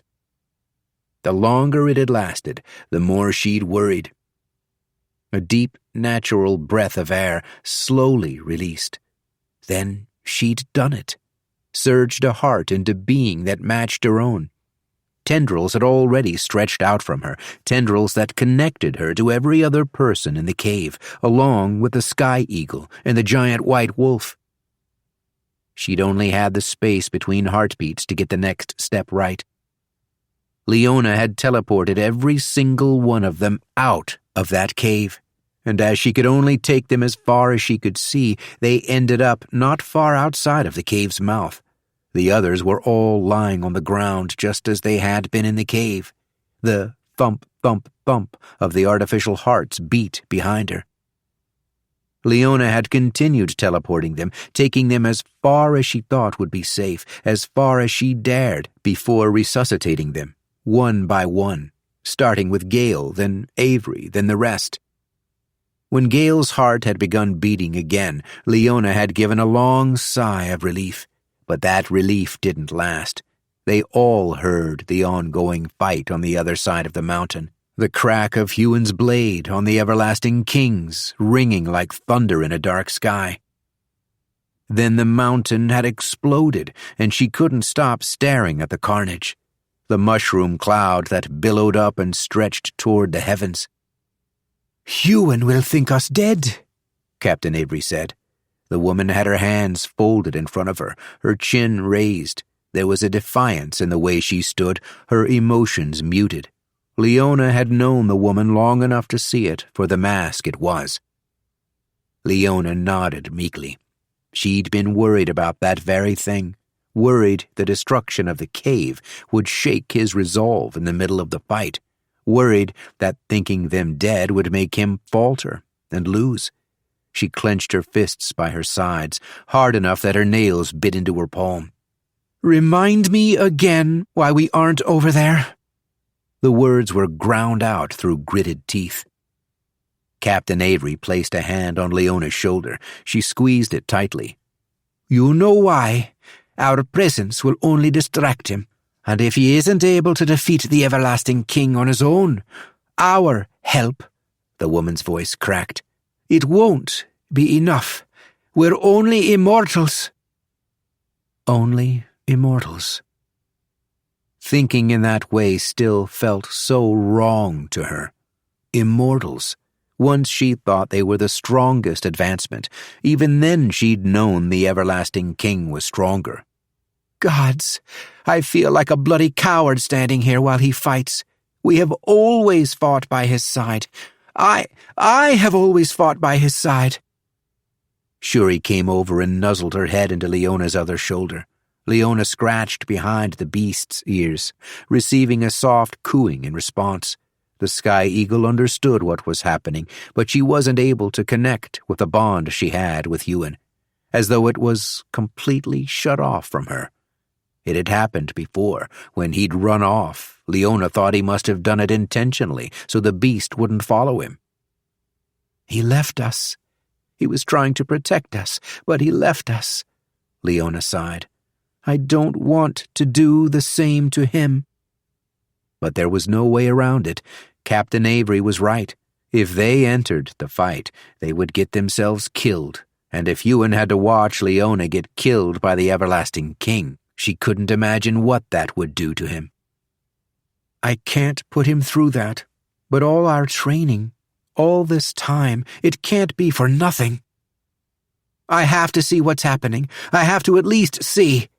Leona didn't wait for the captain to argue. She commanded the Sky Eagle to remain here, and less than a split second later, wings had sprouted from her back, and she'd launched herself into the air.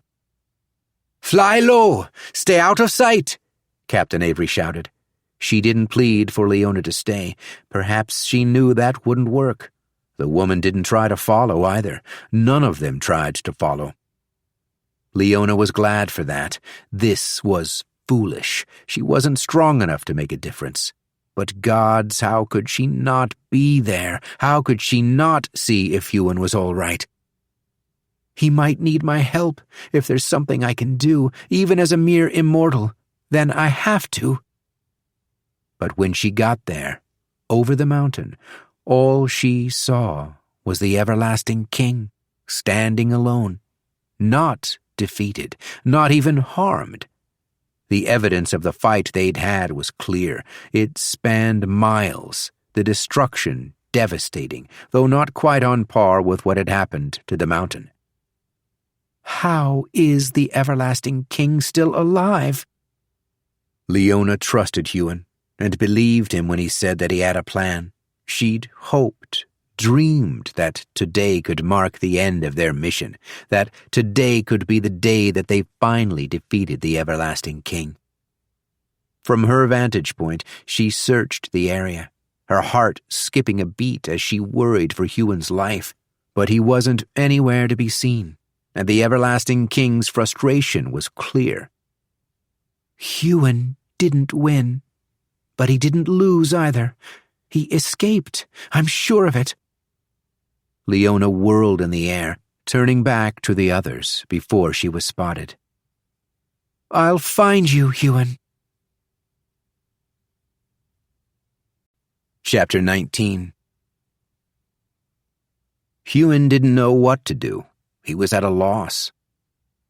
After he'd run for hours, the sun having fallen, then risen again, now hanging high in the sky, he finally stopped. He was in the middle of a forest when he found the cave. It was familiar, one he'd spent time in before, years ago. Huon wondered if he'd run here on purpose, if his legs had taken him on a path he'd traveled before, or if it was merely a coincidence. He was somewhere in the queendom of Arisalon, though he supposed it would be false calling it that, when the queen and every citizen beneath her was now dead. He walked into the cave and sunk to his knees with his back against the rock wall. His gaze traveled to the spot where Leona had advanced to knighthood, then to the spot where her father had watched the transformation. And now they're both gone. As he sat there, he wondered if it was worth getting up again. He'd never felt such despair, such hopelessness. But the rage was larger. It overwhelmed him, urging him on. So he looked inside his core, feeling the creation essence he was growing to abhor. The very creation essence that had caused his father's death, that had caused a chaos in the man's core so severe it had burst from him. Huon breathed deeply, taking long, slow, natural breaths in and out. He split his mind into several pieces. He wasn't sure if this would work. Gods, he wasn't sure if he wanted it to work, but he needed to partition his guilt, compartmentalize his grief, section off his despair, and isolate his hopelessness.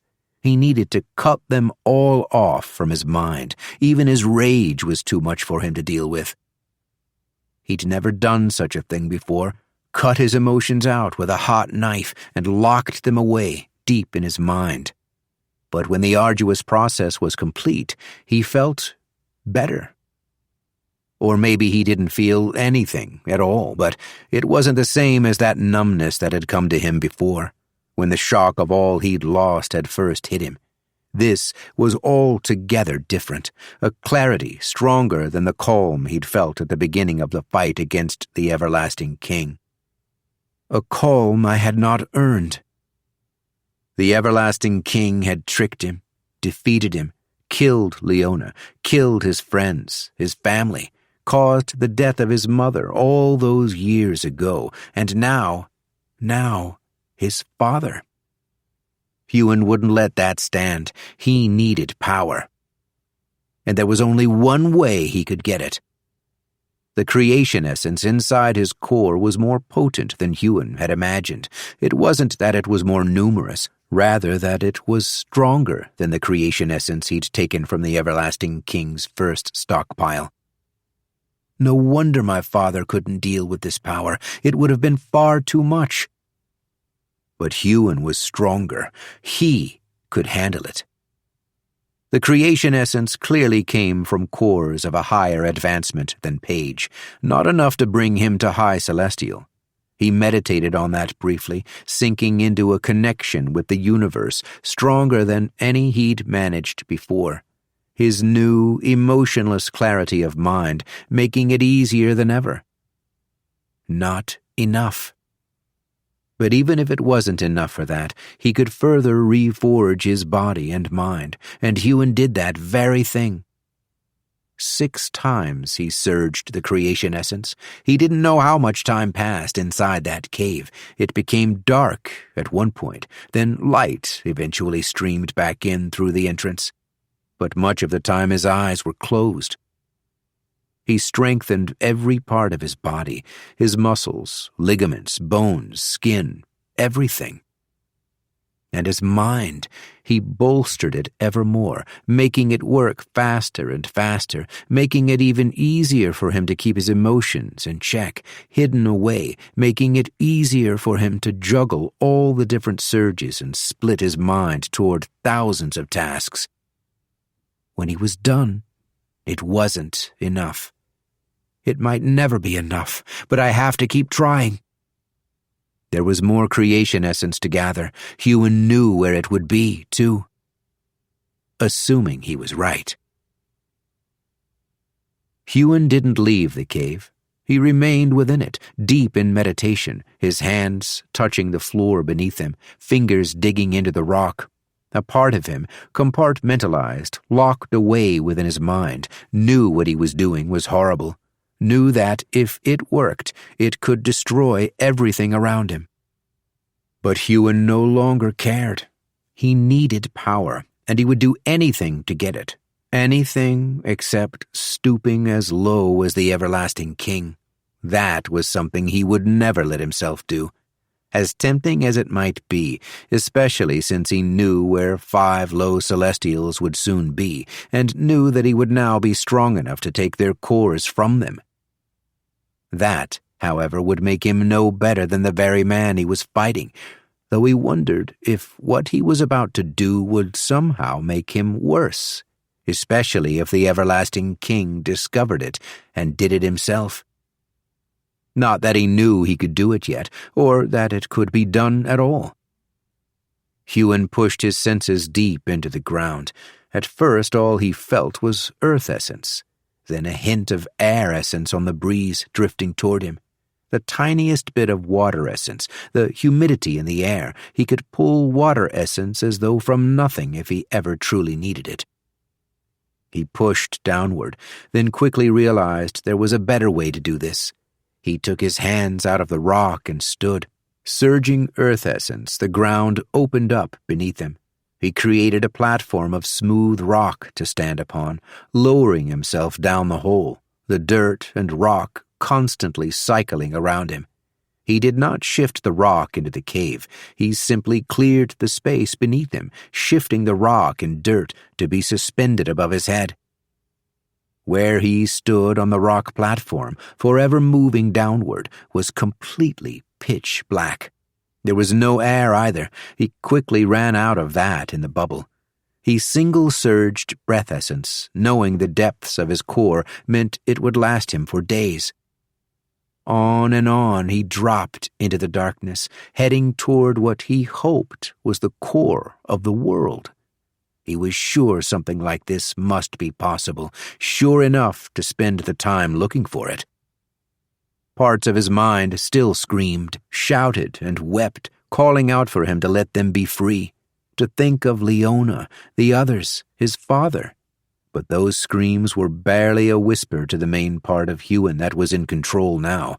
All he saw was the next step. All he saw was his goal, and he would do almost anything to achieve it. Huon wasn't sure how much time passed like that, constantly moving downward into the earth. Now, all he could truly feel was the earth essence. There wasn't a hint of anything else down here. It surrounded him, enveloped him completely, but he kept pushing, ever downward, the dirt flowing around him. This has to work. If it doesn't work, there's no way I'll be powerful enough. The everlasting king was far more powerful than he should have been. They'd taken out every single one of his stockpiles, yet it hadn't been enough to weaken him. Huon had known the man would have created a new stockpile from the cores taken from the honor-bound, but he didn't realize how strong it would still make the man. Hours must have passed until Huon finally felt something other than the dense earth essence around him. Creation essence. He would know the feel of that essence anywhere. At first it was just a whisper, the barest hint. Huon hadn't recognized the creation essence right away. It was more that he noticed a tiny gap in the earth essence that hadn't been there before, like he'd been running his hand along a wall for hours only to find a dent in the otherwise smooth surface. When he locked onto the essence and discovered what it was, Huon now had a direction. Sinking toward the core of the earth, Huon had been going in a straight line. That was why he'd chosen earth essence in the first instance. He hadn't wanted to get lost down there, but now that he knew where he needed to go, now that he had something to lock onto, Huon smiled. He surged soul essence, becoming incorporeal. When he'd first discovered this surge, he'd noticed something strange about it. That even though he could become completely incorporeal, with the ability to walk through walls, people and beasts, solid matter of any sort, he didn't simply fall through the ground. He was able to walk upon it. That same thing happened now as he stood upon the smooth platform of rock that he'd surged into being. Huon surged touch, able to easily gauge where the walls were. Wings sprang out from his back, extending through the walls of rock and dirt, though he was able to stand on the ground while incorporeal, with just one quick thought. The ground disappeared, or rather, Huon disappeared through it. He fell straight down. It only took him a moment to find his bearings, flapping his wings. He soared straight for the creation essence. The power he sensed grew, stronger and stronger the more he neared it. It reminded him of what it had been like, standing in front of a stockpile of the everlasting king's cores. But no, this was more than that, a lot more. At first, it felt twice as strong, then 5 times, 10, 100. He imagined this was what it might be like to fly toward the sun. The pressure that he felt from the core was insane. This was what he'd been looking for. Chapter 20. Huon stared in awe. When he'd stood in the wasteland devoid of essence, somehow he'd known there must be a core within the world. Essence was everything, after all. And where would it be strongest than here? He flew toward it until he came out into an empty, cavernous expanse, somewhere deep in the world, perhaps in the very center of it. The expanse was completely spherical. In the middle of it sat the core of the world. It hovered there like a star hovered in the night sky. The pressure on Huon was so intense, all his instincts told him to flee. That the power he beheld was too much, that simply being near it was dangerous. Huon fought that instinct. He hovered there, in the air, above the core. The core glowed blue, illuminating the space around it. It wasn't like looking into a beast core, wasn't like looking into a human's core either. No, this was markedly different. Though the color was different, still the only comparison he could make was that it was like looking into the sun, that the creation essence wafting off this core was like the fire essence that must waft off the sun if he were to fly close enough to it. Close enough to burn my wings? Huon flew around the core and paused. There was a dark spot in the top center of the blue core, like part of the core had rotted or been tainted. For a moment he didn't know what it could mean. Then he remembered the wasteland. I was right. I'm not the first one to come down here, not the first one to see this.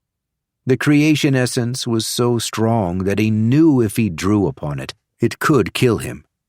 It reminded him of the time he and Leona were both given cultivation pills, back when they were champions. They were told that taking the pills might kill them, that taking in that much essence would be a difficult thing to control. And that was pure essence, not creation essence. Creation essence had caused a chaos in Huon's core so intense that he'd been close to death, and it had killed his father. But how could Huon not take the power? How could he not bring it into himself? He needed to get strong, needed to defeat the everlasting king once and for all. If this was the way to do it, then it was exactly what he would do. Even if it killed him in the end. I can't avenge Leona if I'm weak. I can't avenge the others, my father, if I'm weak. It didn't matter if he died. Killing the everlasting king was the only thing left in his life that was important. It was something worth dying for, especially since after it was done, he would have nothing to live for anymore. Huon approached the core. He no longer needed to be incorporeal, so he stopped surging soul essence for everything but his wings. As he did, he noticed something else about this place, something that reminded him of Temtoria. It wasn't only creation essence he felt down here, though it was the most overwhelming thing. There were other essences, too, more than just earth essence. He felt all the other elements. Wind essence, fire essence, water essence. Huon didn't know how such a thing could be possible. There was no breeze. How could there be a breeze? And there certainly wasn't water. Yet the essence was dense in the otherwise empty space, as though the core were pulsing waves of more than just creation essence. There was no air to breathe down here, so he kept surging breath as he came closer to the core. He set his mind toward the task of creating an essence drain surge. Not the same surge he'd used on the cores. He needed something stronger, more potent. He knew that this next action, draining the world's core of creation essence, could cause his death. In fact, he was almost completely sure that it would cause his death. Again, he didn't care about that. Not anymore. But he also knew that if he took too much, it would kill him far too soon. The last thing he wanted was to die down here. It didn't take him long to imagine the surge he'd wished for. He didn't hesitate. He flew within arm's length of the core, then touched a hand to it. His hand blistered in pain as an unimaginable heat burned through it.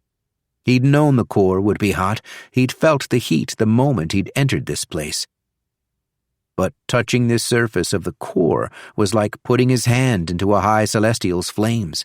It was enough to burn through his skin, straight to the bone. Huon gasped, surging stamina and stone skin. His stamina healed his skin instantly, knitting it back together. The stone skin surge wasn't strong enough to stop him from being burned completely, but it meant the flames only ever burned through the first layer of his skin, which healed back over and over as he touched the core. Focus. Huon activated the essence drain surge. Creation essence flooded into him at a rate he'd never thought possible. His mind, body, and soul were overwhelmed so suddenly and so fully that all thought ceased. Every part of him was consumed by the sheer amount of essence entering him. This was nothing like it had been the last time. This was worse, and at the same time better. Last time, the sheer amount of essence had triggered a change in Huon, had triggered his advancement to low celestial. This time, the essence moved around his entire body, down all his essence lines, before finally entering his core. He didn't know how other Surgecallers had reached the rank of high celestial, didn't know how long it would have taken them to achieve such a thing. though he did remember something Kalak had said, that to divine beings, the most powerful Surgecallers on their world were as weak as a page was to a high celestial. Though he'd never said it aloud, and the future Huon wanted was one with Leona, a woman now dead and a future now dead. He'd always thought he might advance beyond high celestial, that, in the end, he would be strong enough to venture away from his home world if he wished. Just another thing that won't happen, not if this kills me. A patch on the world's core grew dim. Somewhere on the planet's surface, the essence was being permanently drained from the land. He didn't know where, but he had chosen to touch the core close to where the rotted patch already was. The Harolin continent. Its people had always been the ones he wished to protect from the everlasting king. But he'd failed. Nothing but beasts lived on the continent now. And though he didn't wish to make it into an essenceless wasteland, like the desert at its center, it would be worse to leave the everlasting king alive. All at once, the change triggered. He'd been hoping for it, expecting it, yet it still took him by surprise. His plan was actually working. As a hard casing of essence began to materialize, Huon noticed something was wrong. He tried to pull his hand away from the world's core, but something was stopping him, preventing him from doing so. The hard casing of essence closed around him, but not entirely. It could not pass through where Huon touched the core, and Huon could not take his hand off it. It was as though it had been welded to the surface. And creation essence never ceased its flow into him. The hard casing of essence congealed around the core of the world. It locked onto it. Huon was enclosed within the hard essence, like an egg cracked on the top, then glued onto a sphere. He couldn't see out of it. The blue light from the world's core illuminated the space around him. The first time Huon had advanced, when going from page to squire, fire had burned his face within the hard casing of essence just before it closed around him. But this he hadn't known could be possible. He still felt the change taking over, the familiar feeling of his body and core being transformed into something else. And still the creation essence flowed into his core. This doesn't make any sense, Huon thought. This shouldn't be possible.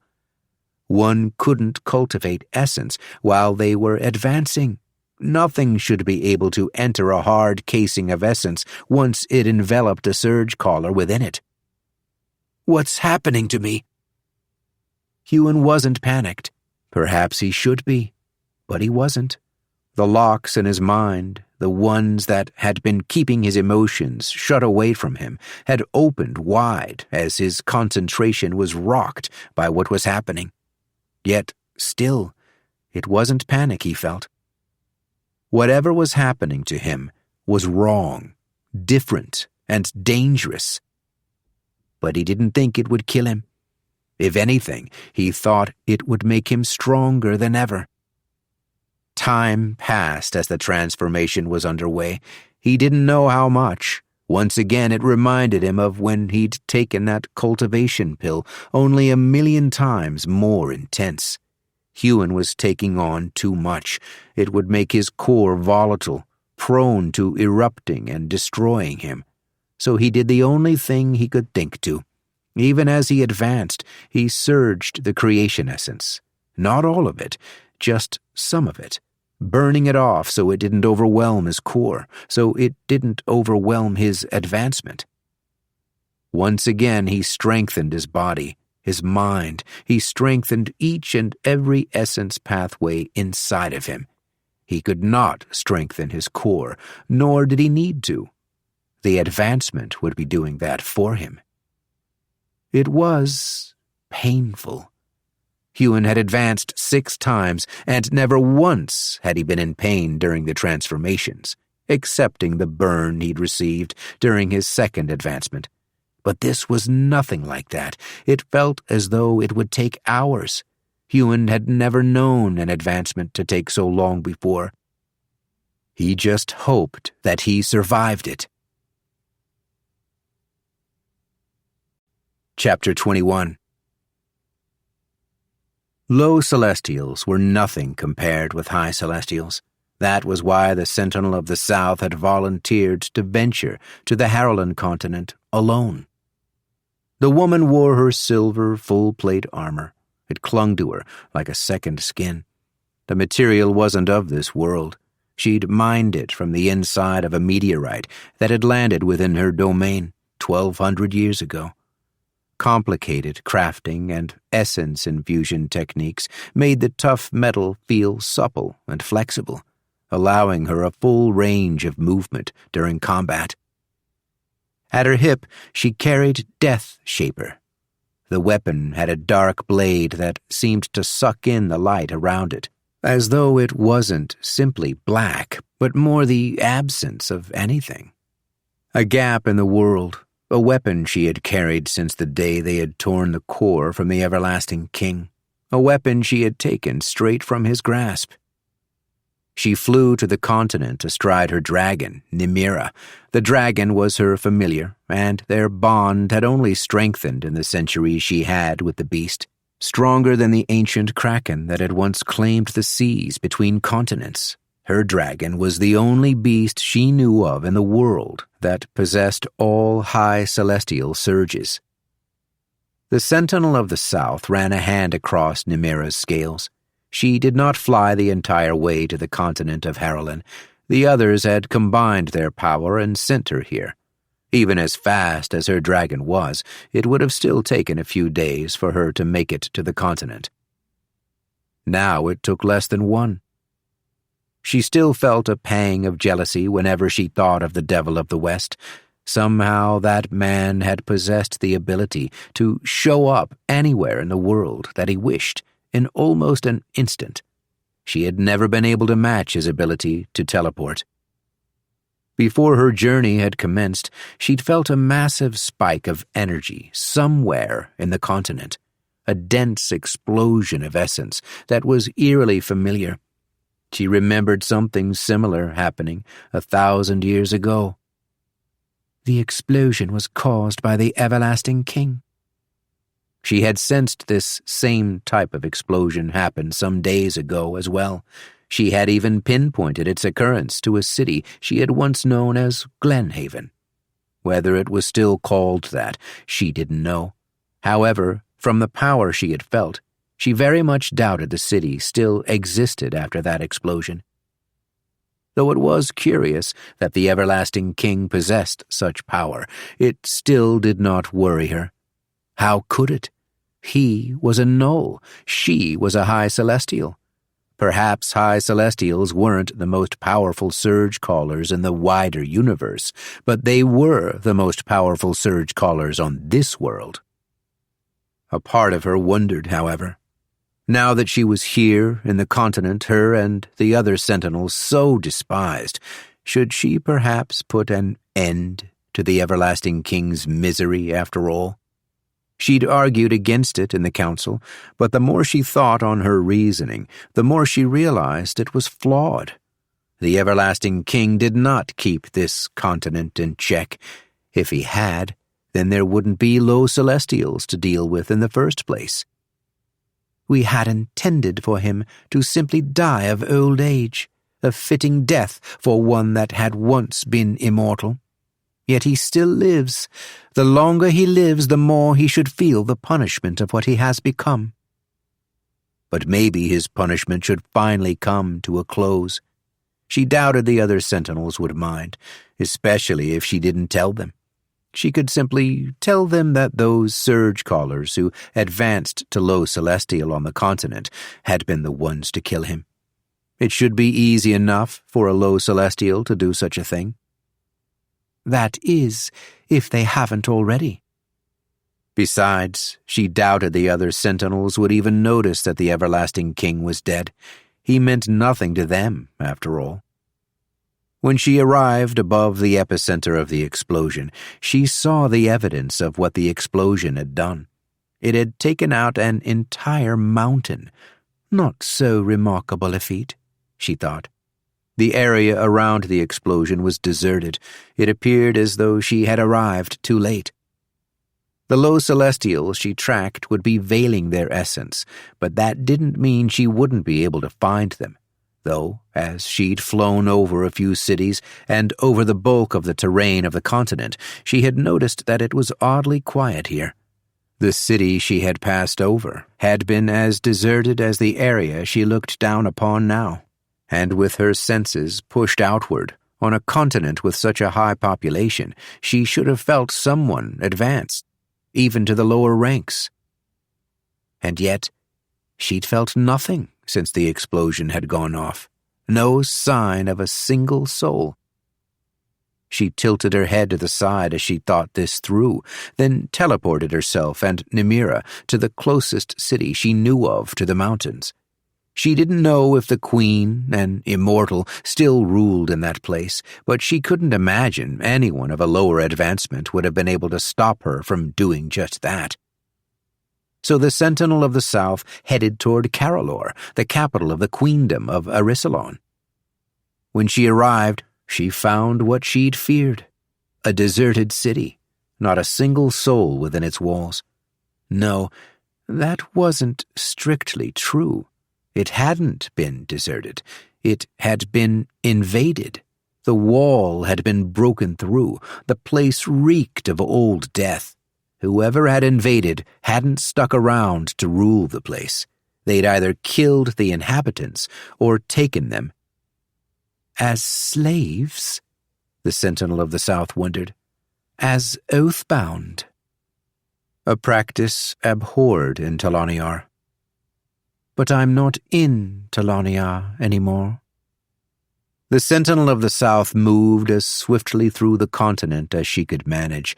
She had the ability to teleport to places she knew, but there were restrictions to how far she could travel using that surge. That was why she'd needed the help of the others to get to this continent quickly. Not once did she come across a single living soul. It was as though the continent had been cleared out. When she did find bodies, some old and rotted, some more fresh, she discovered something they each shared in common. Their cores had been taken from them. This is what the Everlasting King has been doing here. He's been collecting cores, as he did 1,000 years ago. He's been doing the very thing we stopped him from doing. A part of her wondered if her and the other sentinels had been wrong to ignore this place. Though she didn't particularly care for the lives that had been lost, they were all beneath her station, and so beneath her concern.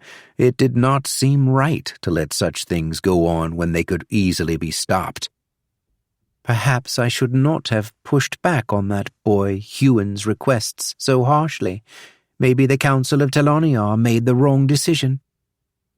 It was odd for her to doubt the Council. But it was one thing to imagine what was happening in a place, and another thing to see it for herself. If I come across him, I will kill him, she decided. Then I will not have to think about him any longer. Energy sparked in the distance, a core unveiled for a moment, essence leaked from it. Low celestial essence, but somehow tainted? There was something clearly different about it. The Sentinel of the South identified the area, then teleported close by, flying the rest of the way on Nimira's back. A scream sounded, loud and terrified. She swooped down and spotted the source of the essence and noise both. In the middle of a long, flat field of yellow flowers, a man held another man by the neck, his other arm thrust through their midsection, pulling out their core. A low celestial core. She knew who that man was. The Everlasting King. But how could he be powerful enough to do such a thing? It doesn't matter. He's dealt with one of the low celestials for me, and now I can deal with him. The everlasting king yanked the glowing core free of the low celestial, then snapped his neck. The man might have survived a snapped neck had he stamina to surge, but without his core. The low celestial, with the ponytail, slumped to the ground. The everlasting king held up the core, peering at the corpse with a tilt of his head. "You should not have stolen my power, child." He deposited the core into his spatial storage item, the necklace with the black gemstone beneath his armor, and released a sigh. This was far more of a nuisance than he'd expected. He had patience, of course. Patience, perseverance, discipline, all of that had gotten him this far in the first place. But having one's plans delayed by such weak individuals was infuriating. I should be in Telonia, taking the cores from the sentinels themselves.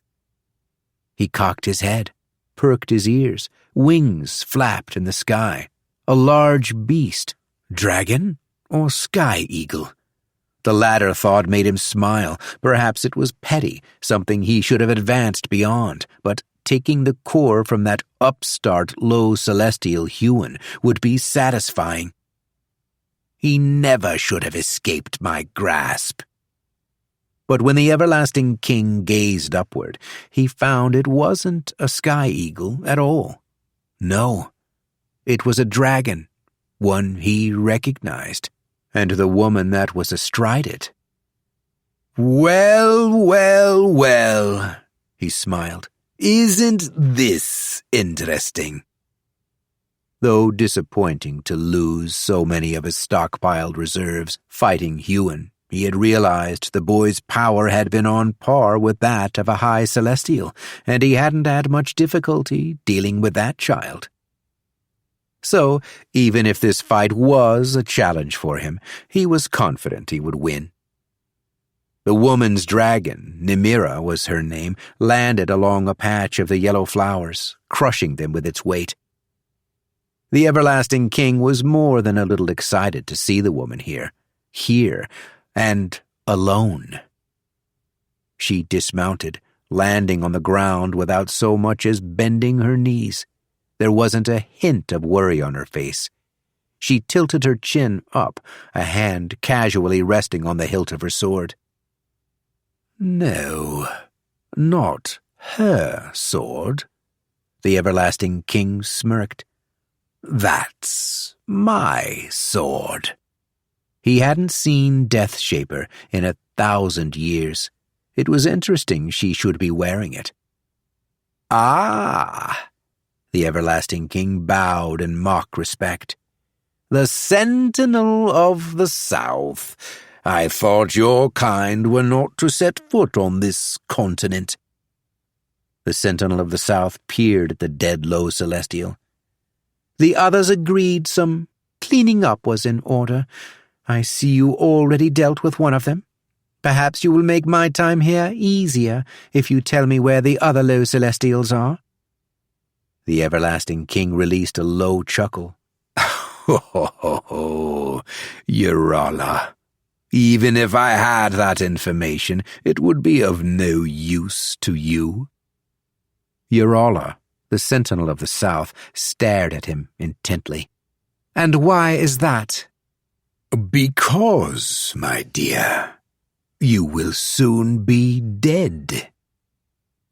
The woman smiled, still no fear in her eyes. He didn't blame her. She and the other sentinels had so thoroughly ignored Harolyn. There was no way they could know how powerful he was. That had been one of the reasons he had taken his time. Of course, she came here for the low celestials, and not for me. Fool. "You are awfully confident for a Null, though I have to say I have never seen a Null do as you have." The everlasting king's eye twitched at the word Null. "You should have come in force if you wished to deal with me." Urala casually drew her blade. She smiled at the dark metal, then peered at him. "You always were overconfident." He drew his own blade, not as beautiful as Deathshaper. Some things he simply wasn't capable of doing without his core. You and the other sentinels shattered my confidence the day you took my core. He walked toward her, stride casual, not rushed nor slow, as though walking to the table for a meal. Over the centuries, I have bound it back together, piece by agonizing piece. I have learnt to become strong without a core of my own. And this confidence I built, there is no falseness in it. It is purely evidence-based. He smiled. Ever since facing Huon, he'd felt his emotions more fully. He often wondered what it might feel like to pull the cores from sentinels, to draw from their power. They had done this to him, after all. They had made him weak. Those thoughts had given him some satisfaction, but not as much as they could have. He'd buried his emotions, no longer feeling as though he needed them. Passion was not a necessary component of his task. He was not bloodthirsty for the sake of being bloodthirsty. He simply used the appropriate means for his desired end. It did not matter how he got there. All that mattered was that he got there. But in this moment, the only end he desired was the Sentinel of the Souths. Chapter 22. Leona clutched on to Shuri as she flew through the sky. Cold wind tore at her face and whipped at her eyes until she surged a bubble of air around her. The wind stilled, and she pushed her senses outward. "Where are you, Huon? Where did you go?"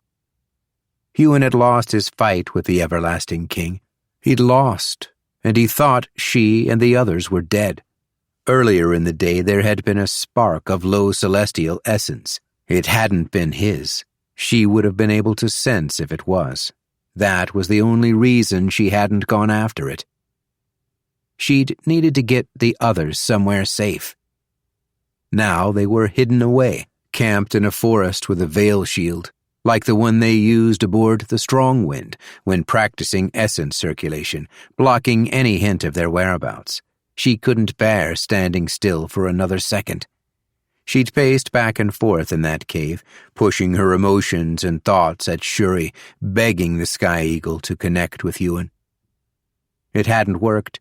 Something had been done to Huon, something that had cut his bond with the Sky Eagle. Despair radiated off the beast. To her, it felt as though Huon was dead. "He's not dead. He's out there, I know it." And so she flew, to where she'd felt that low celestial essence. It had come from a forest. She leapt off Shuri, dropped to the dirt in a crouch and looked around. She peered through the trees, surging sight and hearing. Insects skittered along the forest floor. Birds sang and flew through the trees. A beast released a howling roar somewhere in the distance, as though catching her scent. Whoever had been here was long gone. Did she imagine it? No. There were tracks. She tilted her head and peered at a patch of dirt recently turned. Was something buried here? She stomped and created a hole. Her eyes widened. Gasping, she stepped back. A body had been buried here. For a split second she worried it would be Huon's, but such a thought was foolish. Even if the Everlasting King had killed him, he wouldn't have had the decency or respect to bury him. He would have left his corpse available for any carrion feeders to desecrate. No, this wasn't Huon. She recognized who it was. The battered armor, the dark hair. "Jacob," Leona whispered. She stared at Huon's father's corpse, having no clue as to how he could be here or what might have happened to him. When the shock receded, she crouched at the edge of the pit, a frown creasing her forehead. "He doesn't look hurt." "It can take a lot to kill a Surgecaller," and usually whatever does it leaves a mark. A lot of marks. Yet there wasn't a single one on the man. The last time she'd seen Jacob, he'd been a legend. Now, the low celestial essence I felt was from him. She frowned, wondering how that could be possible. It didn't take her long, however, to put 2 and 2 together. When Huon had come to the cave mouth, he'd said he had a plan. He'd found the other stockpiles of cores. Jacob took on the essence, just like Huon did. It made Huon advance to low celestial. It must have done the same for Jacob. But how had he died? Huon will know. He was alive. That she was sure of. He'd been the one to bury his father. No matter his feeling for the man, he would have done that much, and clearly they had reconciled, at least in some way, else he would not have been part of the plan. Leona glanced at the sky, through the canopy. She sent a signal down the bond to Shuri that she was ready to go. A moment later, she felt the sky eagle flying toward her, then leapt straight up into the air, landing easily on her back.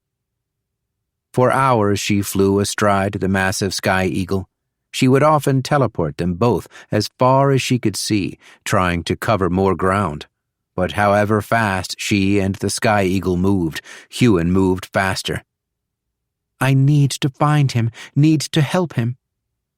Eventually she felt a flicker of low celestial essence in the air, as though someone were struggling to hold their veil over their core. Leona flew toward it, careful on her approach. It wasn't Huon's essence, she felt. How many low celestials do we have on this continent? I didn't think we had any until Huon advanced. It didn't take long to find the source of the essence. High in the sky, 2 Surgecallers clashed. They moved so fast she couldn't make out who they were.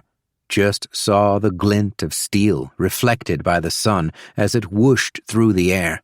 Heard the clash of sword-like claps of thunder. She leapt off Shuri and landed a few miles from the fight, instructing the Sky Eagle to fly away, but keep in range of the bond. She couldn't have the massive eagle spotted. Was that Huon, fighting the Everlasting King again?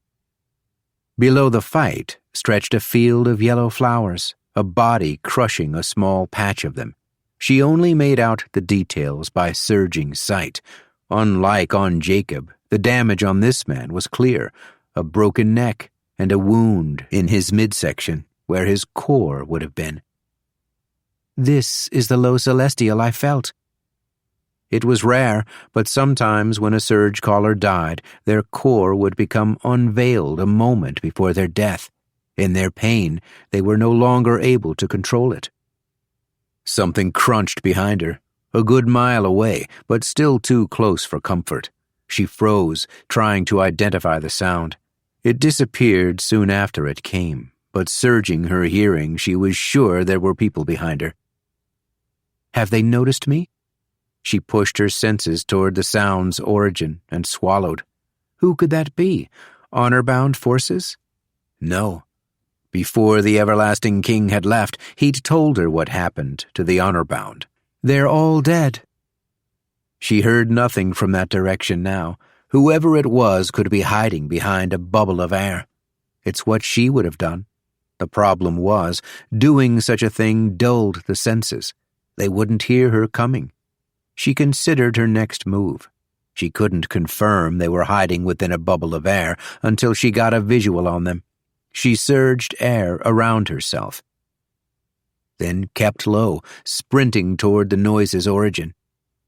She couldn't hear a thing. Bubbles of silence were great for private conversations, but out here they made her feel vulnerable.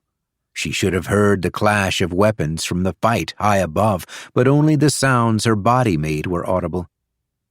Leona soon spotted floating eyes hovering through the air. Huon? Her heart skipped a beat. Is he watching? Can he see me? But when she saw who'd made the noise, she quickly realized Huon wasn't among them. But she did recognize who they were. Her eyes bulged as she stared at people she'd thought dead. Kyla and Elian, once knights of the House of Tyrol. She glanced from each of the others, but Nyan, who'd been her instructor and mentor what felt like so long ago, was not there. She recognized one other face, however. Danasia, from the Justice Arena. She'd been the one training Huon for his fight against Jameson, the fight he'd lost. The last woman, slender and blonde-haired, a spear in hand, Leona didn't recognize. The 4 Surgecallers motioned her toward their bubble of silence, encasing her within it when she arrived. "Kyla?" Leona shook her head in awe. "Elian? You're both alive, yes," Kyla said, "though only just. Do you know where Huon is?" "Huon?" Leona glanced at the fighters above them. "He's not up there?" Kyla furrowed her brow. "No. Can't you make them out? The Everlasting King is fighting a woman in silver armor. She must be a High Celestial, for she moves faster than any of us can. You're all low Celestials, aren't you?" Leona blinked, catching on. "You were the ones who helped Huon drain the cores." "Fat lot of good it did." Elian jutted his chin toward the fight. "The Everlasting King should be weak enough for one of us to take down. Shouldn't Huon be doing that?" "Huon?" Leona bit her lip. "Huon lost. But a High Celestial in silver armor, that must be the Sentinel of the South." There was a massive thud, not one audible through the bubble of silence, but its vibrations were felt through the ground. "It looks like the Sentinel of the South has lost too," Elian said, tilting his head to the side as though he could see what was happening from there. "He must be using one of the floating eyes." The man swallowed. "He's about to take her core." Kyla stepped forward. Elian grabbed her shoulder, but she shrugged it off. "We have to help." "We'll get ourselves killed, like everyone else on this continent," Elian spat. "I am more than willing to give myself to this cause, but throwing my life away wasn't what I had in mind." "Trust me," Leona muttered. "Saving the Sentinel of the South shouldn't be on your agenda. She abandoned Haralyn a long time ago." "We know," Kyla said. "Huon told us everything. I just can't believe he lost." That was when they explained what their plan had been. That they'd been a part of the resistance with Jacob, that they'd spent the last 6 months in Temtoria training for this moment. When Leona told him Jacob was dead, that she'd found his body buried, the look of loss in each of their eyes was profound. "This was Huon's plan, all of this, and it's failed. If even a High Celestial can't take out the Everlasting King." "It's time we warn Taloniar," Leona said. "The Everlasting King has the core of a High Celestial now. They haven't listened before. They will have to listen now. Only, I don't see how we make it there before he does." Danasia stepped forward and raised her hand. A floating eye popped into being above it, then flitted away at an unimaginable speed. "Don't worry. We'll get you there."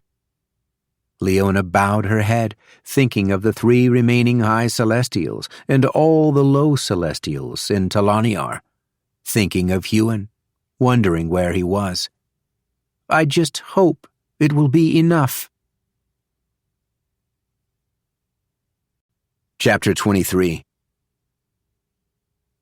Time passed as Huon advanced, locked in the hard casing of essence at the center of the world. He didn't know if anyone could feel what was happening to him. His veil was gone. It always was during an advancement. An advancement could be felt all over the world by anyone from immortal rank and above. But down here, bracketed by so much earth essence, the essence from the core of the world was strong, yet no one on the surface ever felt it. It reminded him of when Jacob had taken Leona into that cave, a cave he'd just been inside before coming down here. and it had protected her essence from being felt while she advanced to knighthood. This could be like that, but on a whole different scale.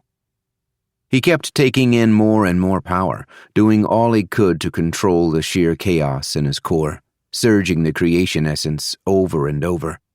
He was sure a day, maybe two, must have passed already. It made him worry for what would be happening out there, worry for what the everlasting king might be doing. Who have I got left to worry about? Everyone I care for is already dead. His advancement continued, drawing ever more essence from the heart of his world. The everlasting king had the cores of two celestials now, one low, one high. Though his essence sense had been lost with his core 1,000 years ago, he had devices that mimicked the ability. When he touched one such device to each of these cores, he felt the difference. And as suspected, these cores had the potential to be the piece he'd been missing all of these years. Their strength might be enough for me to finally reform a core. All he needed was to gather more, and clearly he was strong enough to kill a high celestial. The evidence of that lay at his feet. Taking them all at once, that was perhaps a different story. Asalantia will be unprotected now. The everlasting king released a sigh, wishing he had the ability to simply open a portal to the other side of the world, or teleport there in the blink of an eye. As it was, it would take him at least 2 hours to arrive within the city. Time to move, then. He took to the air. Once more he was to return to Taloniar, and this time he wouldn't be gaining a mere small village worth of cores. Disciple Letty stood on the roof of the tower of the southern sect, looking out at Asalantiar, at the tall rooftops with dragons perching atop them, at the docks teeming with ships, at the arena awaiting the next tournament of grace, and at the Sentinel of the South's palace. She was proud of her city, proud of her place in it. An immortal for hundreds of years, her high celestial, the great sentinel of the south, the greatest of the 4 sentinels, regarded her highest among her disciples. That had not always been the case. A smirk tilted up the side of her lips, remembering the match she'd ensured disciple Cyrus, now a useless null, lost. She wasn't sure how she'd gotten away with such sabotage under the Celestial's watchful eyes, but doing so confirmed it had been the right thing to do. If it had been wrong, she would have been caught and punished, not rewarded. The day will come when she helps me ascend to the rank of low celestial. Then I will be one step closer to being on her level, as I deserve. Immortality had its perks, but it was nothing compared with the power of a celestial. The power that I have earned, it should be mine. The Sentinel of the South would surely see that soon. The woman wasn't in residence today, a rather strange thing. Every afternoon her disciples and the people of the city lined up outside of the throne room in hopes of receiving an audience with the Sentinel. Not once in the last 300 years Disciple Letty had been with her had the woman been absent from her throne during this time. Why wouldn't she inform me of where she was going? She trusts me. Disciple Letty leant against the rooftop's low circular wall, the stone cold on her hands, the wind fluttering her sleeves. She spotted something small, heading toward the city from the ocean. Some sort of bird? A beast? She narrowed her eyes, remembering the sky eagle that fool Huon rode. That stupid, unworthy boy is no longer on this continent. He left, and knows he cannot return. Disciple Letty smirked. But if he was to return, the Sentinel of the North would not mind if Letty killed the boy. His life would be forfeit, after all. Surging sight, she narrowed her eyes and focused upon whatever approached the city. It was moving incredibly fast, faster than an immortal should have moved. Was it the Sentinel of the North? It wasn't like her to fly into the city, and if she were to be flying, she would be astride her dragon, Nimira. That's not a dragon. The sun reflected off metal armor. It was a man, a large, broad-shouldered man, not one of the high celestials, but it must be a celestial, moving at that speed. She knew what every one of the low celestials looked like, and this person looked like none of them. Not once in all her life had the city's alarm bells rang. The city was protected by a sentinel. Attacking it would be foolish. Disciple Letty glanced at the bell atop the tower of her sect. Something told her it was time she rang it. The everlasting king had to admit sometimes he missed having an army. It was a lot easier to corral humans when you weren't alone. He was surprised to find the bells ring so quickly before even setting foot on the city's cobblestone streets. He landed outside the city. He had long ago wondered how he would deal with the city if he didn't have an army on hand, and so he had come up with a device, a shield of sorts, one that would be strong enough and large enough to contain a large area. Like, well, a city. The device came in 8 parts. He smiled as he took one of the parts out of his spatial storage and placed it on the dock. He infused essence into the device, locking it in place. He traveled around the perimeter of the city, placing the other 7 pieces of the device equidistant to one another.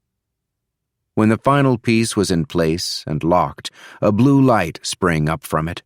Like a line of lightning, it shot toward its brothers. He stepped over it, ensuring he would be inside the barrier when it activated. There would be ways for some of the Surgecallers within the city to get through this barrier. Anyone with a teleportation surge or the ability to become incorporeal would be able to break through. But they wouldn't be able to deactivate it. Only he had that kind of knowledge. The barrier sprang up, a thin line of blue that didn't look like it could resist anything, and yet would be strong enough to contain anyone from low celestial and below. He wasn't sure if it would work on a high celestial. He simply hoped the sentinels who remained alive weren't paying any mind to this city. They're selfish. They would rather protect their own and keep to themselves. They won't notice until it's too late. That was, of course, something he had in common with them. It was difficult for someone to become so powerful, to lord over so many, without being selfish. Huon was perhaps the only one he'd met with the potential to do it another way. It didn't take long for the shouts to sound. The citizens of Ocelantiar would not know what to do in a siege. They would look to their sentinel for protection. But the woman wasn't in the city. No, she was dead. They were on their own. "Halt!"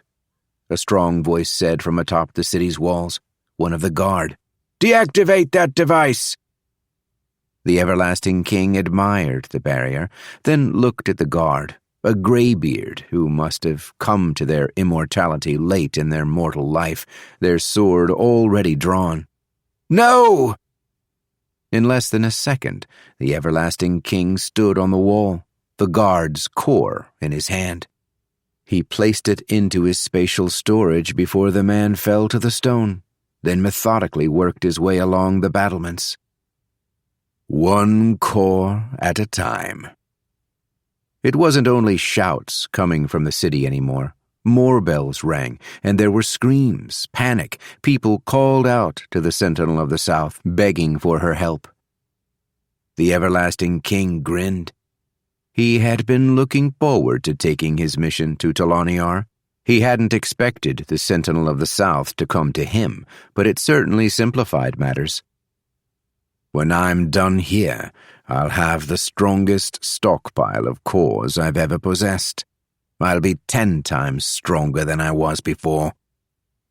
Though he knew the other Sentinels were selfish, they would come for him soon, and those arrogant bastards would regret their folly. Unlike the Sentinel of the South, they would come for him in force. and by then he would be more than ready for them. Leona traveled to Asalantiar with the low celestials she had met when observing the battle between the Everlasting King and the Sentinel of the South. It was almost insulting how quick the journey took, considering how long Leona had spent on the waves between the two continents in the past. Leona had refused to go with them without her friends. She still had no way of finding Huon. All she could do was hope that he was okay. Captain Avery, Eliko, Cyrus, and Gale came along. They left the others behind. The entire crew of the Strong Wind wanted to come, but realistically there was nothing they could do. Leona would have preferred to leave Gale and Eliko behind, but they wouldn't hear of it, and there wasn't time to argue. "We'll keep them safe, as we always have," Captain Avery said, resting her hand on Leona's shoulder. There was a weariness in her voice. Leona couldn't blame her, considering everything that had transpired. "I know we will." Leona lied. The Everlasting King had killed a low celestial and a high celestial. What exactly were two immortals, two legends, and a null going to do? There was a risk in returning to Talaniar. The condition of the boon that Huon had received had been clear. When they left the continent, they weren't allowed to return. They would only find death if they tried, which was why they made their way to the city of Woldiar. They had few allies in Talaniar, but Captain Avery's father was one of them. If anyone could intercede on their behalf with the Sentinels, it would be him. When they arrived outside the city, they found a place to hide in the frozen forest outside of it. A veil shield was constructed, and one of the low celestials, Grey was her name, cloaked them with a soul surge of illusion. "I should go alone."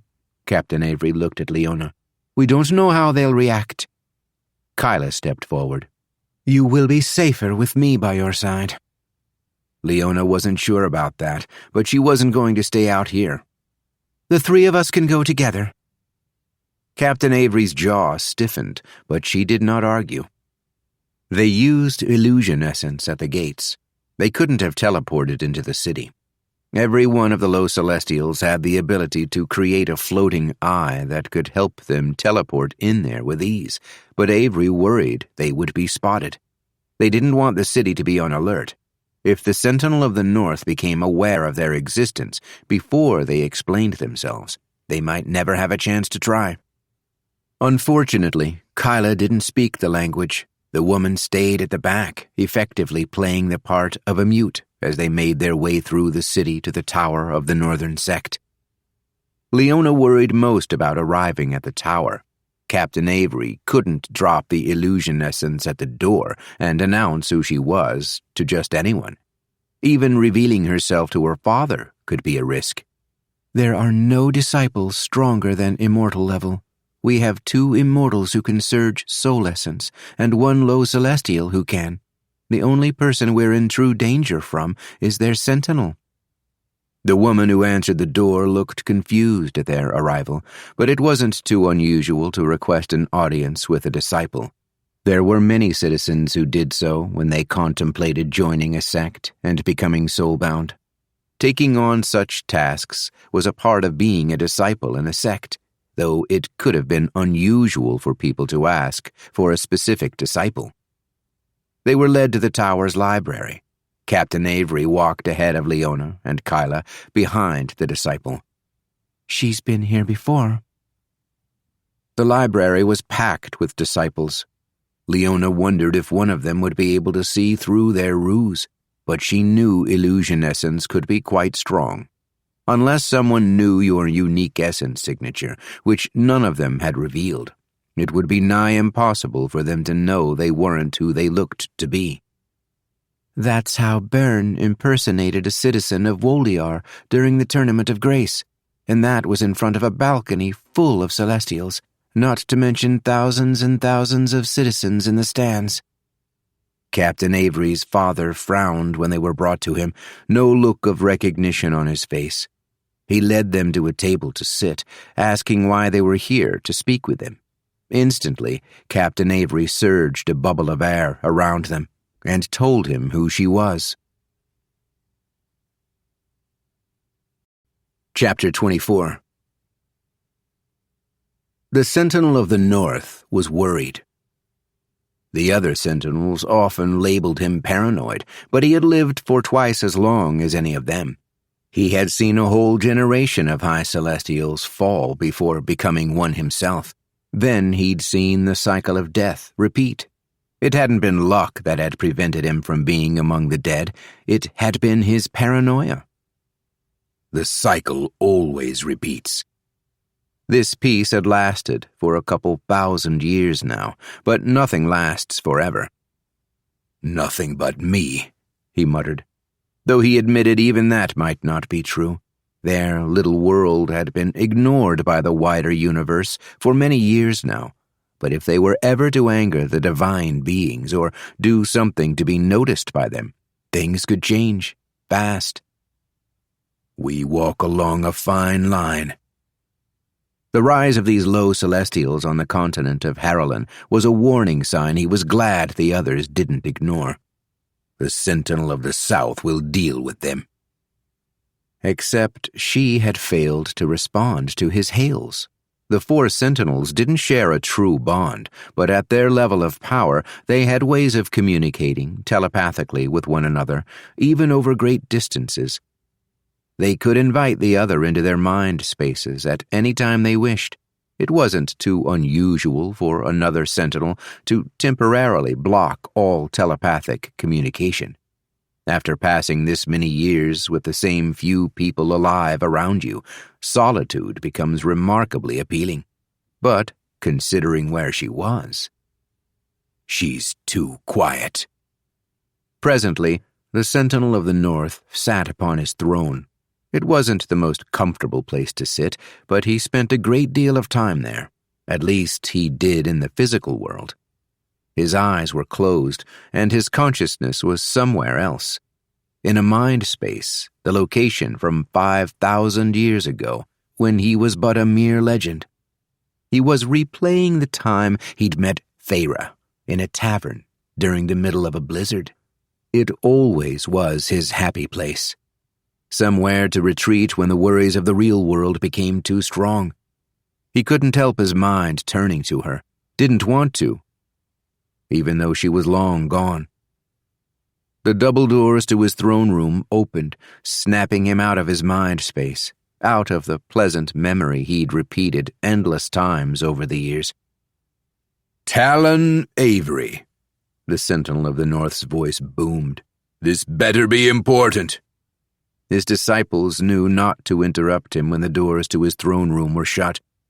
If this is about your daughter again, the Sentinel of the South is dead. The three remaining Sentinels contacted all the low Celestials of the continent. Reluctantly, they worked with the low Celestials from Harlan. The Sentinel of the North tried not to sneer at the children he and the other Sentinels had so recently decided should be eliminated. These new low Celestials appeared able to travel far faster and could gather everyone together outside of Asalantiar when what was happening outside the city became clear. But when they arrived there, they were too late. The everlasting king, his armor drenched in blood, stood outside the gates, just inside his blue barrier. The Sentinels of the north, east, and west walked to the edge of the barrier. Over a dozen low Celestials stood at their backs. The Sentinel of the North didn't know if they would all be needed, but Taloniar had clearly ignored the threat of the everlasting king for too long. And now he'd killed one of them. Another cycle begins, the Sentinel of the North thought, but I will always remain. The everlasting king couldn't help but smile. In the center of the city of Asalantiar, buried deep in the ground, was the strongest stockpile of cores he had ever created. He'd decided to place the low celestial core he'd taken from that fool with the ponytail back in Harlan within the stockpile, and so was drawing from the power of a low celestial, along with that of immortals, legends, and below. He felt stronger than he ever had, stronger even than before Huon had his rebels destroy the stockpiles back in Harrowland. The Sentinel of the South's core was still inside his spatial storage, however. He would need that, and at least 2 more for what he wished to do. I am closer than I have ever been to my goal. Standing at the edge of the barrier he created, the Everlasting King looked out at all the Celestials of this world. All but Huon. That child must have finally realized defeating me is impossible. He spread his arms wide as though welcoming them. I was hoping you would all come to me. It will make the next step of my plan much easier. How did you kill the Sentinel of the South? The Sentinel of the North's voice was gruff, his beard so long it swayed in the wind. I look forward to ripping that beard right off his face. The Everlasting King tilted his head to the side. Why don't I show you? He burst forward. Leona wished she was part of the fight, wished she'd been able to advance like Huon, like Kyla, Elian, Denasia. He did so much without me. I know he had no choice. She scratched behind Shuri's ear. The massive sky eagle cooed softly. Once more they found themselves waiting in a cave. Gale, Avery, Eliko, Cyrus, they were all here with her, but there was nothing they could do. Leona had left a note for Huon, in the hollow tree the low celestial said he might return to. She hoped he would see it, hoped he would come find her. "Where are you, Huon?" The hard casing around Huon finally began to crack. His advancement had lasted for what must have been at least 2 days, maybe longer. It was nigh impossible to tell the time down here in the center of the world. Even when the hard casing of essence cracked, Huon's hand was still stuck on the world's core.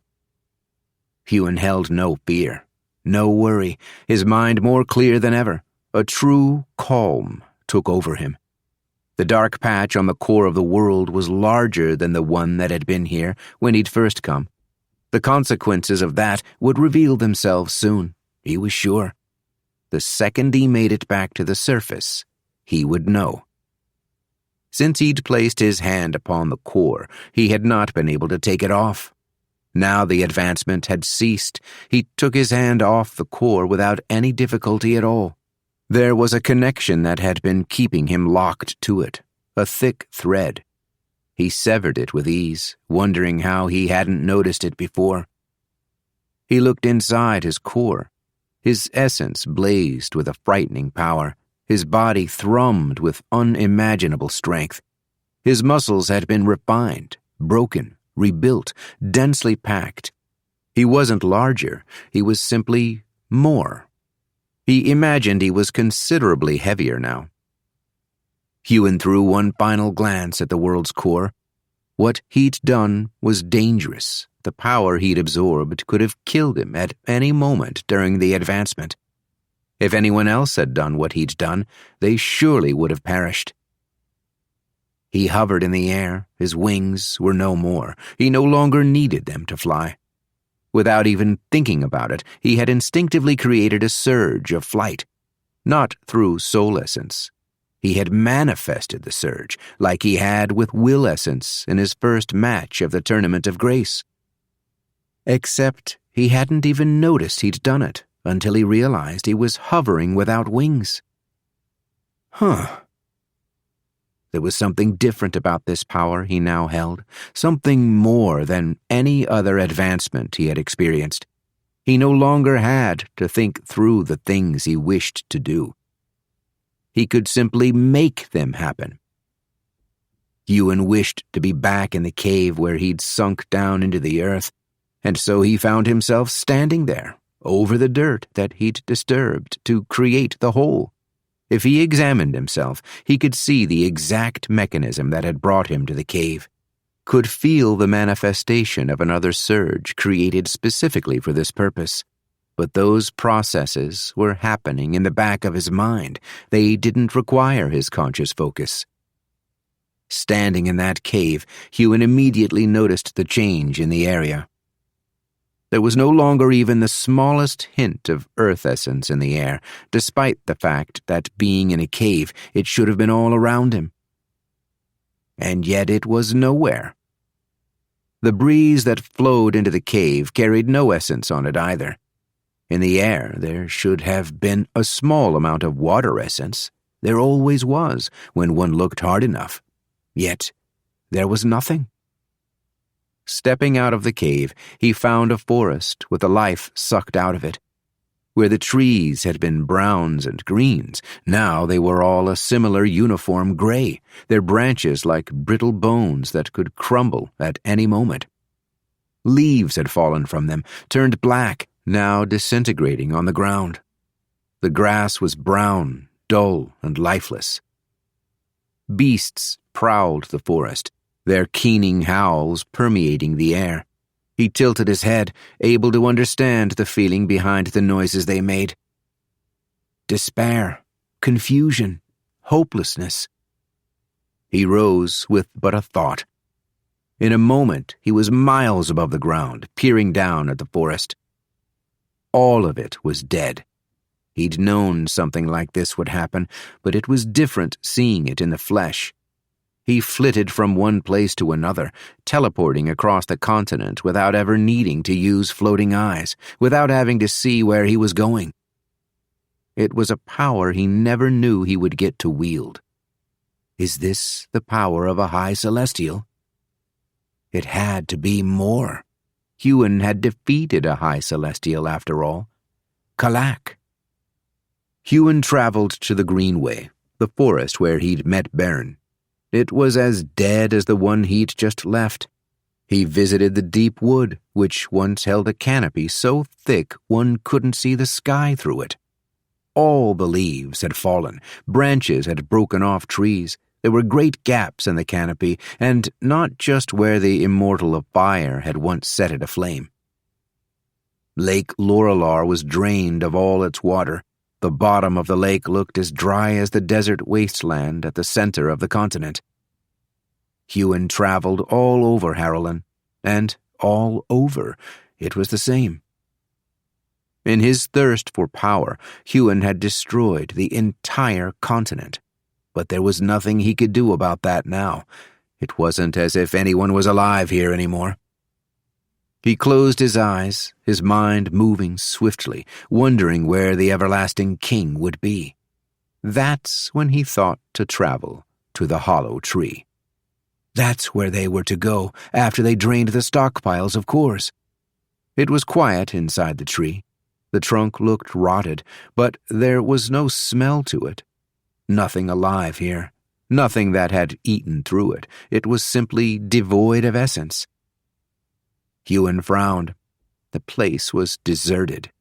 But on a small table sat a loose sheath of parchment with a rock sitting atop it. That hadn't been there last time. They left a note? He stepped over, looked down at the words scrawled upon the paper. His eyes widened, reading the script. He knew that handwriting. How could he not know that handwriting? The first line made his heart skip a beat. We're alive, Huon. I got them out of the cave before it exploded. I know you think us dead, and I will explain how we survived once I see you again. Huon clutched the note and sunk to the floor, his body shaking so much he could no longer read the paper. His mind had buffered him from the grief he'd been suffering from, protecting him from himself. But whatever walls were in place crumbled as he read those words. She's alive. They're all alive. Tears came. He released his grip on the note, letting it fall, lest he hold it too hard, lest he accidentally rip it. He'd seen that cave, the entire mountain explode, seen them die. But I was wrong. Gods, he'd never been so glad about being wrong in his entire life. It took time to compose himself enough to read more of the letter. It spoke about what Leona and the others were planning. Apparently, she had met up with the team he had formed to drain the Everlasting King's stockpiles. That was how she'd known to leave the note here. And they were headed to Talaniar to warn the Sentinels. The Sentinel of the South is dead?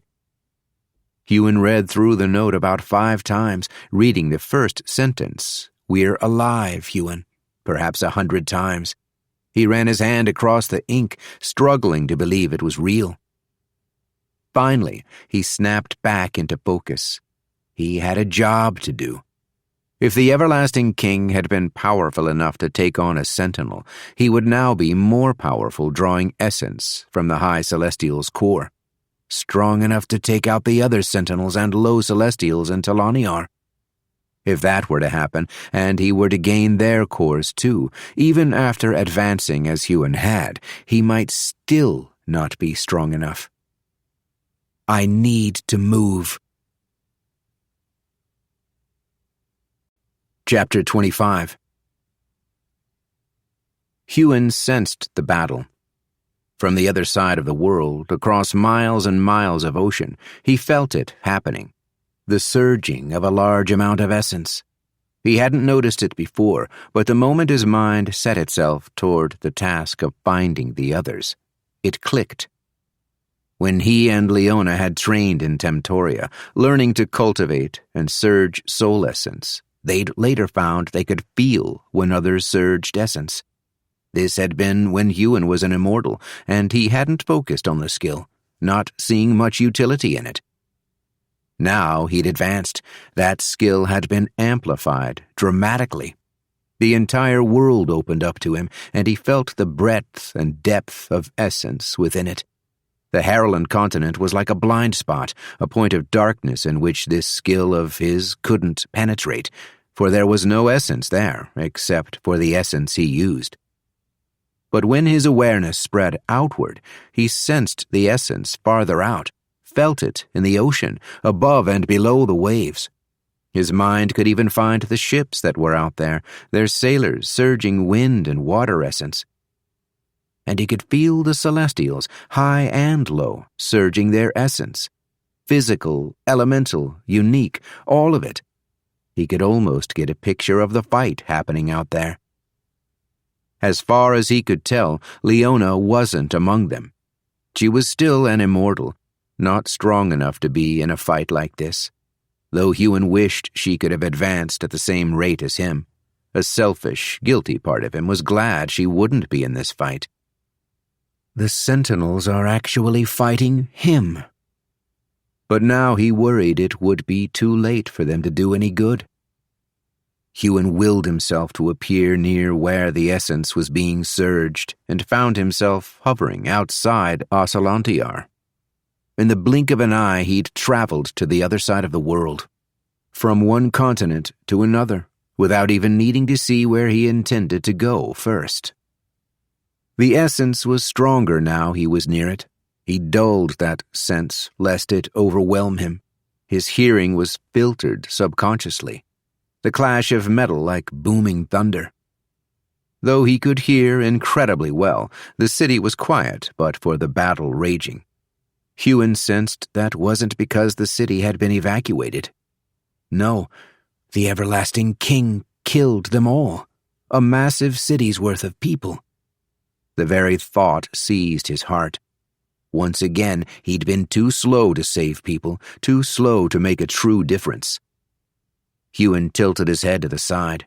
Though too late, he could identify where the stockpile of cores had been buried, cores stolen from a city slaughtered. The cores were in the center of the city, near the arena where the Tournament of Grace had been held.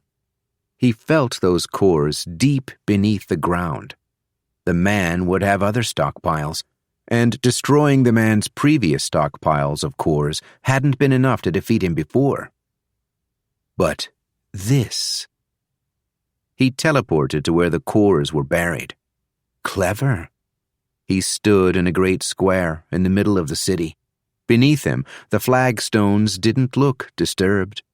They looked like they'd been laid hundreds, maybe thousands of years ago. But I know better. Huon pulled up the stones and peered at the cores below. As he did, the nearby fighting quietened. He paused, cocked his head, trying to focus on what was happening. Has the man already defeated them? He felt a strong sense of essence somewhere to the north. He frowned. High celestial essence. There was no doubt about that. But it's weaker than the essence I feel within my core. How can it be high celestial essence when it isn't near as strong as what I possess? He pushed that thought away. That was for later, not now. Is that the sentinel of the north escaping from the fight? The very idea angered him. If the responsibility for taking out the everlasting king rested on anyone's shoulders, it would be the sentinels. They had taken the man's core and left him alive. They had ignored the threat he posed for centuries. And now, when they realized what that threat was, they ran? He sensed other celestials in the city, but it appeared absent of high celestials. Unless they're simply not surging essence, then they would be effectively invisible to me. Ah, so you decided to show up after all. I did hope to come across you before I ascended from this world. The voice was deep, strong, and familiar, and it came from behind him. Huon turned in a fraction of a second to see the everlasting king standing there casually. The man was covered in blood, so thoroughly it looked as though he'd bathed in an ocean of it.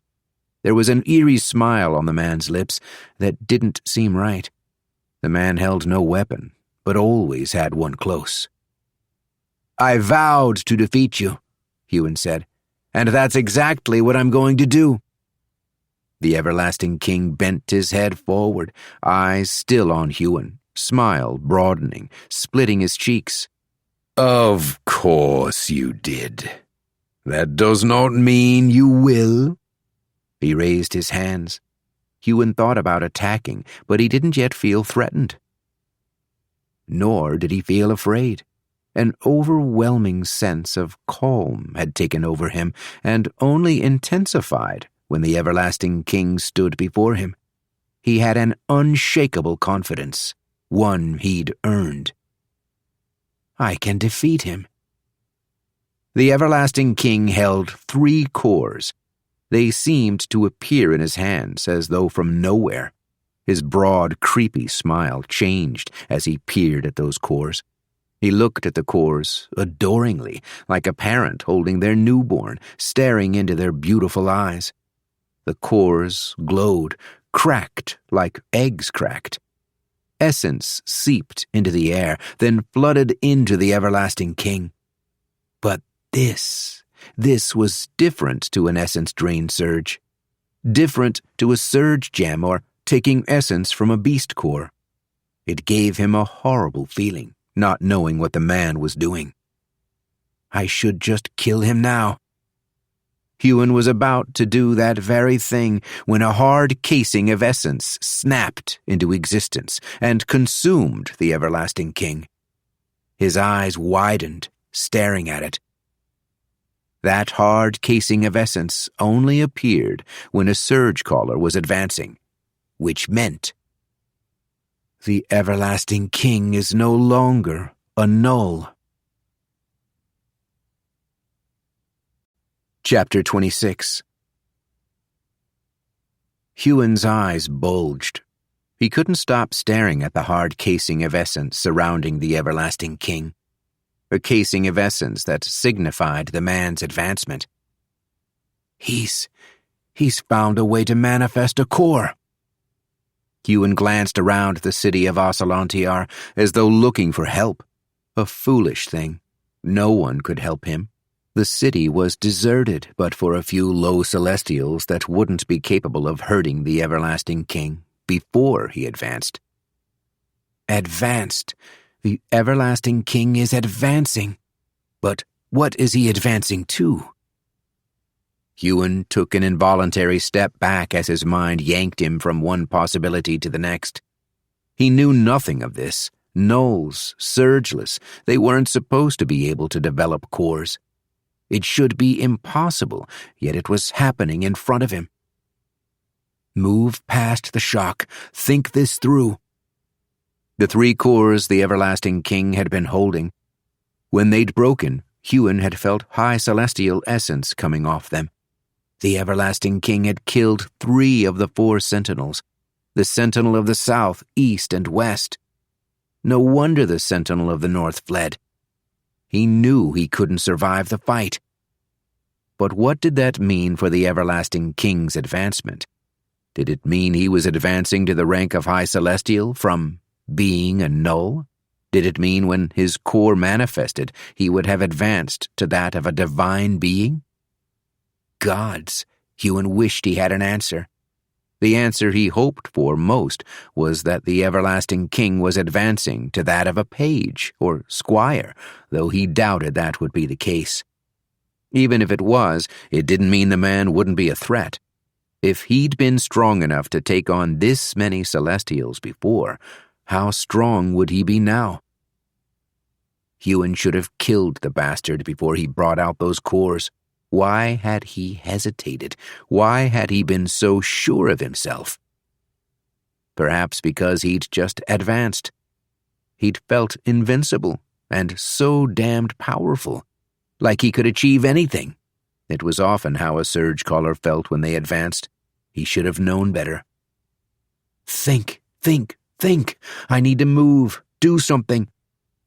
And so he did. The stockpile he'd uncovered lay beneath him. Huon didn't know how long the Everlasting King's advancement would take, but he doubted it would last as long as his own advancement had. He might only have minutes. Huon dropped down atop the cores and drew their essence into his own. The bright energy first leaked out in wisps, like smoke from a flame. Then more wisps came, until thousands of different tendrils of energy shot out from the cores toward him. The creation essence was far stronger than when he'd taken it from the stockpile in the bowels of the Everlasting King's palace. It held the combined power of Ocelantiar's citizens, all of the people the Everlasting King had just killed. An image flashed in his mind, the man ripping cores out of one person after another, the screams, the panic, the death. And for what? Power?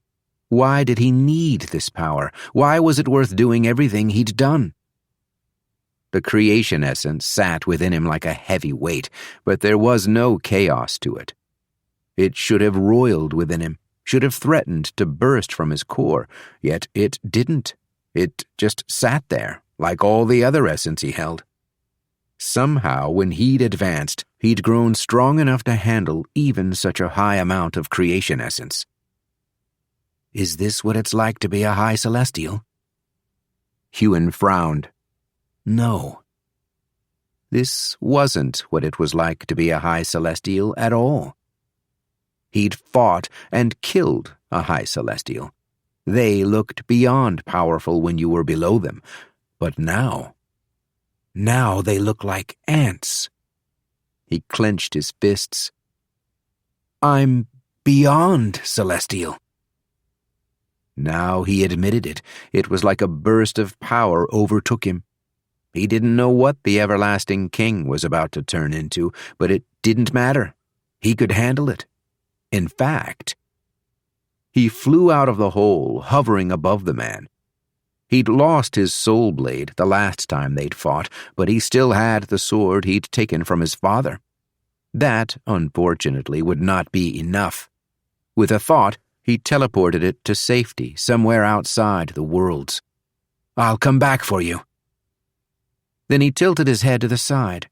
Something in his mind simply clicked, telling him what he needed to do. He raised his right hand and examined his next action.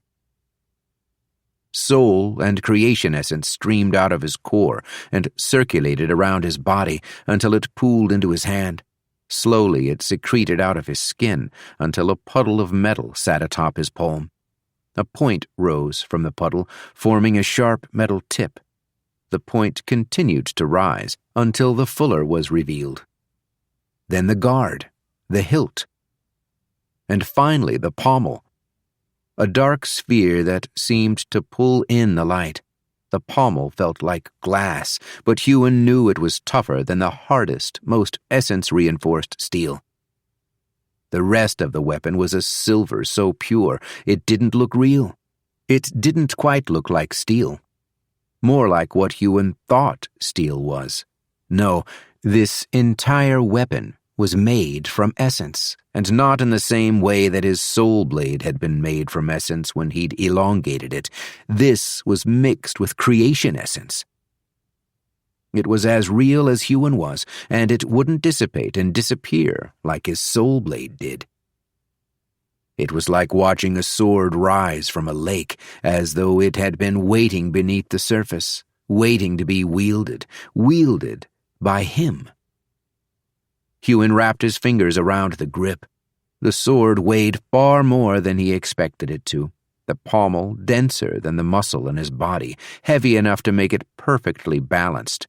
He was sure the sword was roughly as heavy as a large brick house, and yet in his hand it simply felt right.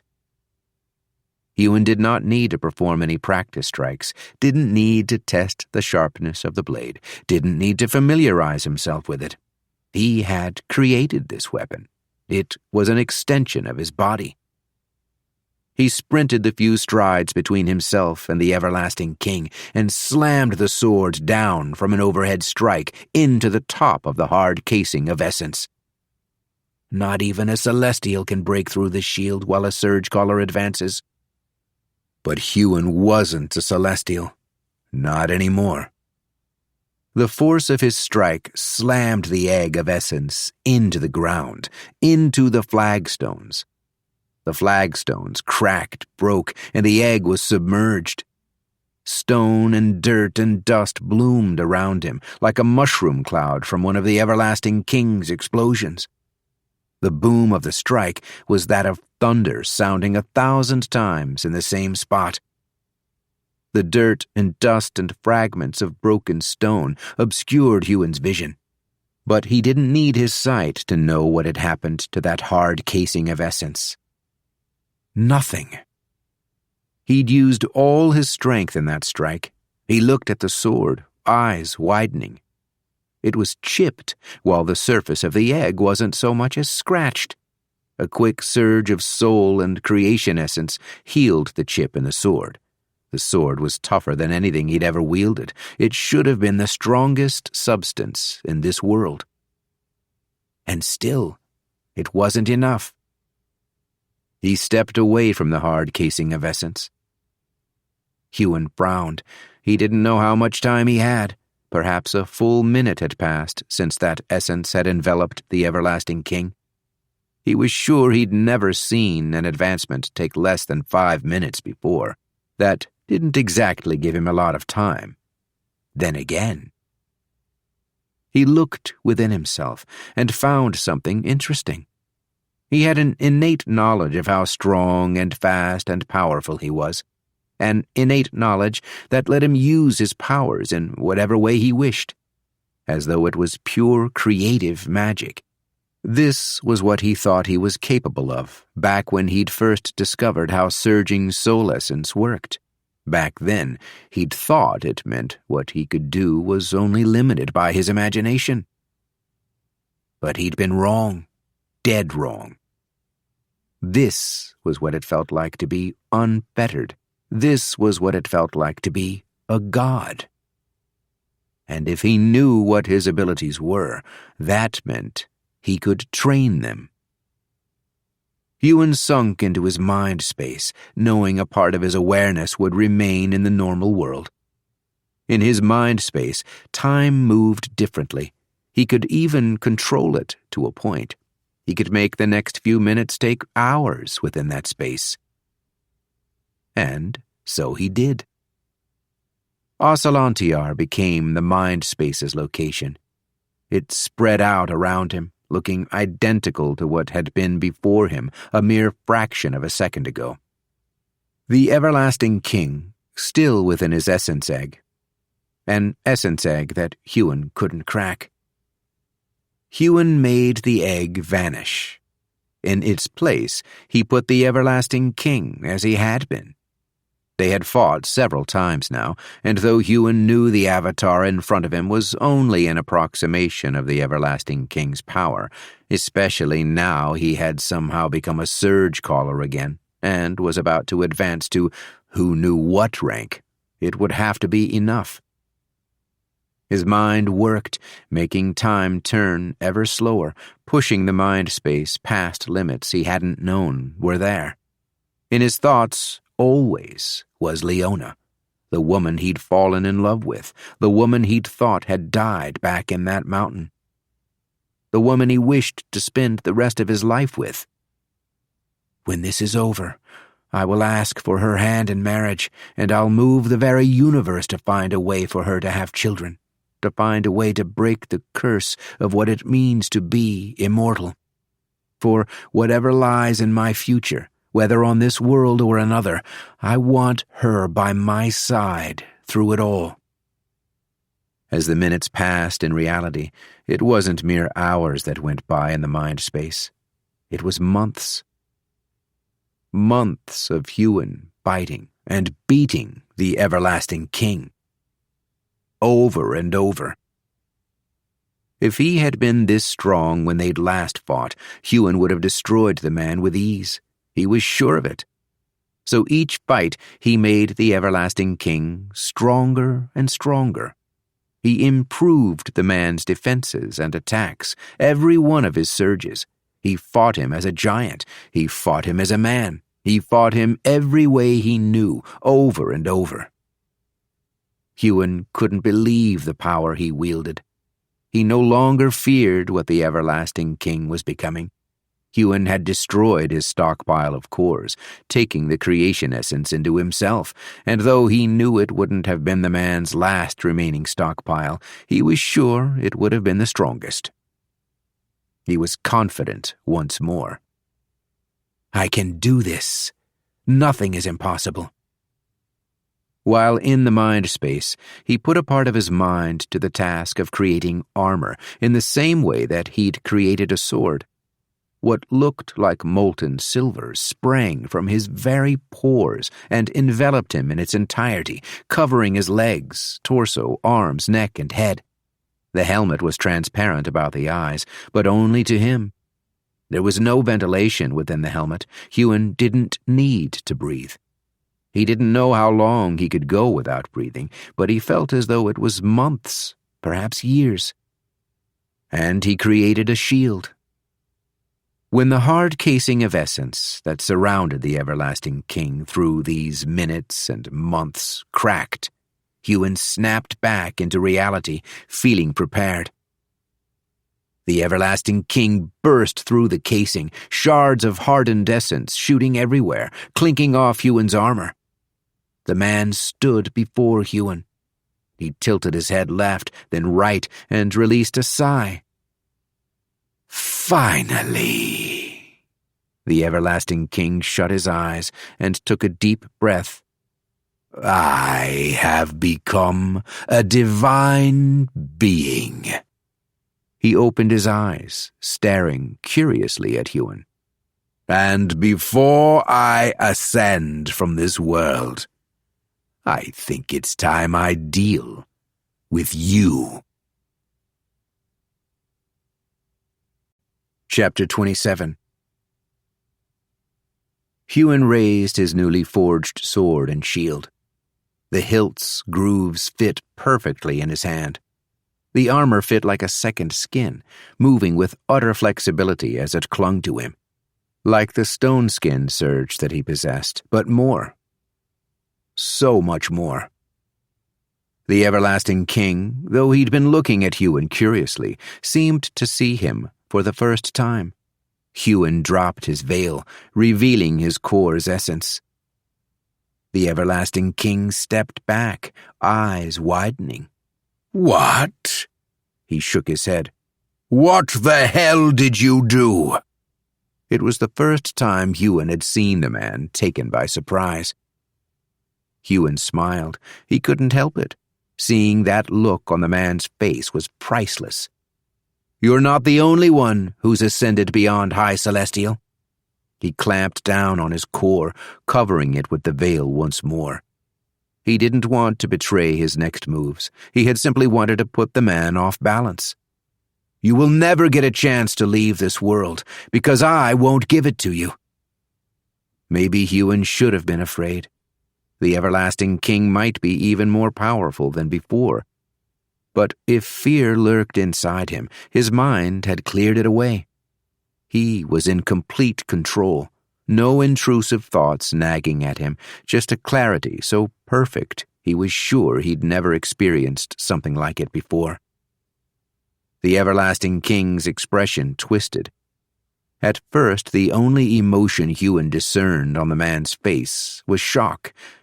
Now it turned into something else. His face reddened, eyes hardened, jaw stiffened, muscles in his cheeks twitched.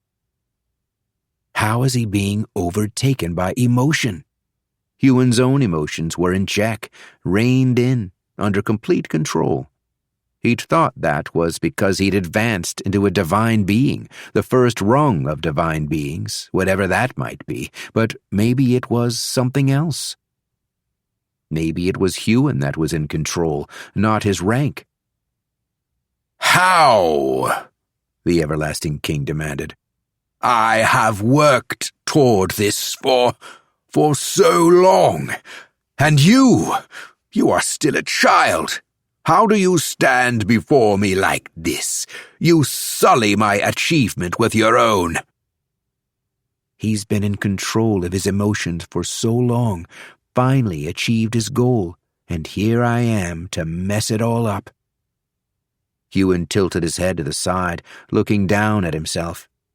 This wasn't hard, and it didn't require the deaths of millions to accomplish.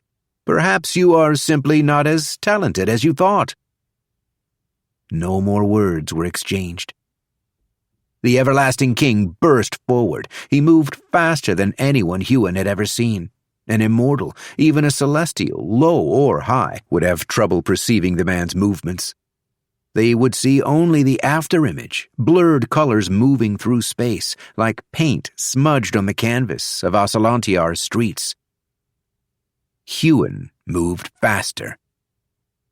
The Everlasting King drew a sword from his waist as he advanced, a black sword Huon hadn't seen before. It drew in the light around it. It looked like a powerful weapon, and if it had been created by the Everlasting King, then it was incredibly dangerous. But the Everlasting King had that sword at his waist before he'd advanced.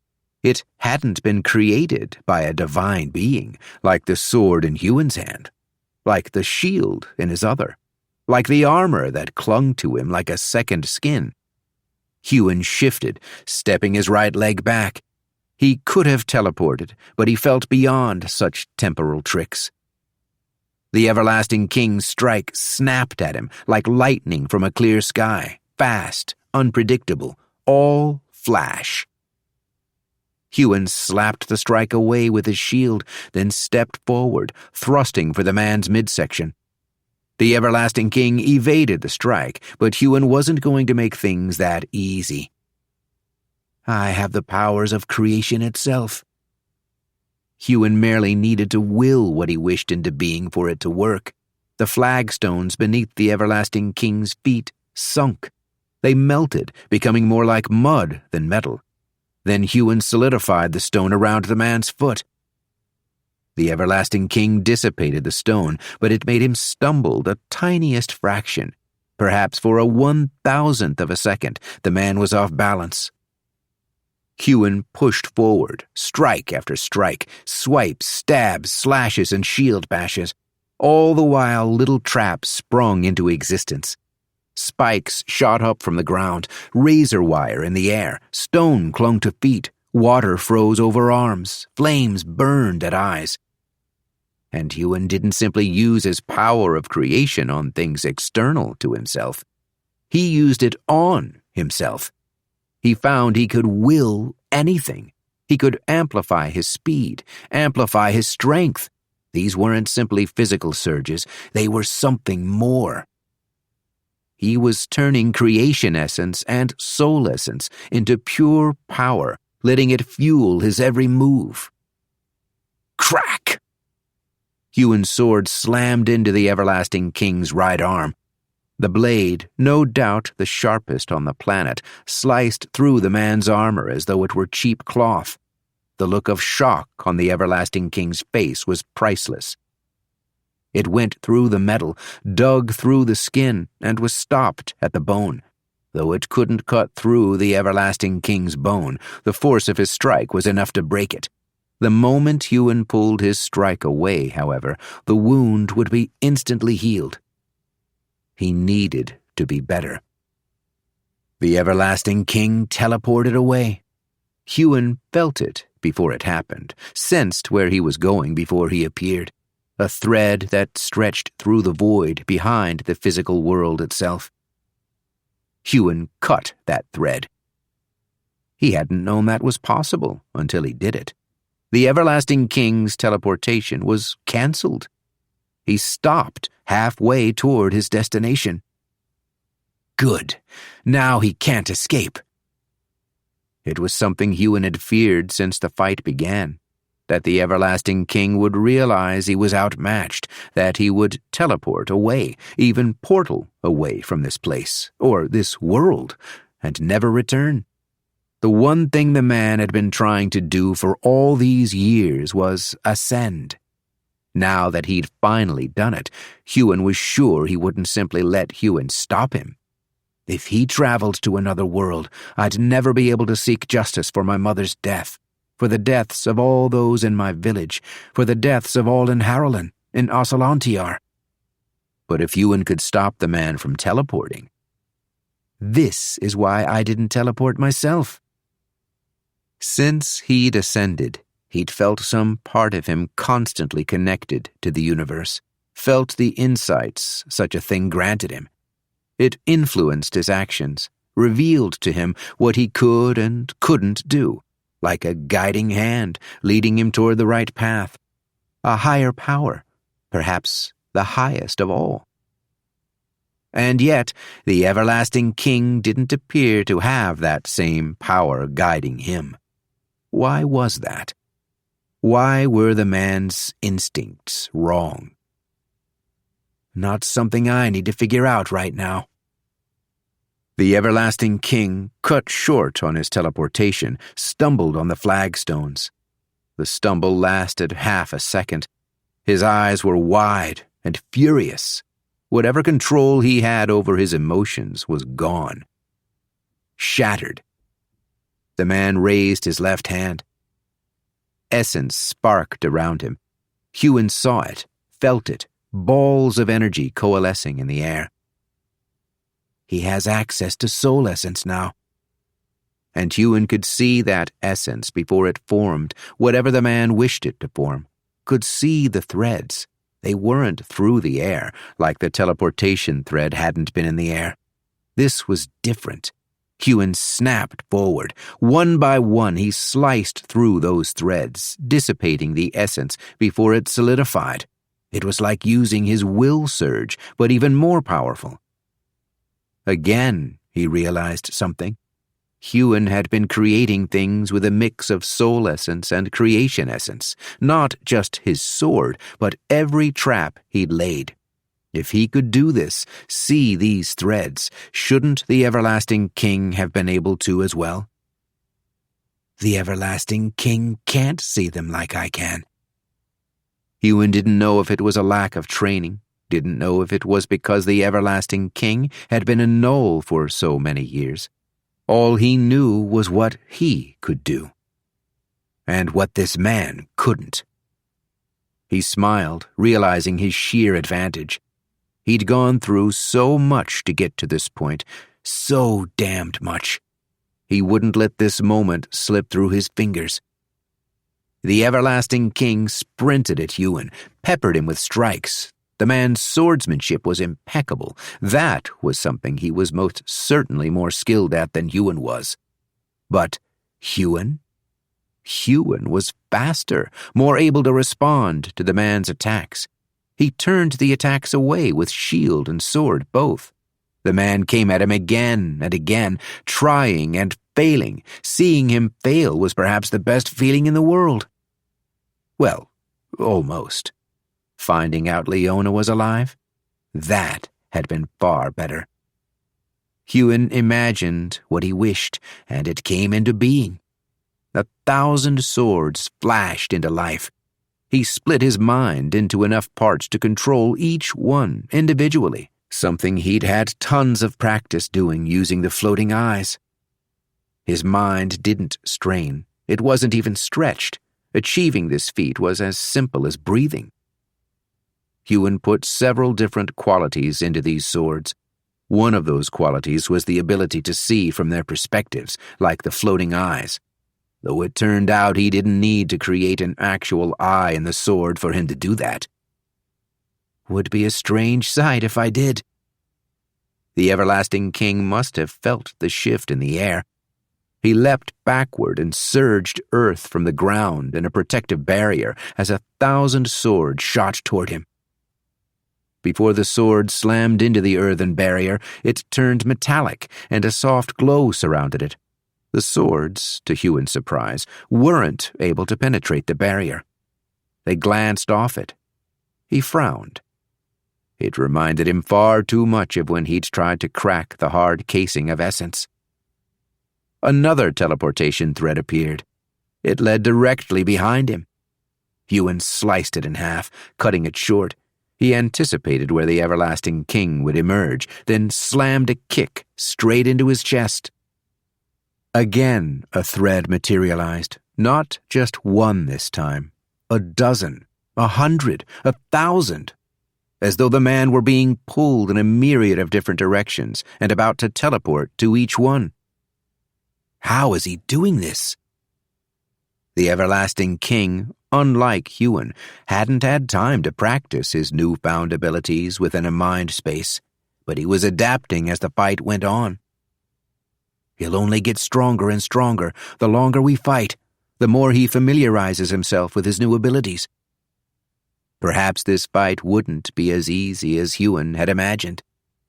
But it didn't matter how many teleportation threads appeared when Huon was controlling so many different flying swords. He had them fly toward each of the threads and cut them free. The problem was, he no longer knew where the man would emerge or how he'd managed to do something like that. He hadn't known something like that was even possible. Anything is possible. When the right teleportation thread was cut, the Everlasting King came into being directly behind Huon. Huon slipped out of the way, one of his flying swords swooping down to block the man's strike. But the problem with the sword was that it had no mass behind its block. It was like an arrow flying through the sky, rather than a spear thrust in the hands of a strong warrior. It was easily deflected. Huon shot all his flying swords toward the man. The teleportation strands appeared once more, the man disappearing. Not again, you don't. Once more he cut the strands before the man finished teleporting the full distance. Huon struggled to fathom how fast they moved. He'd always thought teleportation was instantaneous. Yet he was able to interrupt it as it happened? The fight must have been going for barely 5 seconds, yet they'd exchanged so many attacks since it began. Huon slashed through one of the threads with the sword in his hand this time and noticed something interesting.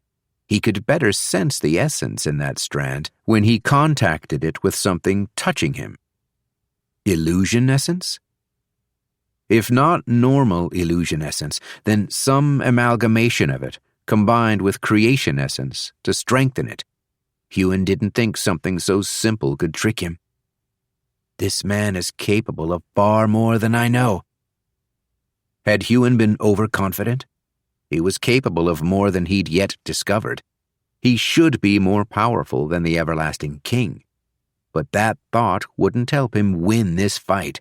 It would only stoke his ego, make him arrogant. So far, he'd lost every encounter against this man. If he went into this thinking he was better, he'd end up losing another, and he doubted he would manage to come away with his life a third time. Only one of these strands is real. Huon moved so fast, time practically froze around him, like the day the devil of the West had first come to him. The strand shot from the everlasting king, creating a spiderweb of threads that spread everywhere, a maze leading to a myriad of different locations. The man himself had grown transparent, the image of him slowly disappearing, fading to nothing, until eventually it would look as though he'd never been there at all. There were more strands this time, more than Huon had swords to command. He needed to know exactly where the everlasting king was headed if he were to take him by surprise. Knowing what to look for, what to sense, he spotted the real thread. Chapter 28. In the center of Asalantiar, a city containing thousands upon thousands of dead, those the enemy Huon faced had slaughtered, Huon tracked the everlasting king's teleportation thread to where it led. There. Huon sped toward where the man would materialize, simultaneously shooting every one of his blades to that same spot, making spikes form along the ground, materializing razor wire into existence, surging flames so powerful they could melt diamond. That won't be enough. He needed to get creative. As he ran, he fell into a meditative state. Since the moment he'd advanced to whatever he was now, Huon had felt an innate connection to the universe. That connection had been what lent him all the insights he'd received. But it wasn't a conscious process. It was a natural one, happening somewhere in the back of his mind. The background noise of the universe. What if I made it conscious? He fell into that meditative state as the everlasting king materialized. A flood of information slammed into his mind. Something was strange about the information, as though it came from someone rather than something. But that flood was easily ordered and arranged. Huon's path became clear. The everlasting king materialized. The onslaught of attacks came straight for him, along with Huon's sword in a lunging thrust. But the everlasting king popped away, teleporting out of existence the exact moment he'd appeared. It wasn't clear he'd taken any damage at all. Strands filled the air. The illusion essence that created these strands was more powerful than last time, as though they'd been created by someone far stronger.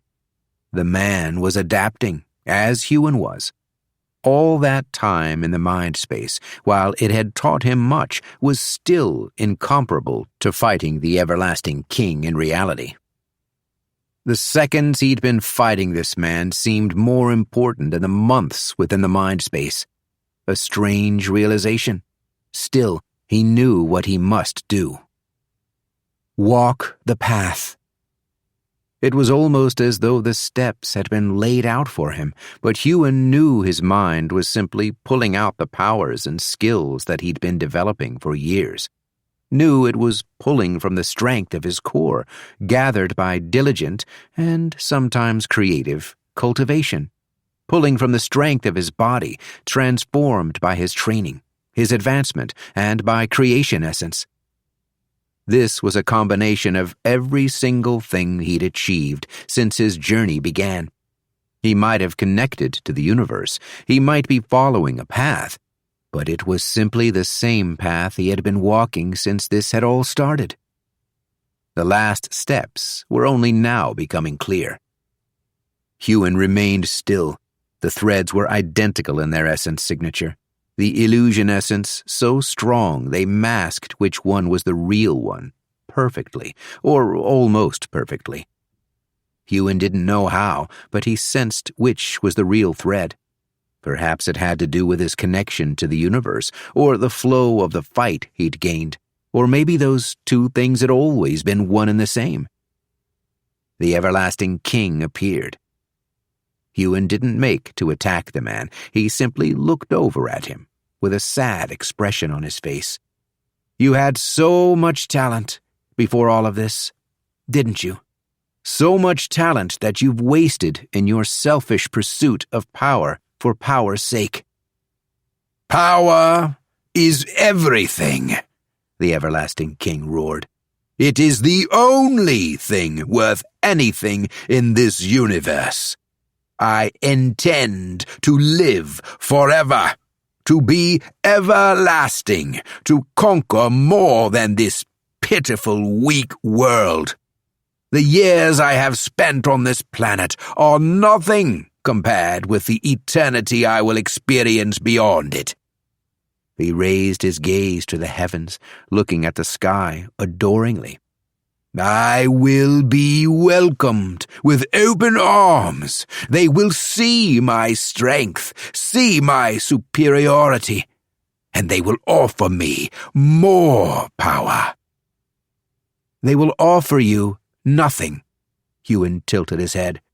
Power is important, but it is not the only thing. You should have learnt that long ago, but you never did. He looked at his hands, at the sword within his right, the shield within his left, the silver armor that clung to his body. Do you know how I got where I am? No. The everlasting king seemed to deflate, ever so slightly. Though it is curious. I had help. He thought of Byrne, who taught him how to infuse his essence into objects. A lot of help. Of Garl, who'd saved him from that midnight bear. Every step of the way. Of Kyla, who'd taught him how to cultivate more efficiently, to surge fire. I wasn't alone.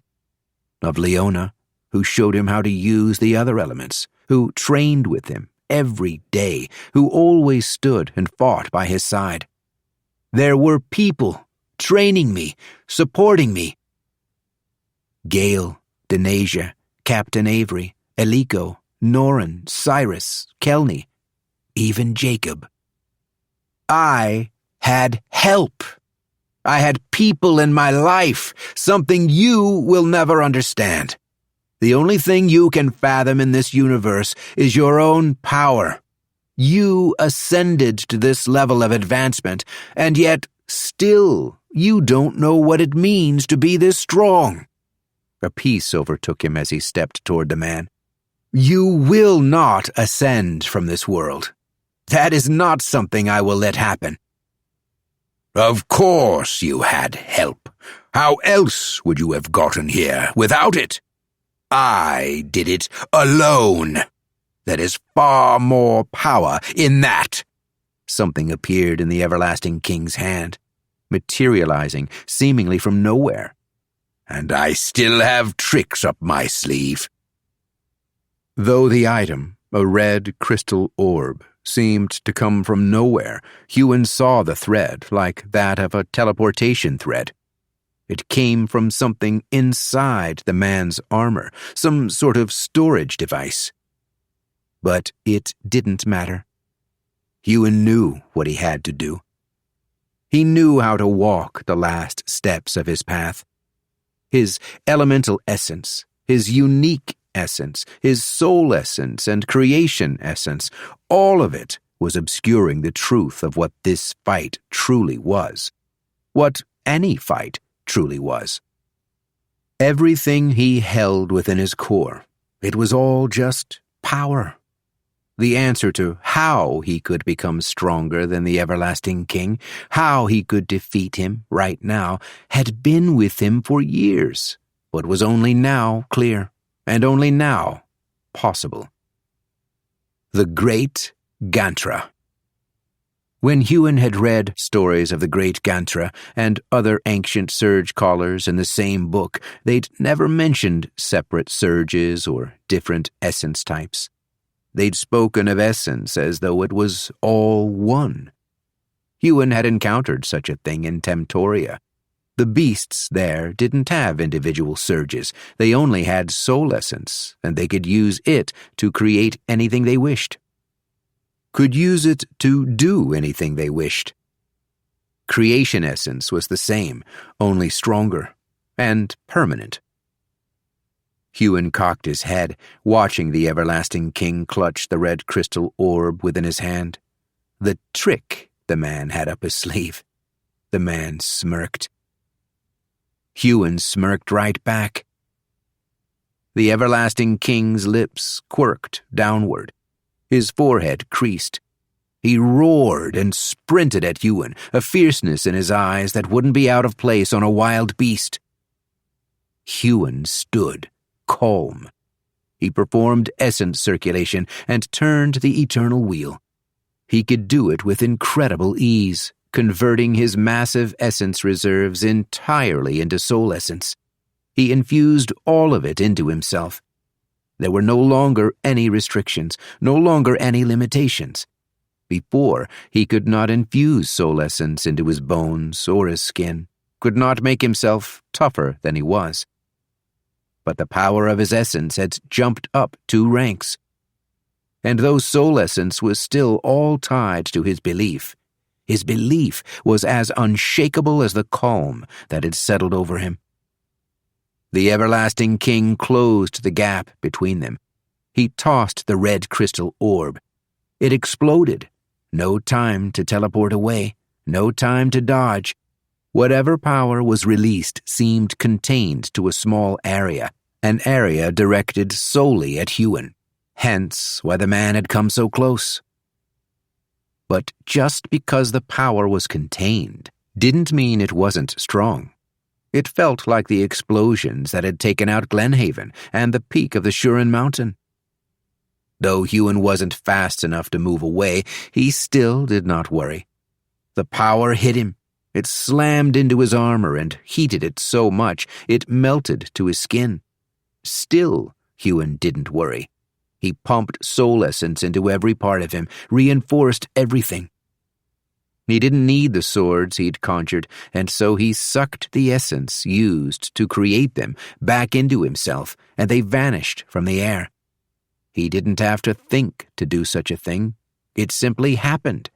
It was less cultivation and more instinct. The explosion made nothing visible to the naked eye except a powerful orange force and the dust and pulverized stone it kicked up from the cratered ground beneath Huon's feet. When the device's explosion ended, Huon remained exactly where he'd been. He hadn't sunk into the crater. He hovered above it, staring at the everlasting king with another tilt of his head. The everlasting king looked bewildered. "My turn," Huon said. Teleportation threads sprang from the everlasting king and spread in thousands of directions, even more than last time. They shot farther away, too. He's trying to escape. Huon identified the true thread, snapped forward, severed it. When the everlasting king materialized, Huon's shield smashed into his face. There was no dodging or blocking the attack, for Huon possessed far more speed. His body was more refined by all of the creation essence that had transformed him, even before he'd become a divine being. And now? Now all of the essence from his core, every single type, was being circulated and turned into pure soul essence that infused every inch of him with raw power. Crack went the everlasting king's skull as he was bashed backward. Huon's sword hacked at the man's neck, taking his head right off at the shoulder in one swipe. He smirked, feeling the shift in the air behind him as the body dissolved. He'd seen this coming, knew the man would do something like this again.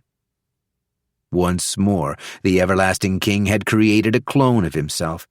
Huon wasn't sure how he'd managed to make it teleport, how he'd managed to make it in the first place. The man still had his secrets. And they were ones he would soon take to the grave. Huon whirled and dodged a strike that came down for his head. He countered with a slash at the true Everlasting King's shoulder. A perfectly executed parry came up to block, but it wasn't enough.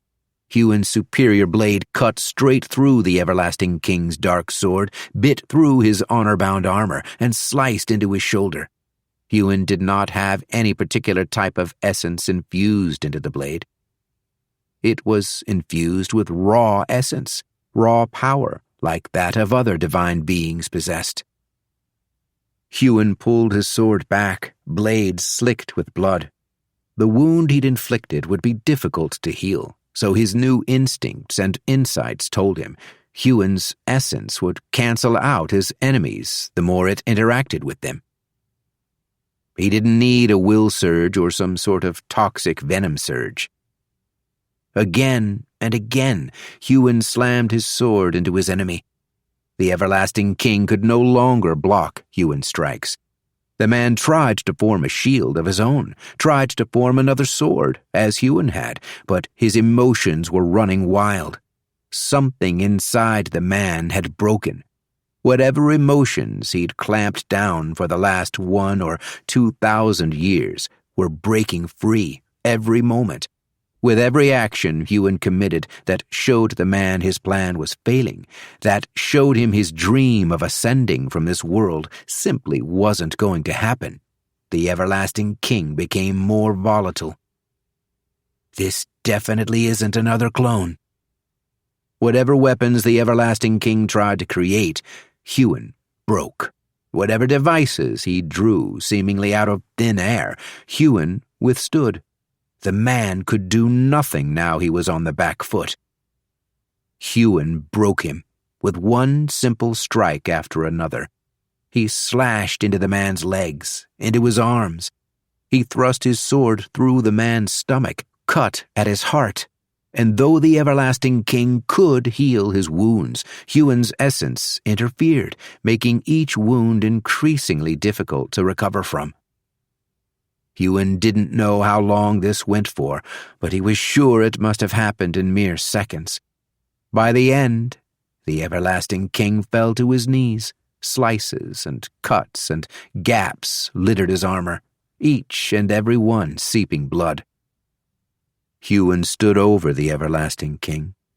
The man was no longer a threat, to him, to anyone. Huon could take his core, could imprison him, could ensure that he never harmed anyone again. But this man didn't deserve to live another moment. Huon wouldn't make the mistake the Sentinels had. He wouldn't break the man, then turn his back on him. That way lies only regrets, he muttered, thinking of the Sentinel of the South, not to mention the Sentinels of the East and West.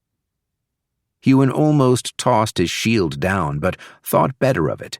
Instead, he dissipated the essence and drew it back into his core. Grabbing the Everlasting King's hair, he yanked the man's head back. "Please," the Everlasting King spoke in the smallest voice Huon had ever heard of. "I deserve better than this." Huon didn't smile.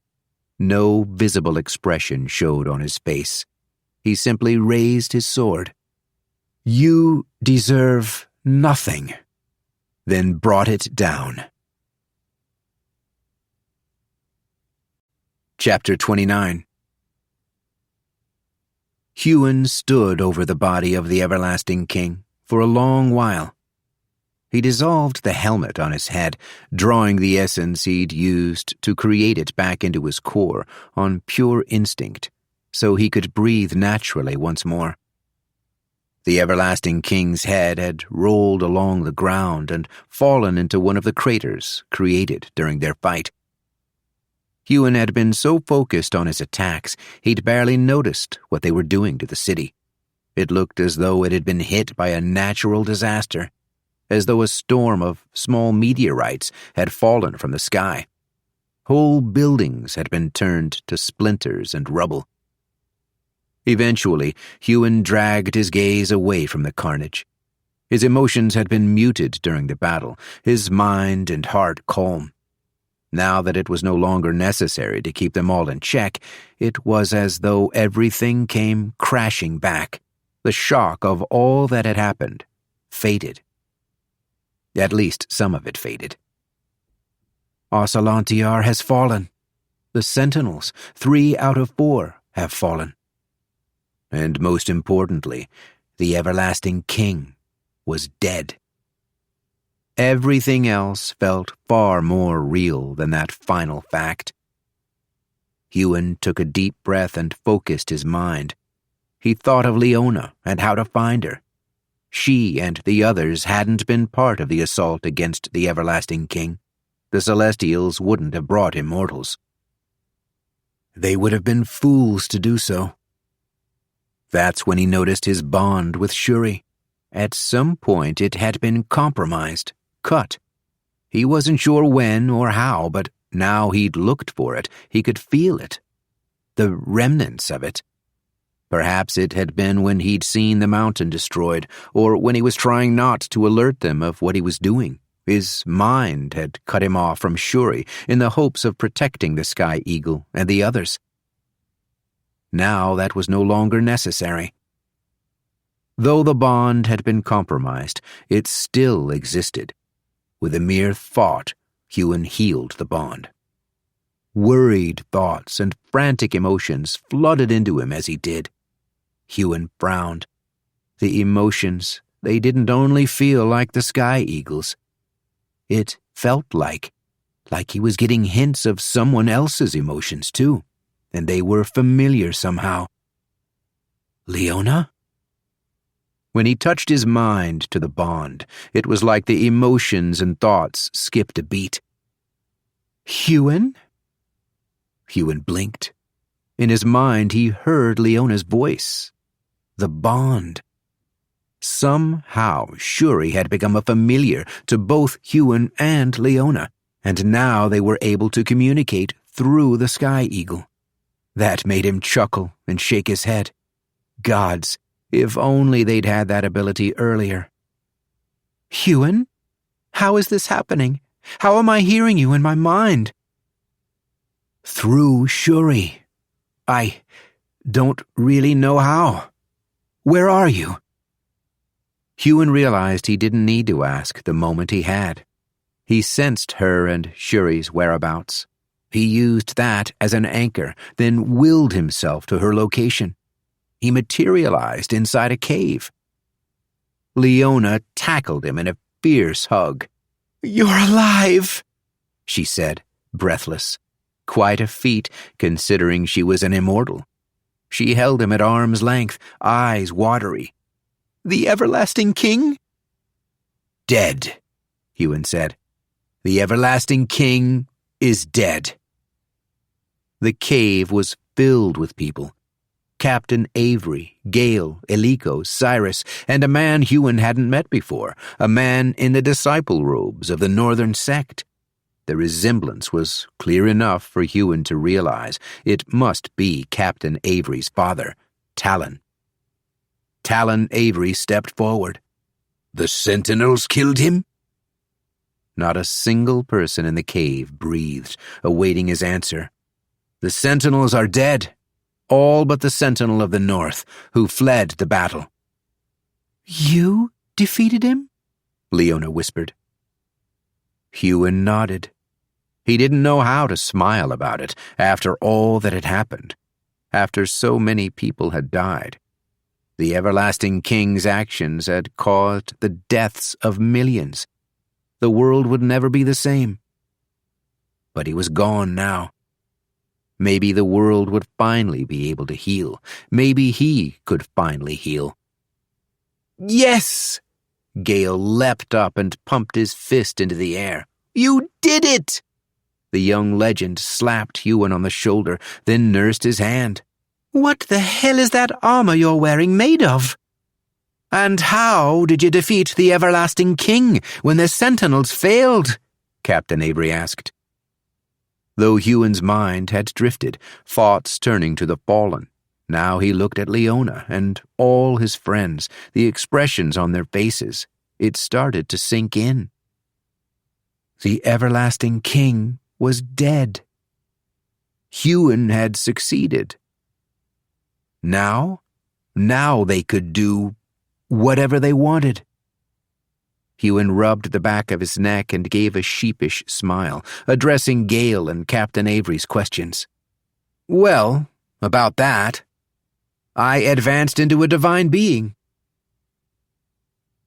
Huon didn't want to rule the world. He was now the most powerful person on the planet, and after all that had happened, he felt a responsibility toward it. But he did not want to rule. All bar one of the Sentinels had been killed in their fight with the Everlasting King.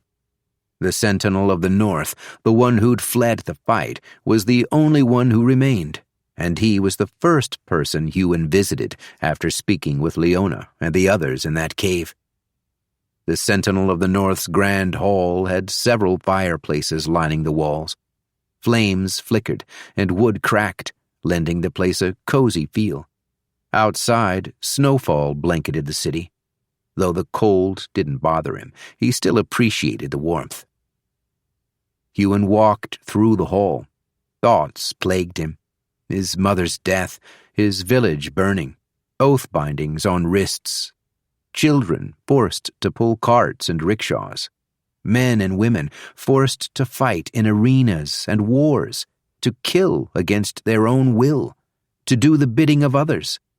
Countless millions slaughtered and discarded for power, corpses littering cities. The wasteland that had become of all of Harlan, just so more suffering could be prevented. All these injustices plagued his mind. A long brown rug ran from the entrance all the way to the Sentinel's throne, dulling the sound of his footsteps, but this did not make his entrance any less noticeable. The Sentinel of the North sat on his throne, the only person in the hall. There were no guards, and the hall had a bubble of silence around it. Huon of Harlan. The bearded man's voice was deep and strong, and though Huon was more powerful than him now, he reminded himself that the Sentinel was over 5,000 years old. He had survived much, and though Huon disliked Sentinels for what their arrogance had caused, he couldn't help but feel a grudging respect for him to have clung to his position, and his life, for so long. Sentinel! The Sentinel of the North waved a hand. Please, call me Gadrick. Huon raised his chin. It was the first time he'd ever learnt a Sentinel's name. The Devil of the West hadn't even given him the pleasure. Is he trying to personalize himself? Make him more human in my eyes? What type of person does he think I am? Huon considered apologizing for killing the man's familiar, the ancient Kraken, but that beast had been responsible for far too many deaths for him to be sorry for causing its own. Gadrick leaned back in his throne. I must congratulate you for your success in defeating the Everlasting King. I felt what happened back there, the advancement beyond High Celestial. That was you? That was him. Gadrick's eyes widened.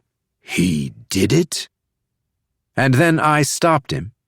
Huon told the man that he had advanced somewhere it couldn't have been felt, that he was indeed a divine being.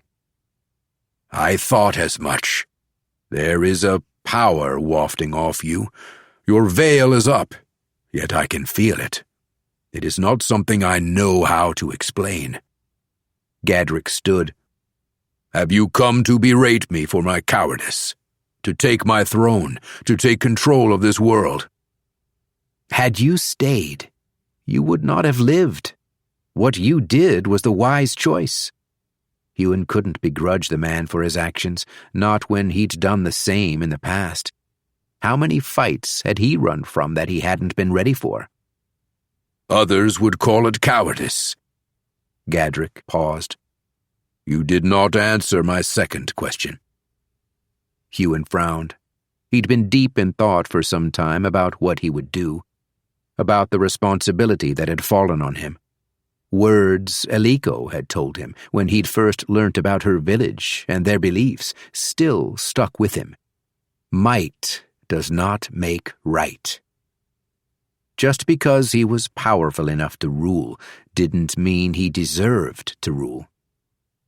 The everlasting king should not have ruled Harallan, despite his power. But he couldn't stand by and do nothing while evils were being committed. "I'm not here to take your throne." Gadrick sat back down. That is a relief." Huon folded his hands behind his back. He still wore the silver armor he'd created, though not the helmet. "I'm leaving this world." Gadrick raised an eyebrow, seeming to relax even more. "You are?" "I am." Huon began pacing. "But before I do, there are a few things I want you to do for me." Gadrick paused for a long moment. "I'm listening." "All the gnolls in Talaniar will be freed from their duties. They will be treated with respect, and you will personally fund their housing and food." "That is not the way—" Huon stopped pacing. He looked at the man. "You are used to making the wise choice, Gadrick. Trust me when I tell you, listening to me would be very wise." Gadrick froze, then stiffly nodded. "I will do as you say."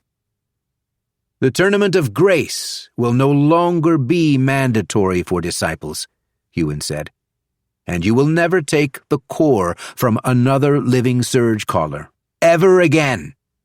At this, Gadrick raised an eyebrow, clearly hearing the distinction Huon made.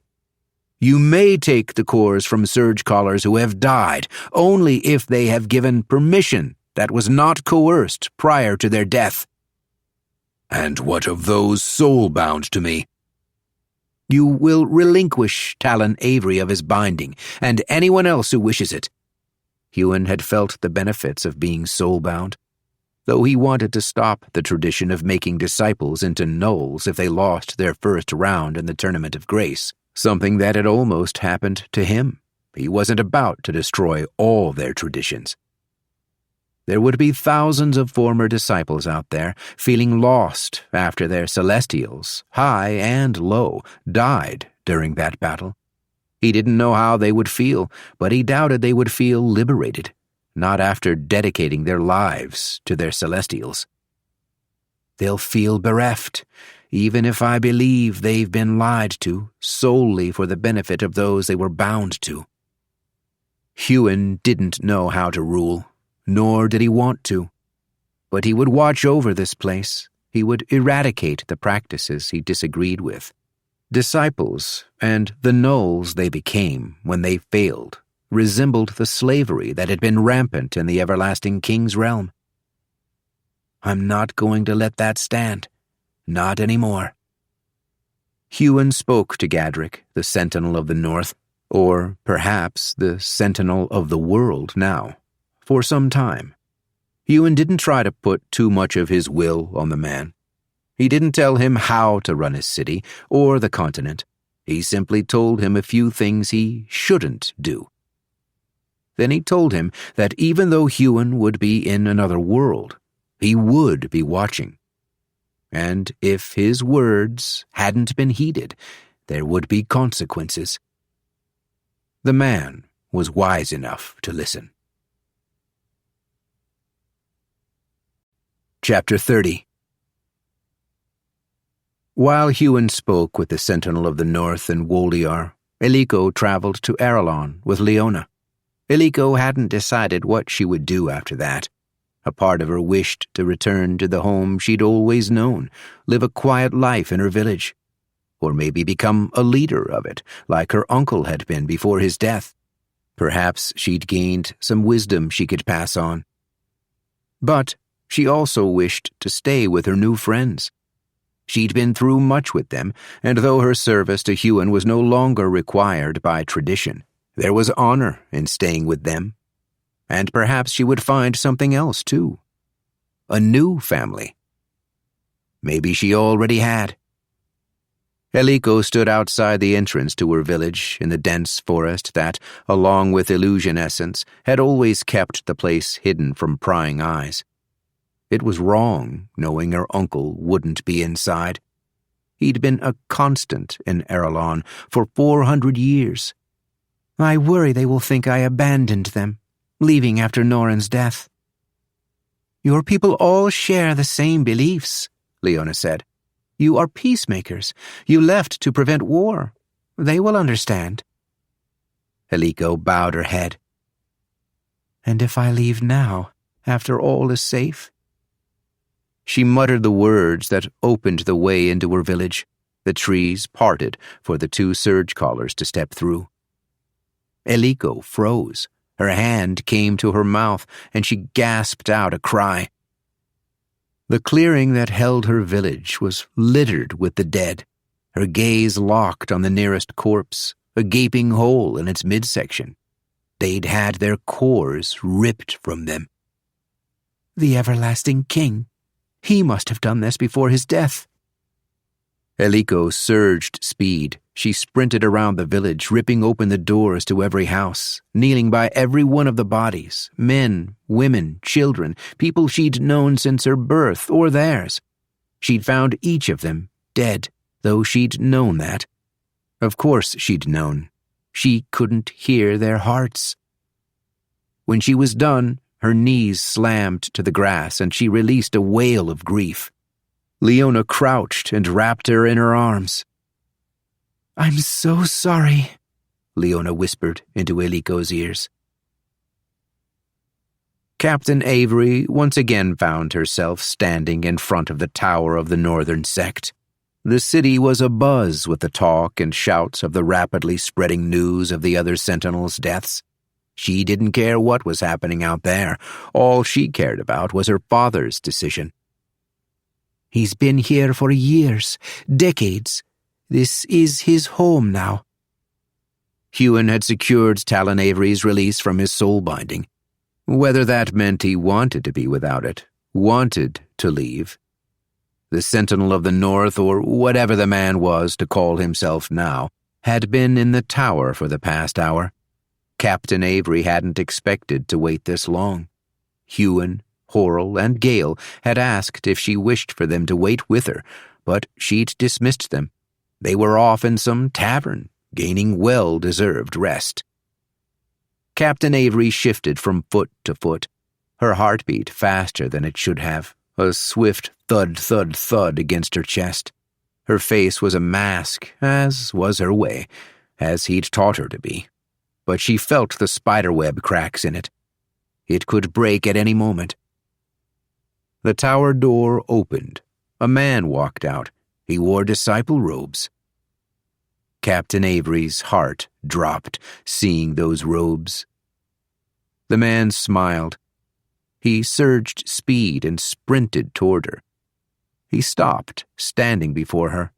Her father hesitated. When she had first reunited with him, she had stopped him from hugging her. Perhaps he worried she would do the same again. Talon Avery pulled the sleeve of his robes up and faced the underside of his forearm toward her. His binding was a black circle, hollow in the middle, the symbol of one who held no oaths. I'm free, Susa. The man beamed at his daughter. Wherever you go, I go, if you'll have me along. Captain Avery's mask shattered. Tears welled in her eyes as she embraced her father, picking him up. She wasn't sure when she'd displayed such emotion before, especially in public, but she didn't care. After decades, she had her father back. She took him to the docks where the most beautiful ship in all the worlds was moored. They hadn't sailed the strong wind here, but Huon, knowing it had been her home for many years, had located the ship and brought it here for her. Thank you, Huon, for so much. A Ganadon Royal Navy ship, her father whispered. Never thought I'd lay eyes on such a sight again. They sat around the captain's table, a cup of dark spirits in one hand each, and talked until the sun fell. Cyrus stepped into the warmth of the tavern. The everlasting king created a core. For hours he'd walked around the city of Woldiar with that thought ricocheting inside his head. But the way the man had created the core sickened him. Huon had informed him that it only appeared possible through the use of a High Celestial's core. A life would need to be taken, or another null created for my wish to be fulfilled. Looking at the everlasting king's life, at all he'd done, Cyrus realized if he shared the same goal, he would inevitably walk the same path, and that was not him. Huon had freed all the gnolls. No longer would they be punished for the crime of losing a single match. Losing our cores is more than enough punishment. Cyrus had seen them as he walked the city, their drab gray robes, tattered from years of use, looking bereft, lost. It tore at his heart to pass so many, so eventually he had stopped. He had talked to them, found all he could. And he brought them here, to the largest tavern he could find, for a warm meal, for a mug of ale, for company, for comfort, something none of them would have experienced for a long, long time. Huon and Leona had told him where they would be going. They had offered him a place with them, if he wished. He respected them. They had saved his life, brought purpose to it when he'd thought that could no longer be possible. He hadn't helped the cause as much as he'd wished, hadn't been able to, but at least he'd been there to advise them. When I wasn't being selfish. He never should have abandoned them and gone to the everlasting king's palace alone. It had taken far too long for him to realize his mistake. Perhaps he could make up for that by going with them, but there was too much to be done here. Too many of his own people, the gnolls, who needed his help. They were not only freed in Woldiar, they would be freed all over Taloniar, and the other two major cities that still stood would lack direct leadership. The Sentinel of the North may have decreed gnolls as free, but that didn't mean they would suddenly be treated as normal citizens. No, he couldn't leave. His people needed protection. A week passed as they remained in Woldiar. Huon ensured Gadrick would do as he was told. He watched as the gnolls were freed and Cyrus took charge of their care. He consoled Eliko when she returned with Leona after finding everyone in her village had been slaughtered by the everlasting king before the final fight in Asalantiar. Huon knew what having that happen felt like, as did Gale. He didn't know what words of comfort to give the woman. He didn't know what words would have worked on him. Revenge, justice, those had fueled his heart and driven his life after he'd come out of his haze of grief, after he'd discovered he could do more than just survive. When I met Baron, everything changed. But the everlasting king was already dead, and revenge was not something in Eliko's nature. So all she had was her grief and the family she had found in them. On his second day in Woldiar, after the everlasting king's defeat, Huon couldn't get something off his mind, and so he went to Gadrick and asked. Huon stood in the great hall and looked at the man atop his throne. "Do you recall my final match in the Tournament of Grace?" Gadrick raised an eyebrow. A difficult match to forget, considering what was revealed. The man I fought, Baron. His punishment was your responsibility. Huon frowned. What happened to him? Gadrick tilted his chin up. The punishment for murdering a citizen of Woldiar is death. Huon's heart skipped a beat. Baron made his choices. The price he paid was because of his actions. I see. However, Gadrick looked away. Byrne was a Celestial's disciple, and though I could not question him and discover which one he belonged to, it seemed prudent to keep him as a bargaining chip. I suppose he was a disciple of the Devil of the West, as you were." That took Huon by surprise. "You knew?" "We suspected." Huon shook his head. Byrne's Celestial was another. He explained to the man who Kalak was that he'd killed the Devil of the West and that the man had perished at Huon's hand. A smile twisted the sides of Gadrick's lips, lasting a fraction of a second. "So, Byrne is alive?" Huon asked. "He is in my dungeons. You may choose his fate, should you wish." The dungeons were dank, cold, and quiet. Huon's boots clicked on the stones. A guard led him toward the man who'd been his first friend and the first to betray him. The cell was small, perhaps 3 strides one way and 2 the other, barely enough room for one to lie down. No bed, only hard stone. Huon looked through the bars at the figure crouched in the corner with the dampener fastened to his neck. He sensed no essence within the cell, as though it were a dead zone, like all of Harlan had become. All the other cells felt the same. Huon ignored the smell, the bucket in the corner. It was dark, but neither needed light to see. "Come to gloat?" A cracked and dry voice. Huon had a strong handle on his feelings. Still, the sight of a once proud man turned to this made something in his gut twist. "I've come to see what came of you." "Does it satisfy you, seeing me this way, after I betrayed you? I heard what you yelled at me as you punched me down into the floor of that arena. You hate me, don't you?" "I did. I don't anymore." Huon sat on the stone on the other side of the bars. "Jacob is dead." "What do I care? He never came for me." Despite the man's words, Huon heard the pain in them. "Do you regret what you did?" Huon asked. "Killing that innocent man? Impersonating him for no good reason?" "I had my reasons." Byrne's voice lacked conviction. "I don't regret a thing." Huon sighed. He wasn't sure what he'd expected. Was this really the same man he'd met in the Greenway all those years ago? He stood, turned away from the cell. "I'll ask again in a few years."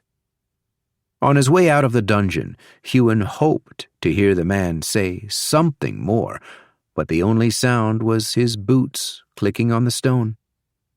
When the week came to its end, Huon stood at the helm of the Strongwind, Leona by his side. Avery, Iliko, Gale, Horrell and the crew, even Kyla, Elian, Denasia, and Gray were here, Harlan's only Celestials, not to mention Captain Avery's father, Talon. They all stood on the swaying deck, the rigging creaking, gentle waves lapping against the hull, waiting for him to speak. "This world has not been kind to us," Huon said. "Our homes, all our homes, are no more." He looked to Leona.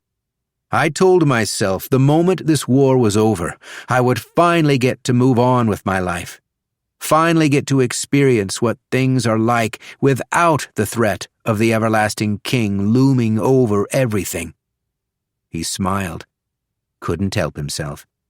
"And we did it. We're here. I wouldn't have made it if not for every single one of you aboard this ship, and that's why I want to invite you all to come with me." He put an arm around Leona's shoulder.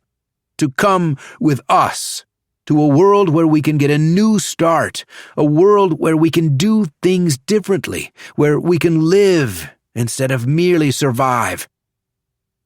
Cheers rang out from the crew, a crew who'd been with him since the first time he'd left Harlan, a crew who'd lost their families first to being oathbound, then to death. The others cheered too, Gale, who'd lost his mothers, his city, his queendom. Eliko, who'd lost her uncle, her village, her people. Leona, who'd lost her parents long ago, and almost everyone she ever knew before meeting Huon. So many of them had lost so much, but in the end, at least they had gained each other. With a thought, Huon opened a portal on the water large enough to take in the entire ship.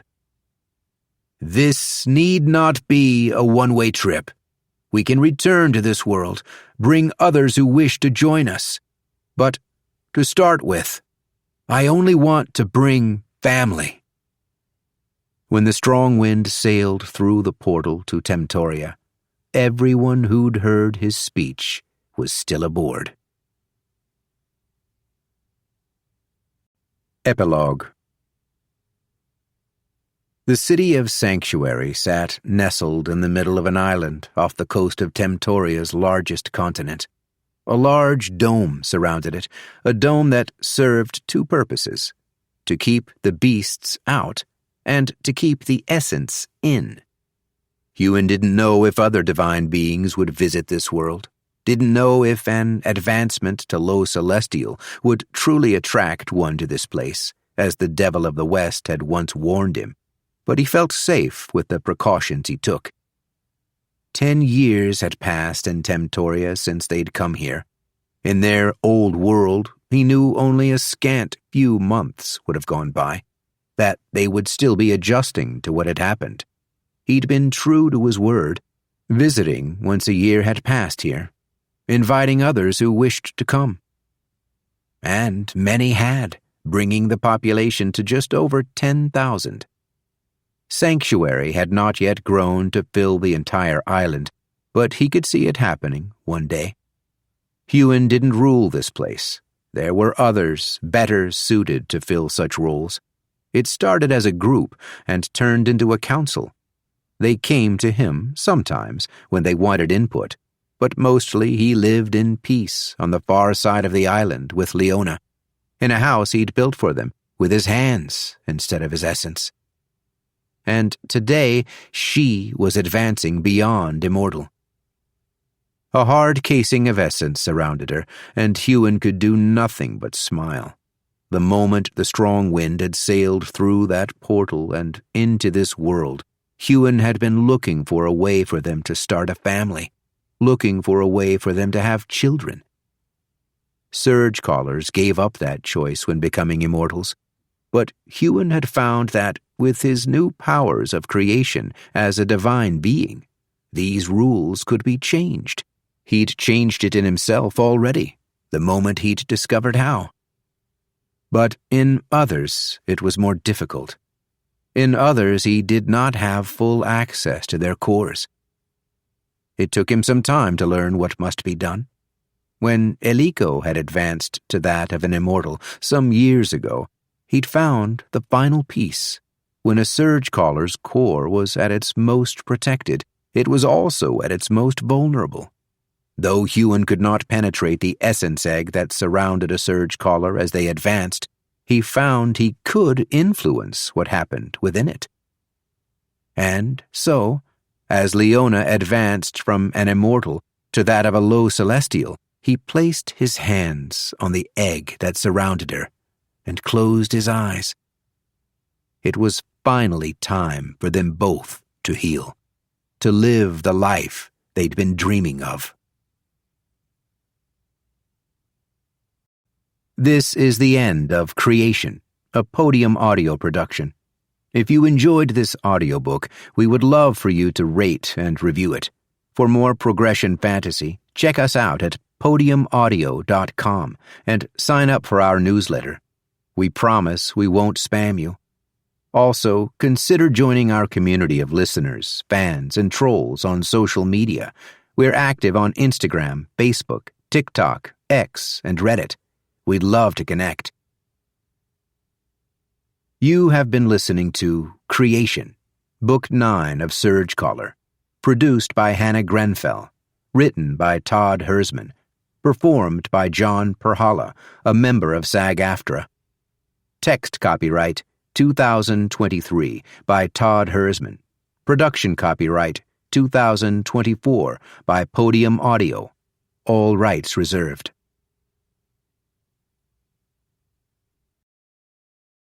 Audible hopes you have enjoyed this program.